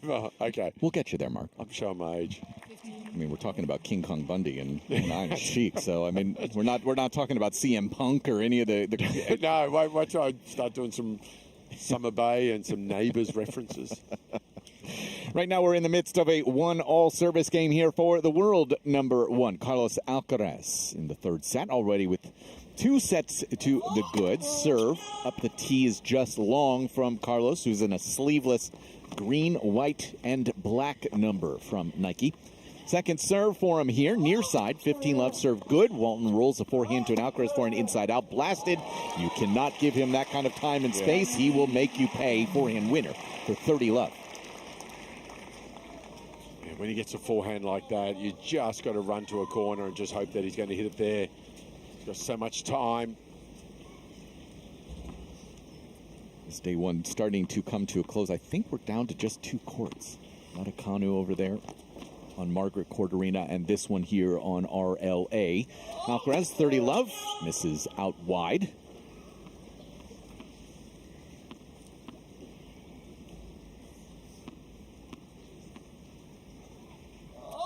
Second serve good up the tee. Alcaraz will get a forehand, goes inside in as Walton was covering that ad corner. Good work from Alcaraz to just wait, let Walton commit first, makes him pay the price. Forehand winners now, 13 of them.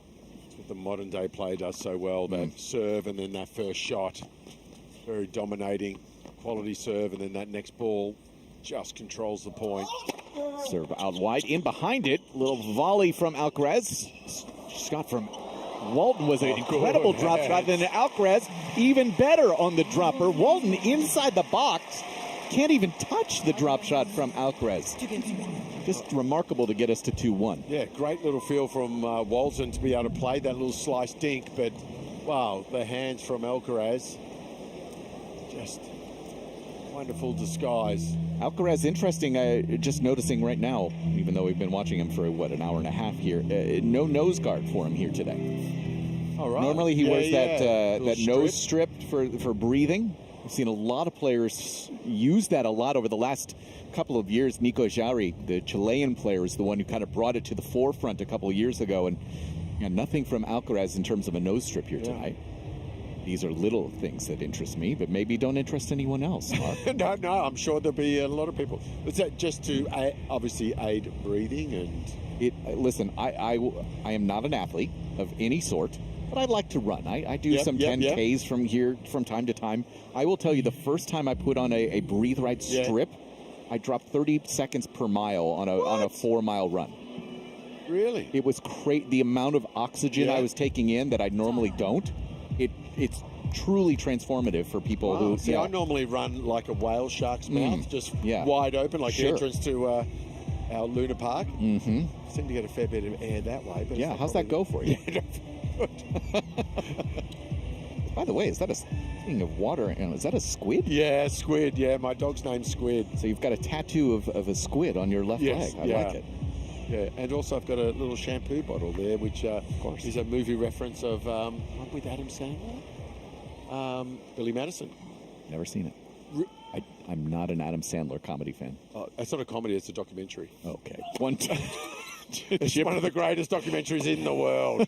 Forehand from Walton, and now a touch volley. That lands good, perfect. Backhand laced from Alcaraz. Walton from the shoestrings. The touch volley for 15 love. I thought Alcaraz's volley on the last point was good. Oh, he's just been bumped with that forehand cross-court angle. Oh, great hands. From the near side is Adam Walton right now. The world number 79 serves tee wide.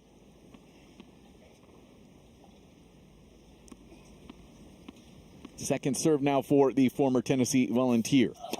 That's good. Alcaraz goes backhand cross, but misses just long. 30 love. I mean, listen, there's still potentially a long way to go here, Mark, but this is going to be such an incredible moment for Adam Walton in terms of how he builds a 2026 season and what he can work on, what has really worked against the best in the world. Yeah. Serve out wide is an ace. I mean, listen, if 2 matches now with Carlos Alcaraz, 4 and 6 at Queens last year, 3 and 6, and on serve here in the third. I know that moral victories don't mean anything. He hits a forehand rolled through the middle. Alcaraz forehand inside out will be sprayed long. I know moral victories don't count for much in terms of what happens on the stat sheet, but it also shows you how close you are to the top of the game, and he's acquitting so well for himself right now. Yeah, and this is, it's a great opportunity to be under the microscope to go, hey, what's the best player in the world doing against my game? What do I need to do? What do I need to add? I'm not going to be able to match him from this area or that area. What do I have to then just try to do in these situations? When did my serve lapse, and when did I start making a few unforced errors? Is it a physical, is it a mental battle, or is it more tactical? 2-all right now in this third set. Alcaraz at the far side, missed the first serve off of the net. And now a second, which is good to a Walton backhand middle. Alcaraz has to dig out a backhand. It lands good. Now he has to track down a forehand into the net from him, and it's love 15. And Walton doesn't probably have the one killer weapon like someone like Alcaraz does. So he does a lot of things very, very well. So what's he, how is he going to use that artillery that he does have, and how he can expose the better players? I think I saw our commentary partner Simon Ray in the Adam Walton box as well, with statistical knowledge, as always. Yeah. I was talking to Razor before the match, asking him, what can Walton do? He's just play unbelievably well. Yeah. That's all he can do. Yeah. And just hope the opponent is a little bit off. Second serve upcoming here for Carlos. Good to a Walton forehand. That's a pretty darn good body serve that got high to that right shoulder of Walton. He misses long. It's 15-all. Citation, Mark Hilawati, bringing you home here tonight on AO Radio. I don't think we've even gotten to a single email. Yeah. Turn the computer on, I guess. Okay, that does help typically. 15-all, 2-all, third set. Serve out wide. Walton forehand up the line, misses just long.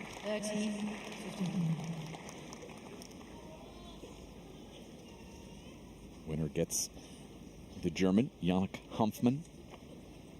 4-set winner over Zach Svida, in one of the high-quality matches you're going to see with two non-seeds in a first round. Both guys over plus 15 in the winner to unforced error count. Speaking of winners, it's an ace for Carlos Alcaraz, number 8 on the night, serving 68%, backing himself well on the seconds as well, winning 67% of those. And game points here for Carlos Alcaraz. Ready, serve, tee, Walton backhand up the line. Alcaraz has to poke it back. Forehand for Walton into the deuce corner. Running forehand from Alcaraz. Wow. Oh my. He thought he had it. It was flat. It was a slap, and it was almost perfect. He looks and sees both guys laughing right now at the absurdity of that shot. It misses by, about 4 or 5 millimeters? Wow. What a Initially, shot. Walton just gave him a dirty look like, how dare you? That was Slappy Gilmore there.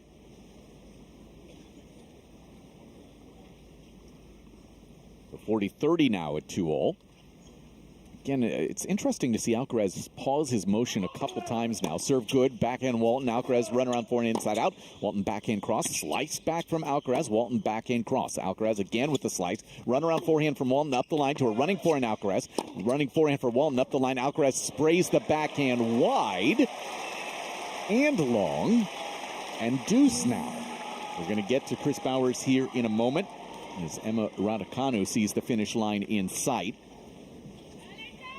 We'll get there for match point in a second. Just keep an eye on this deuce point here and get to Chris.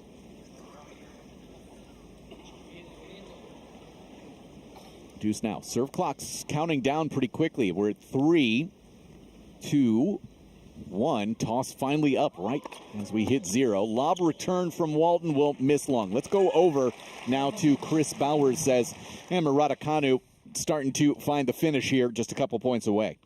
Yes, the streak of 7 games that she was on was broken by Sabalenka, but Raducanu has won the game since then. Is it 5-1, 30-15, make that 30-all, as Raducanu balloons a forehand a little bit long, but this has been a comfortable run out for Raducanu, and assuming she does finish this shortly, an hour and 10 minutes, she won't be too worried about that.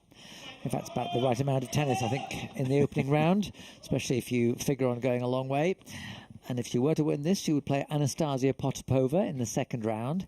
She might have to hit then Sabalenka in the third, but she needs to focus at the moment on this match. And a backhand from Raducanu, wrong foot Sabalenka, and that brings up match point for Raducanu. It's been a good learning experience for Sabalenka, who plays in shorts and has a cap over her very short hair. And reminds me a bit of Demi Skurs, the doubles player. Yeah. Raducanu at match point, the 28th seed, serving to Sabalenka, and that's an ace down the centre. Catches the outside of the line. Raducanu lazily tosses the loose ball into the crowd, and a warm handshake. And Raducanu is through the match that she didn't sound too keen on playing. Not so much the match, but the time of day.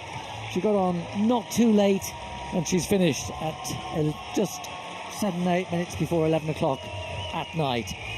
So she's through to the second round. Potapova has not been in great form recently, although she came very close to losing today and then won in 3 sets against Susan Lamons. So that won't be easy for Raducanu, but it's winnable for her, and the 28th seed goes through. And if she gets to the third round and has a crack at Sabalenka, I suspect she will consider this a reasonably successful tournament. Now, obviously, it depends on how well she does against the world number one if she gets that far.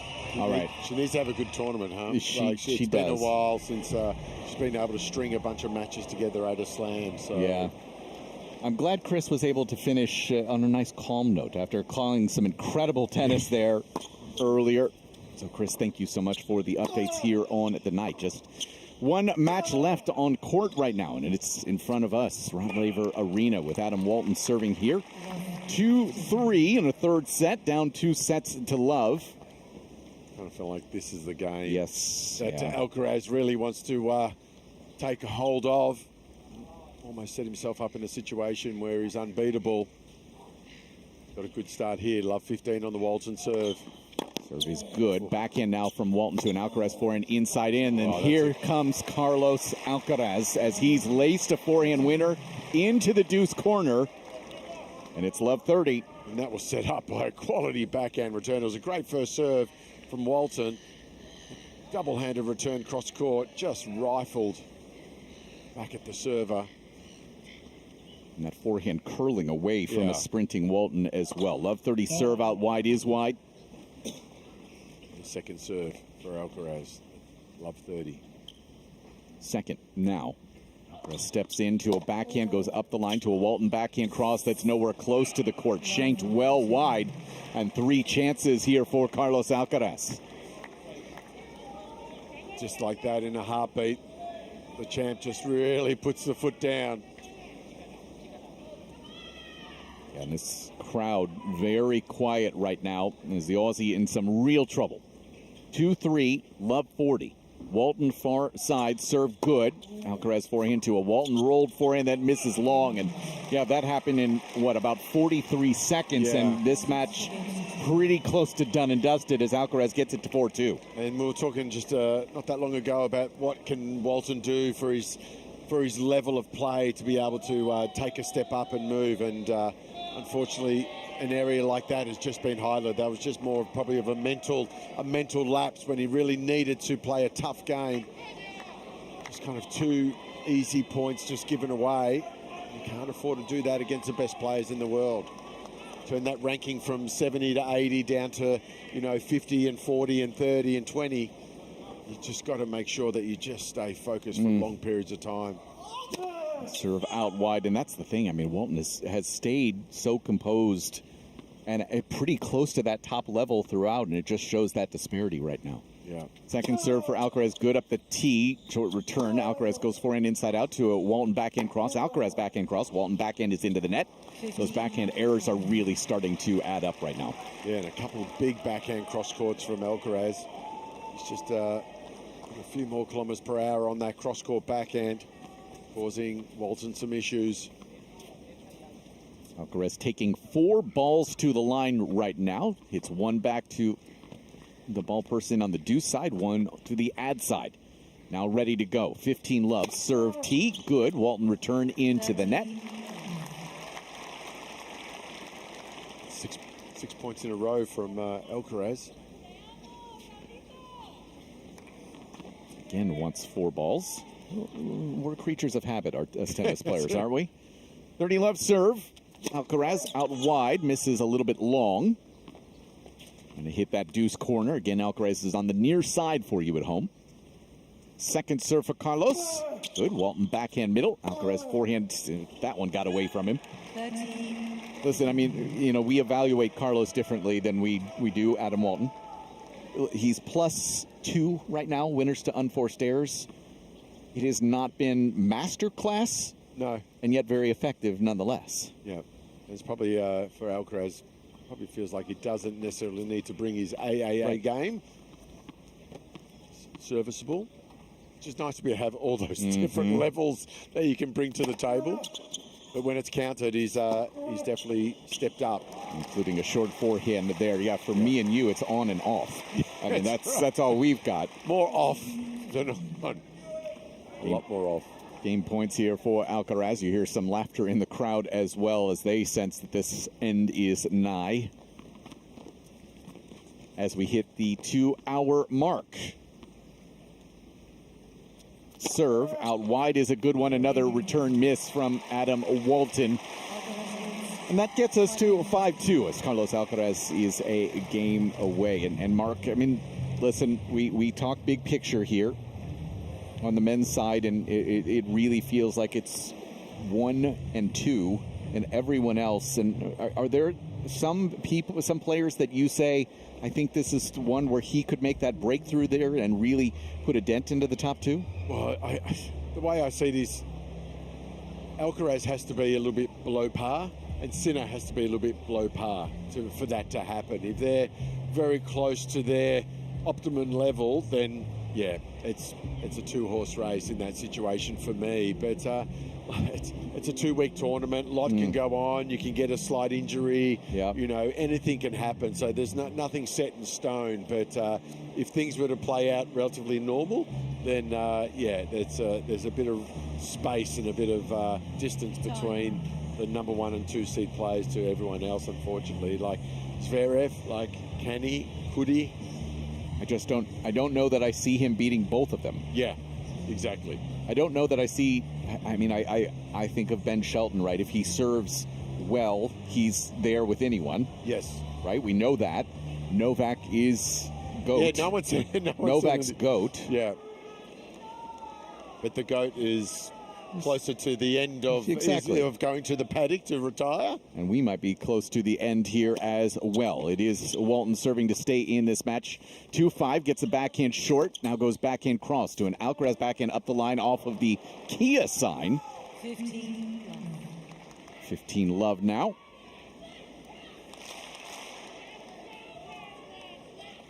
And the scoreline so far, 6-3, 7-6, 2 in that breaker, 5-2 for Alcaraz at this moment.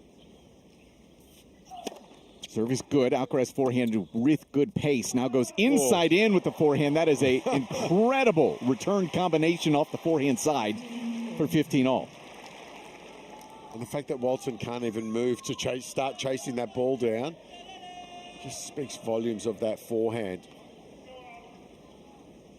He's got so many options in the direction he can unload. 16 forehand winners for him, Mark. Backhand return through the middle. Walton backhand cross. Alcaraz backhand cross to a Walton backhand middle. Alcaraz backhand just clears the net. Now gets a forehand, rolls it inside out to a Walton backhand cross that catches the line. Lob now from Alcaraz. Walton retreats, now steps into a forehand, rolls it inside out to an Alcaraz roll again off the backhand. Walton forehand inside out this time into the net. And real trouble at 15-30. Interesting play there with Alcaraz. 2 loopy, high-spinning balls up the middle of the court. Moon ball-esque. Yeah. Juniors 12s and under. It works. 15-30, Alcaraz 2 points away. Serve, Walton, good. Alcaraz forehand catches the line. Now he'll step into a drop shot off the backhand side. Walton there, pops it up the line. Alcaraz back into a wide open court to set up 2 match points. I thought it almost was a double bouncer there from Walton, but got to it. Well done from Alcaraz. Pushed him deep and then went short. 2 match points for the #1 seed. Walton takes his time, walks to the line. Still 10 seconds left on the serve clock. 15:40 for the Aussie. Serve, Walton out wide. Alcaraz just cracks a return that misses ever so slightly. That was some pace on that match point return. That was not coming back. No. So a second look here for Alcaraz. Toss goes up for Walton. Serve. Good backhand from Alcaraz. Walton backhand cross. Alcaraz slices a backhand. Walton runs around inside out forehand to an Alcaraz backhand cross that lands on the baseline and good. And the forehand miss from Adam Walton. Carlos Alcaraz. Match #1 in the books and comfortable. 6-3, 7-6, 6-2 over Adam Walton, who again accounted very well for himself, but Carlos Alcaraz is at a different level. Yeah. And he showed tonight just these moments when it really counted. He was able just to lock in mentally and execute. Waves to this crowd there with a big smile on his face, then turns to his team, Mark, with a fist pump and a look of determination. Yeah. This is 1 step of 7. Yeah, that's a good sign from Alcaraz. I like that. Even from the first point of the match, he gave that fist pump. He meant business.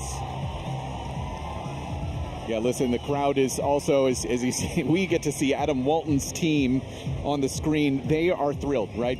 Yeah, I mean, a proud moment. These moments are huge. And it's great for Walton. He's going to get a lot out of this match. He's going to, you know, I'm sure with his team, he'll go back and look at the footage and see the stats and what he did well and where, you know, next time this may happen again. So, you know, he'll get another opportunity to have a crack at him.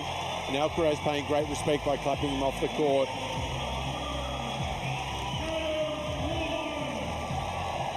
A well-deserved ovation there for Waltz. Carlos Alcaraz has thrown on the jacket. It's cooled off quite a bit. 14 degrees Fahrenheit. So that's what, 5-ish degrees Celsius of a drop? Let's go with that. Looks like Jim Courier is out there to interview Carlos, who's taking his time. He's switching on to a pair of new shoes. You got to get new shoes for the interviews, Mark. I mean, it makes a difference. They're platform shoes, so it's another 6 inches of height. So stop yourself.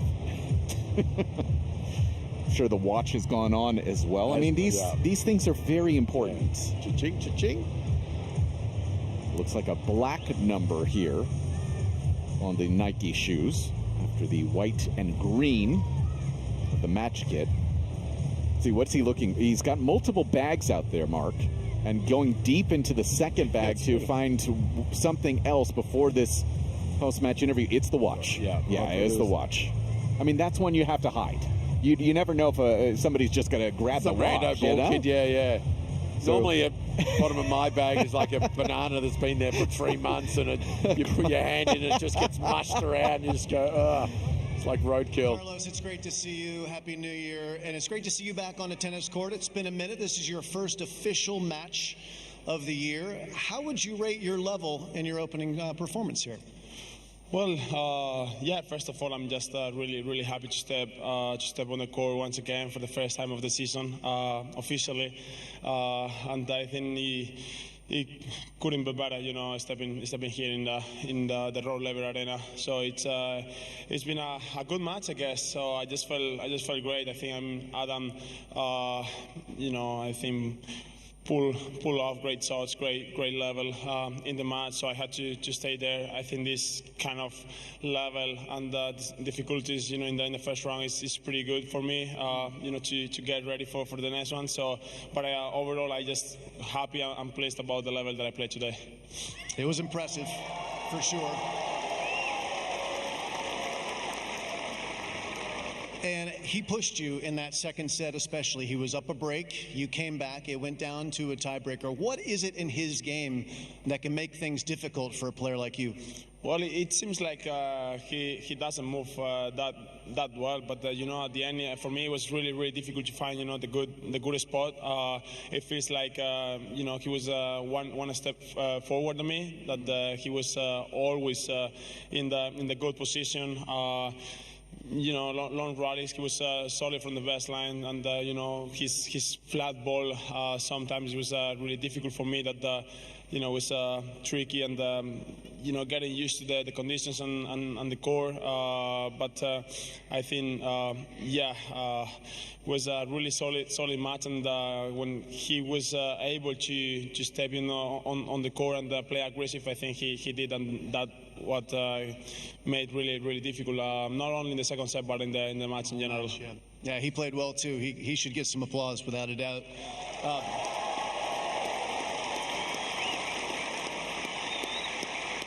And you heard a lot of applause all last season. You had an incredible year, so much to celebrate, 8 titles, 2 majors, world #1, and you finished the year. You took a 9-week break between your last tournament of last year and this match tonight, and you deserved a break. You deserved a holiday, and you posted some images. You were in Miami, and it seemed like you were having fun in Miami. Tell us a little bit about your time in Miami on vacation. Well, it was a good week. I'm not gonna lie. Obviously, you know, yes, playing some golf. I think no doubts about it. But yeah, I mean, it was a really long season, really tough one. A lot of tough moments, good moments. Yeah, I mean, I had 2 weeks. One was in Miami with you know, with a really you know, big group of friends there. That we had fun, and then the second week it was Turks and Caicos, just a little bit to relax, you know, and you know, feeling ready and feeling good for the precision.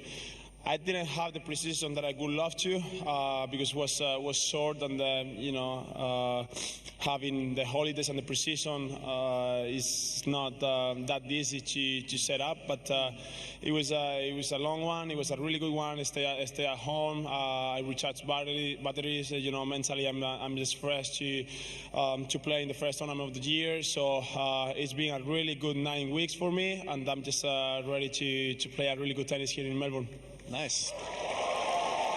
Should point out they were showing pictures of the vacation in-house here at Rod Laver Arena during that answer. We get to see the results of your work in the preseason. We get to see how well you're moving. We get to see with the sleeveless shirt how strong you are, the fitness. But I think people are really curious, what's a day in the life of Carlos Alcaraz like in the preseason? Like, how much work are you doing? How much? Just take us through a normal day on and off the court. Well, as I said, I'm just lucky to stay at home.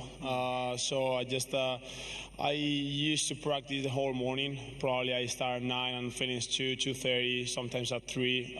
Everything. So the whole morning is about to work out. Physically, you know, in the, you know, on the court as well. So, and then the afternoon is just I took almost every afternoon off just to do whatever I want, just to stay with the family, stay with some friends, playing some board games, just chilling at home. Just I think for me it isn't a better way to, you know, to recharge batteries than staying at home with your close people, with the people you love to spend that time. And I think I did it. But you know, as I said, the precision is always tough, and then just pull a great workout. Well, it seems like you've been working on your English as well as your body and your tennis. Great job, Carlos. We look forward to seeing you in a few days' time. Ladies and gentlemen, the world #1, Carlos. I think Alcaraz. Carlos was a little bit wincing to see what photos were actually going to come up from his holiday.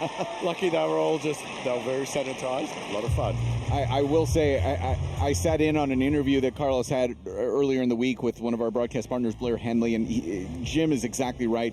You can tell he's also worked on the English quite a bit. He's made a big jump in that regard to make it much more conversational, which is something you and I don't think about all that often, with English being our first language. Oh, I wouldn't say it's my first language I paddle. But it's a challenge, right? Yeah, and that's one of those things that he is continuing to improve as well. And frankly, that makes him more marketable, and really pays off in the long run. Yeah, and he's doing a lot of interviews, being the best player in the world. Yeah, he's definitely honing that skill, and it just opens up and gives the world another view of Carlos. You see him on the court doing his stuff, but he's still such a young guy. Like, it's amazing. Mark, that was a heck of a day one. That was, and how many 13 hours on the court for you? Yeah, nothing. Yeah, it's a pretty standard day. Standard day, right? And day one. Listen, that's what makes these first 5 days, especially now that we have a three-day first round. Yeah. The first 5 days of the Australian Open, the other 3 as well, that's where the bread is buttered, man. That's where all of the excitement happens, and we're glad that we were able to it's a privilege. Bring it to you here on AO Radio. And listen, if you missed some things here tonight, maybe you're overseas and you missed some of the overnight hours, that's the great part about AO Radio. We're going to be bringing you some of the best of day one here during the evening hours here in Melbourne, as we're going to give you AO Radio overnight. And don't forget, we're going to restart tomorrow at 10 o'clock. Some more great first round action for you. Mark, your final thoughts from a crazy day one? Yeah, it's the unknown of the Aussie Open, which is so exciting. So many close matches. Venus almost getting over the line. Carlos just showing what he's going to be producing during this tournament. There's just so many stories, and there's more stories to come, which is really exciting. And tomorrow, day 2, strap in everyone. It's going to be another great show. We're so thrilled that we get to bring this to you here on AO Radio. Again, our restart tomorrow at 10 a.m., but AO Radio Overnight is coming up next with the best of day one. For Mark Hilawati and the rest of the team, I'm Mike Cain signing off. You've been listening to AO Radio.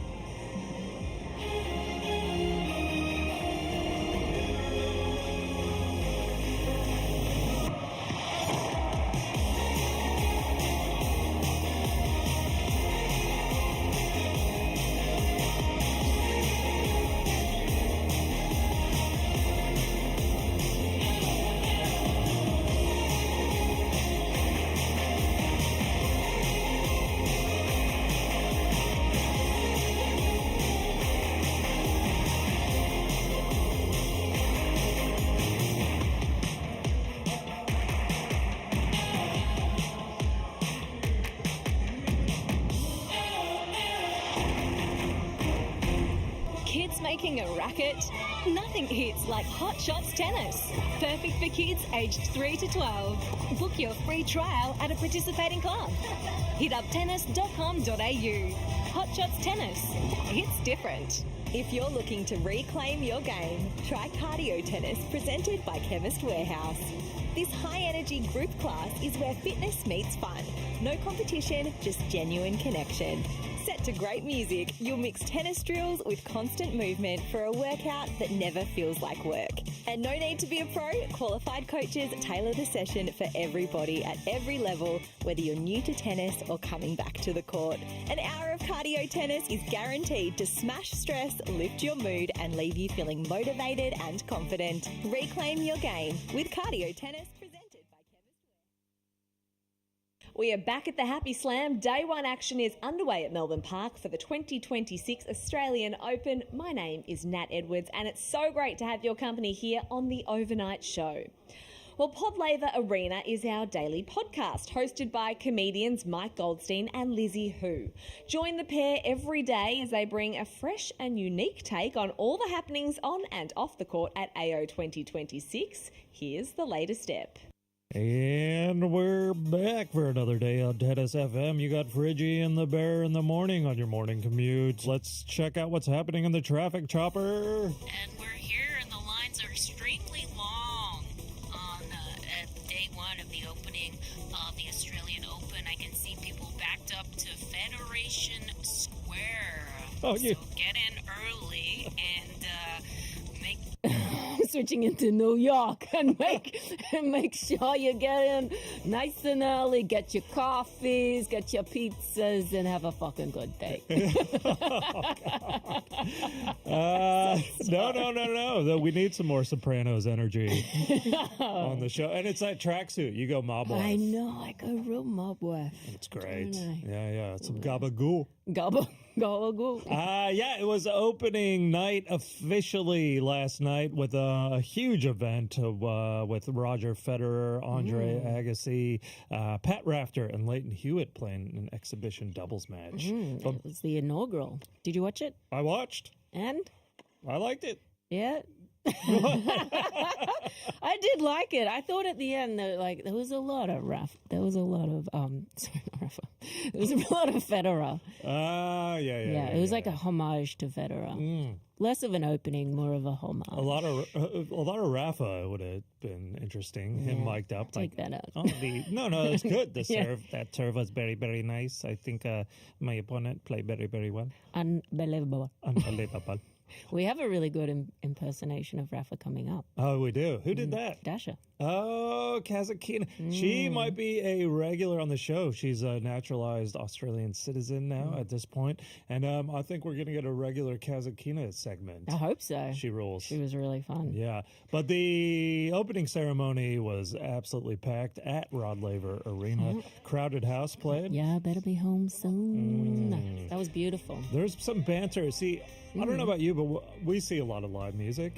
And I judge bands on how good their banter is in between songs. Oh, did they have zero banter? No, he was good. Oh, he's good. Okay. Yeah. Craig Finn? Neil? Neil and Tim. I got Craig Tiley on the mind. Always on the mind.